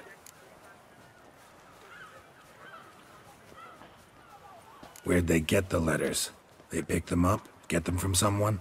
I don't know. They'd come, hand me a letter, and walk away. I asked no questions. Geralt, allow me to ask a question. Listen, lad. I'll be glad to mix another batch of that boot shine for you.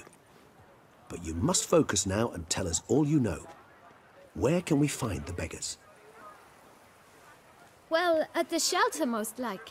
Where's that? Everyone knows. It's just round the corner. Up those stairs, then right. Thanks, kid. For your trouble. You? What do you want? To talk. Here, that's a waste of breath. We've tried it, only to tire our lips. We'll use other means of persuasion now. Gentlemen, calm, please. Either get out along with these flea-ridden vagabonds, or we'll toss you all out. Our patience is gone. This place is no longer a rank refuse dump. Scram! Decent folk live here. Decent folk you mention. Mean yourselves. Why? Do you doubt it? Hell yes. Hear that, Artois? He poking insults us. On our own turf. We should step aside, good fellow. My friend is perfectly capable of settling this unfortunate dispute on his own.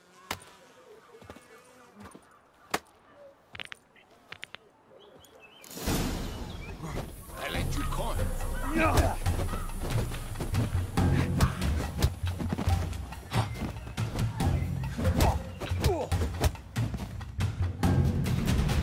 All right. I can take a hint. Come, time to go. I thank you so much for your aid. I tried to reason with them, but they'd have beat me blue had you not come along. I'm grateful.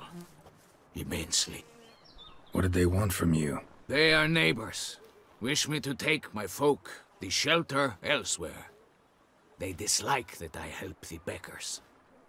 I do not oppose going elsewhere, were we to have somewhere to go. But you've come with a problem, have you? My turn to aid you. Need some information. Looking for a man who might have mentioned the boot black in Rue de Garl. The boot black? A feisty lad. I know him. Any of your, wards supposed to meet him recently or soon? Forgive me. Those I help and I are not so close that I would know. But should you wait, they'll all soon come for their meal. You can question them yourselves. Thanks. We'll wait. Nice of you to let us.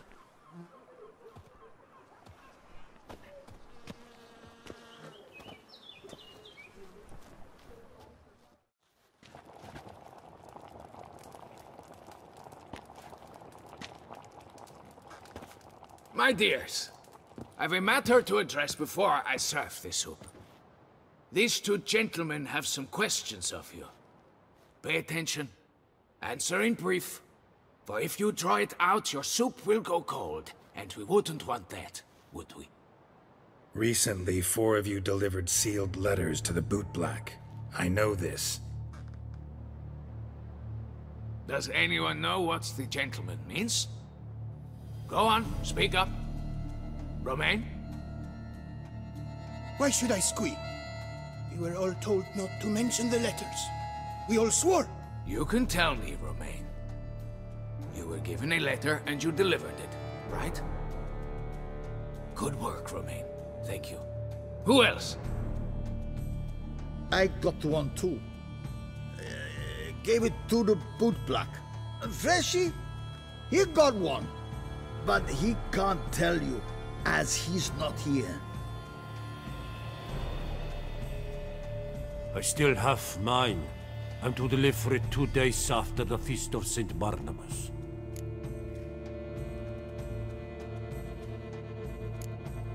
It's a matter of importance to the Duchy.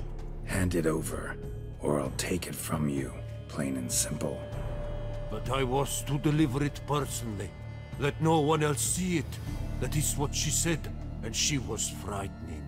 You ought to heed folk who are kind and honest. This man helped me a short while ago, helped all of us. If this individual threatened you, you need not keep the promise you made. All right, take it. I didn't want to see the bootblack anyways. It's always muddy there.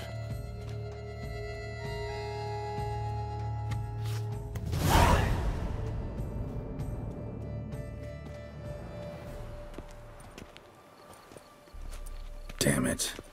What is it? Another name, truly? See for yourself. Well, well. I must say, even I did not expect this. This time you will see to our Duchessa. It seems we underestimated Siana rather grossly. Judging by this, Detloff was literally supposed to tear her heart out. Yet first you must snap her neck. Puzzling.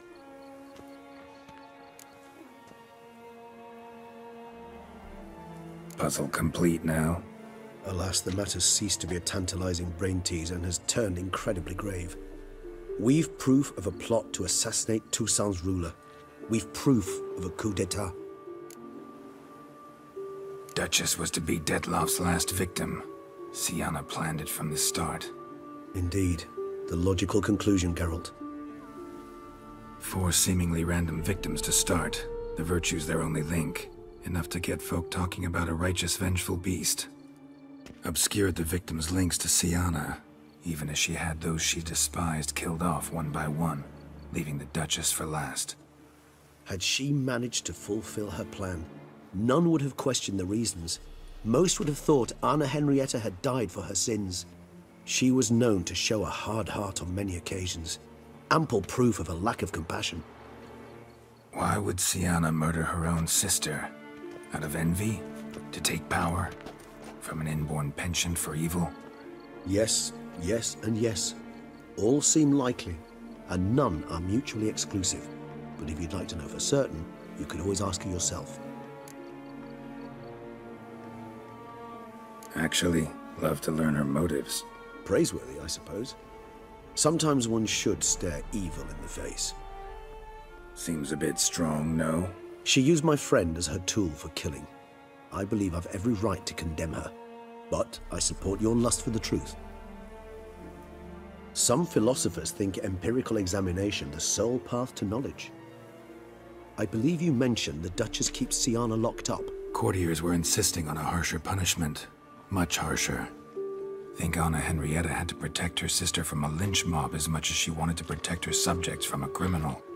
One way or another, she's locked away in a secluded wing of the palace, awaiting trial before a court of law. I'd need to get past some guards to see her.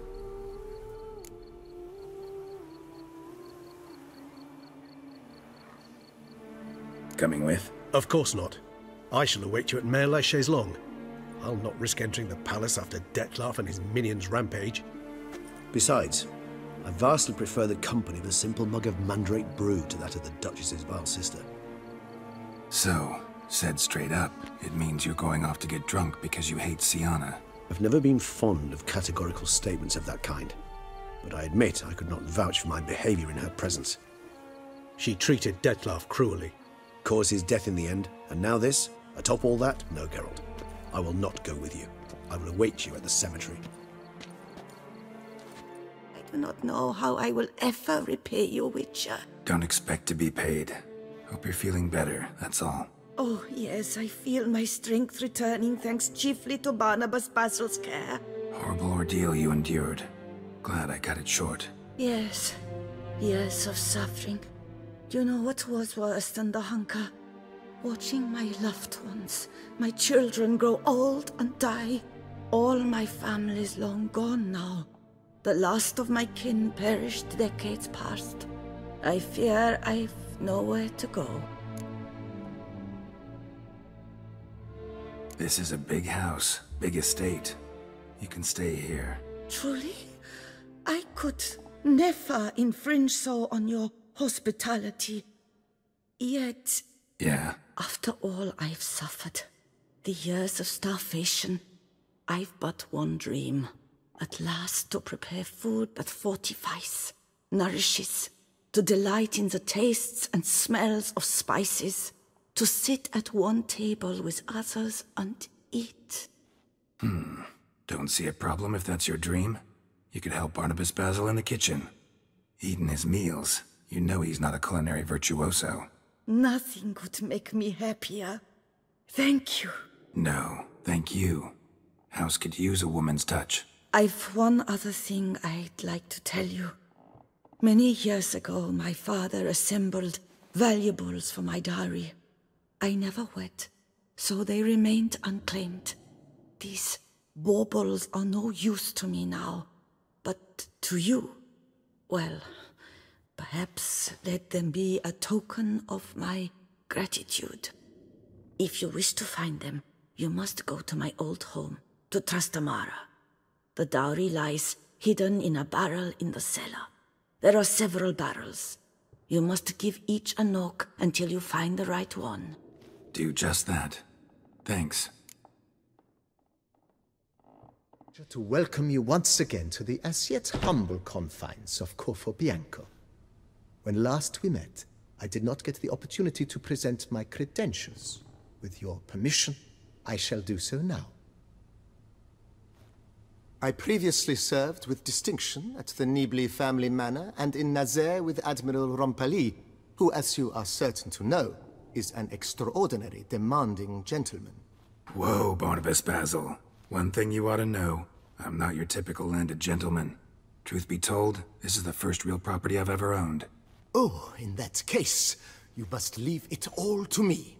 I shall organize, see to everything, and whip the house into order. I dare say this place will soon be the most prosperous vineyard around. Great. Can already see I'm in good hands.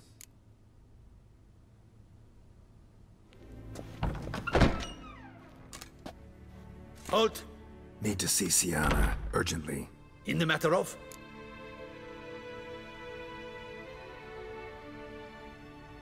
Want to talk to her. It's important. Want to talk? Go see your gran at tea time. Not one locked up on the Duchess's orders. No doing without special permission. Period. Found some information important to her case. Need an explanation, urgently. Ah, fine then. You're that witcher who solved the murders, no? Then you've my permission, but only for a few minutes. Promise to be brief. The witcher will speak with the inmate. You can take a momentary break. As long as it's truly but a moment. Highly irregular, this. Have you come to see how I fare? I'm fine, thank you. Artorius' ribbon worked wonders. It's a shame they took it from me. I know who the fifth victim was supposed to be. Goodness, you're simply a compulsive snoop. I'm in prison. Dettlaff is dead. Could you not just drop it? Sienna, stop pretending you couldn't care less. I know it's an act, and it's really starting to wear. Why do you want to kill her? For such an accomplished investigator to ask about the obvious? Come now, Geralt. Why do you think? Because she turned her back on you, then banished all memory of you? Bravo, Geralt. Yet another riddle solved, and your sick curiosity sated. Well, what now? Off to share your discovery with Anna Henrietta? Oh, she's no longer in danger, true. But she very well might add a little something to your reward. Definitely gonna tell her. Not necessarily for the coin, though. Then why do it at all? She ought to know. If only 'cause you'll probably try to kill her again if she ever lets you out. I probably will.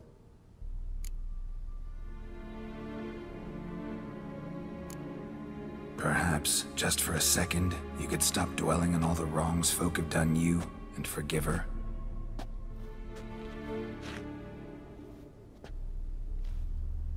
Why should I? For old time's sake. You loved each other once. Please. I don't know who fed you that rubbish, but... Read your governess's diary. You played together, were inseparable. Henriette'd get you into trouble sometimes, sure. But there were also times she stood up for you. When you had nightmares, only she could calm you. Time eats away at memories, distorts them. Sometimes we only remember the good. Sometimes only the bad. If she loved me so, why did she wash her hands off me? Forget me, Sienna, you were exiled when she was how old? 12? 13? She was a child. What was she supposed to do? Rebel? Organize a coup? Steal your father's seal and forge a pardon? She was powerless. Wiped you from her memory not because she didn't care, but because your departure was traumatic for her. She forgot because that was the only way she could handle the pain.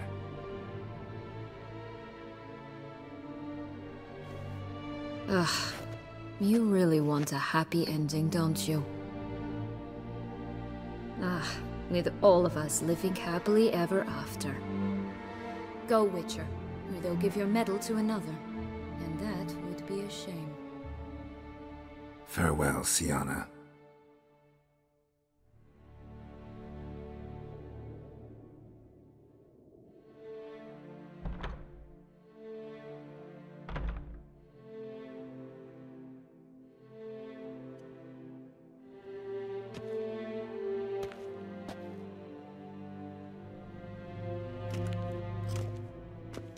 Commander de la Tour would like to see you. Shall we go at once?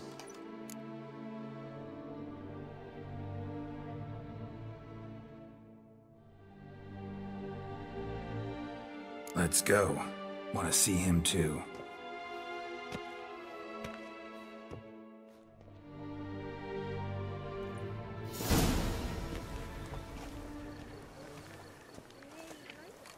Damien.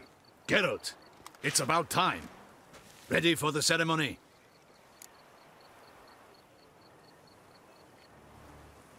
All right, we can start. Very well. But you must behave. Less like a hired thug, and more like a man deserving of the Duchy's highest honor. In fact, you'd do best to maintain a dignified silence throughout. Let's begin the ceremony. Come with me. The Duchess awaits.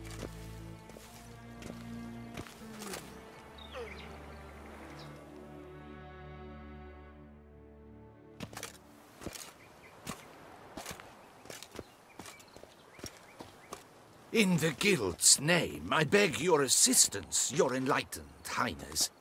Without barrels, production will come to a stop, and it will be the end of us. You lost them all in the fire. These are horrible tidings. Oh, we are most dreadfully saddened.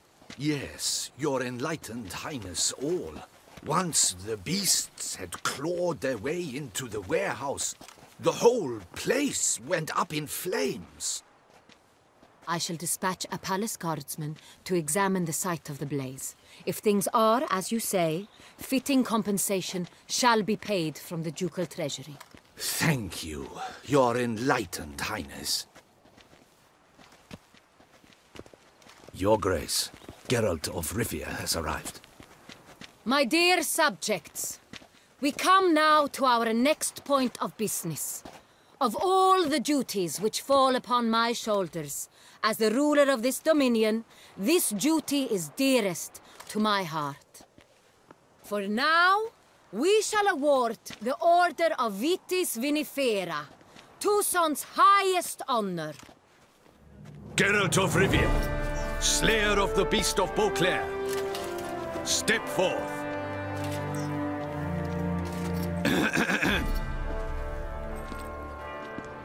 We bestow the distinction upon the Witcher, who saved Beauclair from the terrible beast.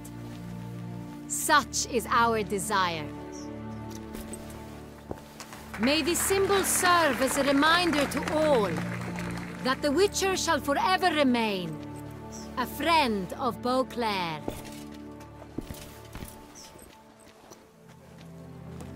In more familiar terms now, I thank you immensely, Geralt. Damien has your reward for you. After all, it was but a contract. Thank you. I have a small surprise for you, in addition.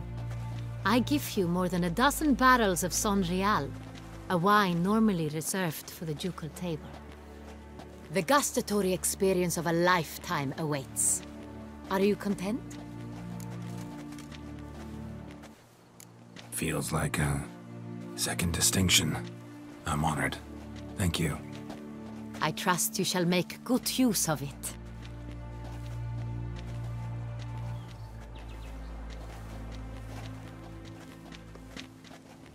In a moment I shall speak to Siana. Will you assist me? You returned my sister to me, yet you also showed me her horrendous deeds. As head of state, I must judge her fairly, but she is my sister. Thus my heart bleeds for her. If my presence will help in any manner, of course I'll stay. We shall now question a person implicated in the murders which recently ravaged our fair city of Beauclair. Captain de la Tour, show Sylvia Anna in.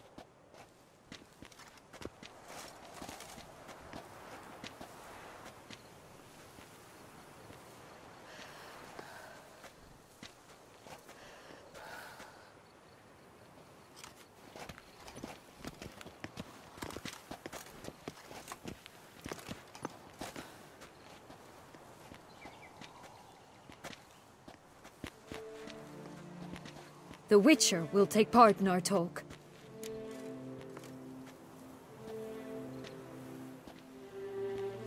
The Duchess requested I be present. You have committed crimes. Grave crimes.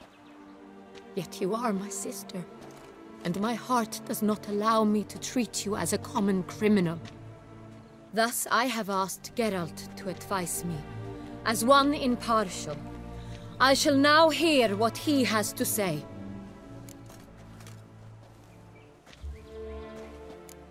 Bitterness consumes Siana. She had cause to resent many of the court of Beauclair. I know her reasons, understand them even. But I can't condone the actions she chose to take. What is he talking about, Siana? You know exactly what.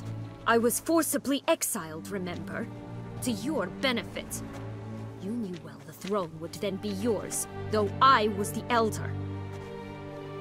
The ministers I can understand. They'd hated me since I was a child, thought me a poor prospect for the wife of a duke.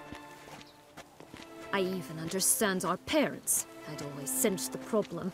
They simply feared me, for I dared to be free. That fabricated curse, it fell into their laps. A gift from above that brought relief. But you... Your dagger hurt most. You were my Honorrietta, dammit. My darling little sister. Now do you understand, Witcher? She betrayed me.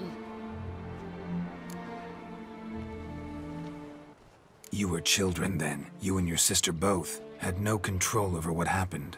You're wrong, Witcher. She had control. Remember, dear sister, the day they banished me from the palace? Of course, I'd had the idea to pelt the Nilfgaardian envoy with fish bladders, which we filled with rancid suet on a lark, and which you set afire at the last to impress me, I imagine. And I admit, you did. Hit him right in his hideous bald patch. Never laughed so hard in my life. But when it came time to find the culprit, you said not a word. I took all the blame and all the punishment. It's true. I did not stand up for you. I was too afraid. The council was unanimous. They listed all my offenses. My flights from the palace, supposed acts of cruelty, inappropriate friendships. They cast me out, but you, the only one to understand me, you cowered in a corner, lifted not a finger to help. Not before, not after. You never tried to find me. That's not true. I searched for you. Sent out knights, gathered tidings from without. You did not wish to be found. Since the day you vanished, I have lived with the knowledge that I failed you. I'm sorry, dear sister. Can you forgive me?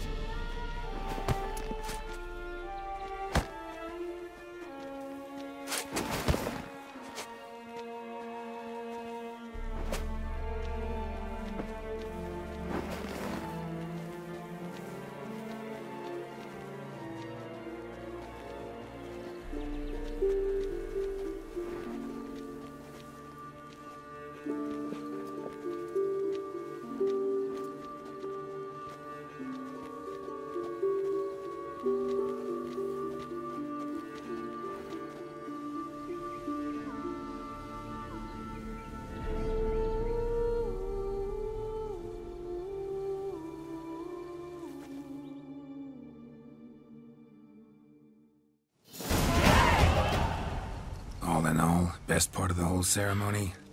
It was short. Perhaps for you, as you ducked out early. The others are probably just getting started. The drunkenness never ends in this quaint realm. Not so fond of Toussaint after all, are we? Oh, this place is like a strong wine, Geralt. Good in small sips.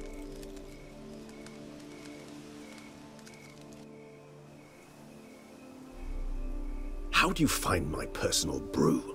Not too strong? Just right. Credit the local mandrake of the Alrauna diabolus variety for that. The tubers which grow in this area's volcanic soil have an altogether unique flavour profile and display a remarkably uncommon dark brown tint. Fascinating. All I can say is this batch turned out excellent. Indeed. It might be wise to stockpile some roots for the future. Would you care to accompany me? You decide to go root picking now? It's dark out. Geralt. Even were I generously to assume it had simply slipped your mind that I am a vampire and thus need no light to see, I'd never believe you had also forgotten that you likewise have absolutely no trouble seeing in the dark. So, shall we? If you think it's a good idea, let's go. But I think you might be forgetting one thing. Fresh mandrake root of this variety is highly toxic, even to a witcher. Ah, not a problem. I never forget matters of safety and hygiene in alchemy. Here, gloves and a mask. Don them, and you shall be in no danger. Thanks. Right then, let's go. Those Bruxae, they called you a traitor. Alas, we've a very simple code of honor, we vampires. So simple you might call it trivial. Either one is with us, unconditionally, regardless of the circumstances, or... Won't let it go, will they? They will not. Fortunately, we've another rule, an unwritten one, and just as trivial as the first. It is neatly summarized in the saying, out of sight, out of mind. That is why I must leave Toussaint. For a vastly long time, most like. Yeah, I get it. Let us make for my camp. I've an overwhelming desire to have another drink.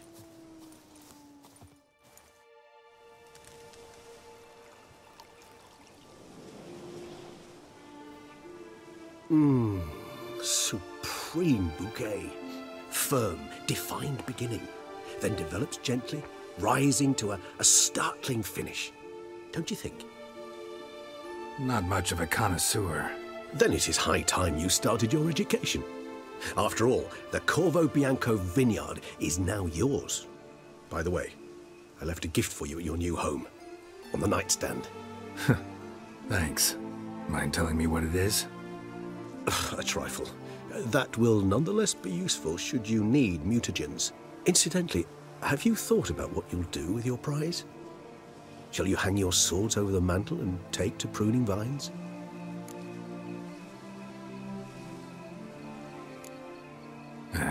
Don't really know yet. Might find the life of a hard-working vintner too tempting one day. Or maybe I'll just stick to the path, go on roaming, staring up at the stars after laying my bedroll at the roadside.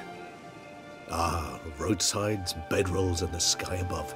I sense some poetry coming on, which of course brings to mind Dandelion.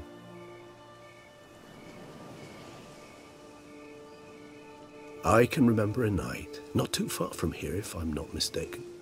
We hid in a cave while a blizzard raged all about. Does that sound at all familiar? How could it not? We just set off to rescue Serisi from Vilgefortz. Oh, our encounter with Vilgefortz. That is something I do not remember so fondly. But that first stay in Beauclair, far calmer than this one. Seemed like a land straight out of a fairy tale back then. Its sole problem, cellars too small to accommodate all that wine. Appearances, Geralt. Appearances, like Mamoons and Dopplers, deceive. So what did become of Vilgefortz? Killed him. Sure wasn't easy, though.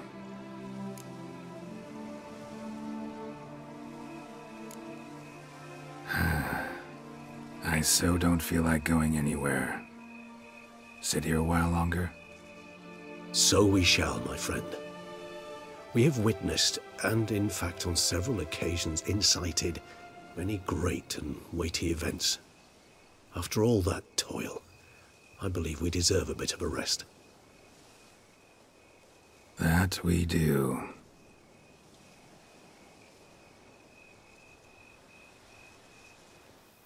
Master Witcher, some unknown individual barged into the residence. I resisted as best I could, but to no avail. Who is it? Alas, they did not do me the basic courtesy of introducing themselves.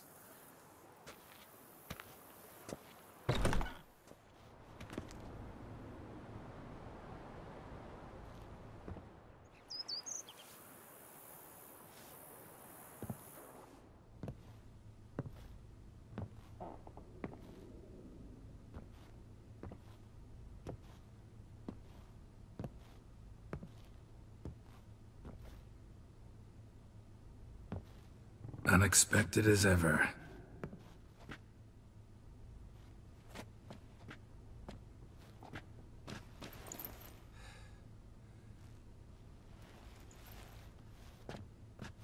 And beautiful as ever. Won't you even ask why I've come? Or how I found you? Wouldn't get a straight answer anyway. Quite true. Used to bother me, all your secrets. Now I know if you have something to tell me, you'll tell me. Don't need to ask. I missed you, Geralt. Madly. Come outside. We can hold hands and stare at the sky, like some shitty two-crown romance.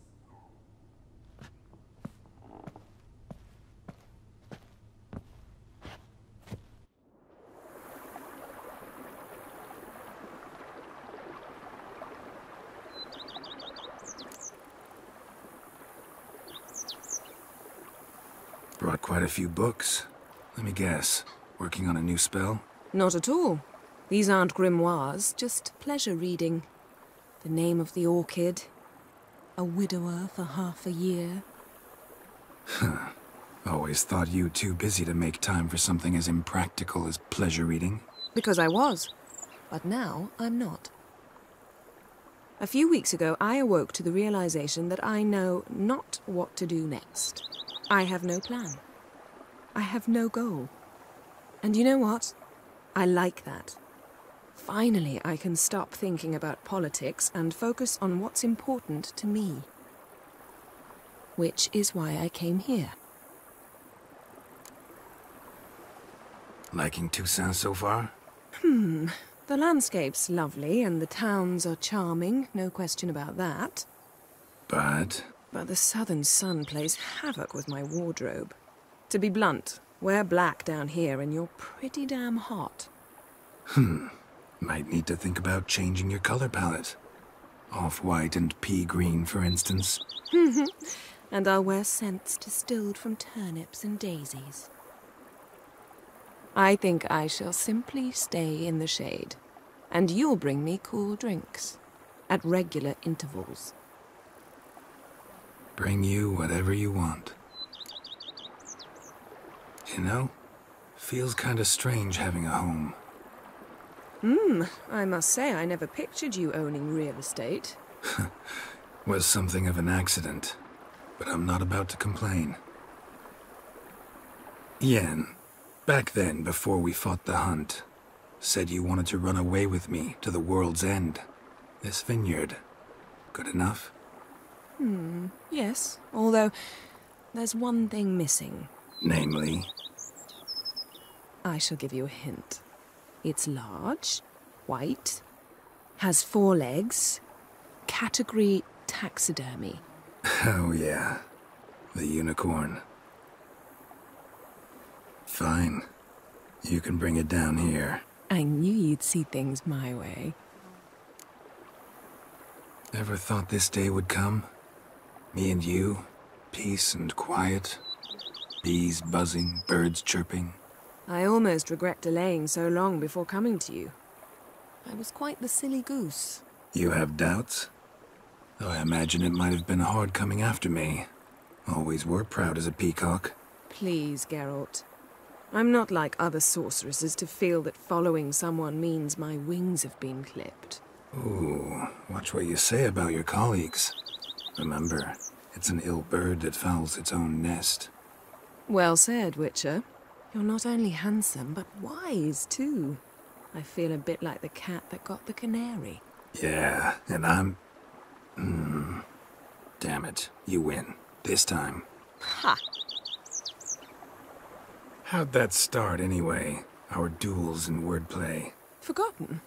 It was at a vernissage in Banard. You started it to keep from going mad with boredom. I remember finding your sense of humor both groan-worthy and somehow endearing. Never change, Geralt. I beg you. So, talk again later? Of course. I'm not going anywhere.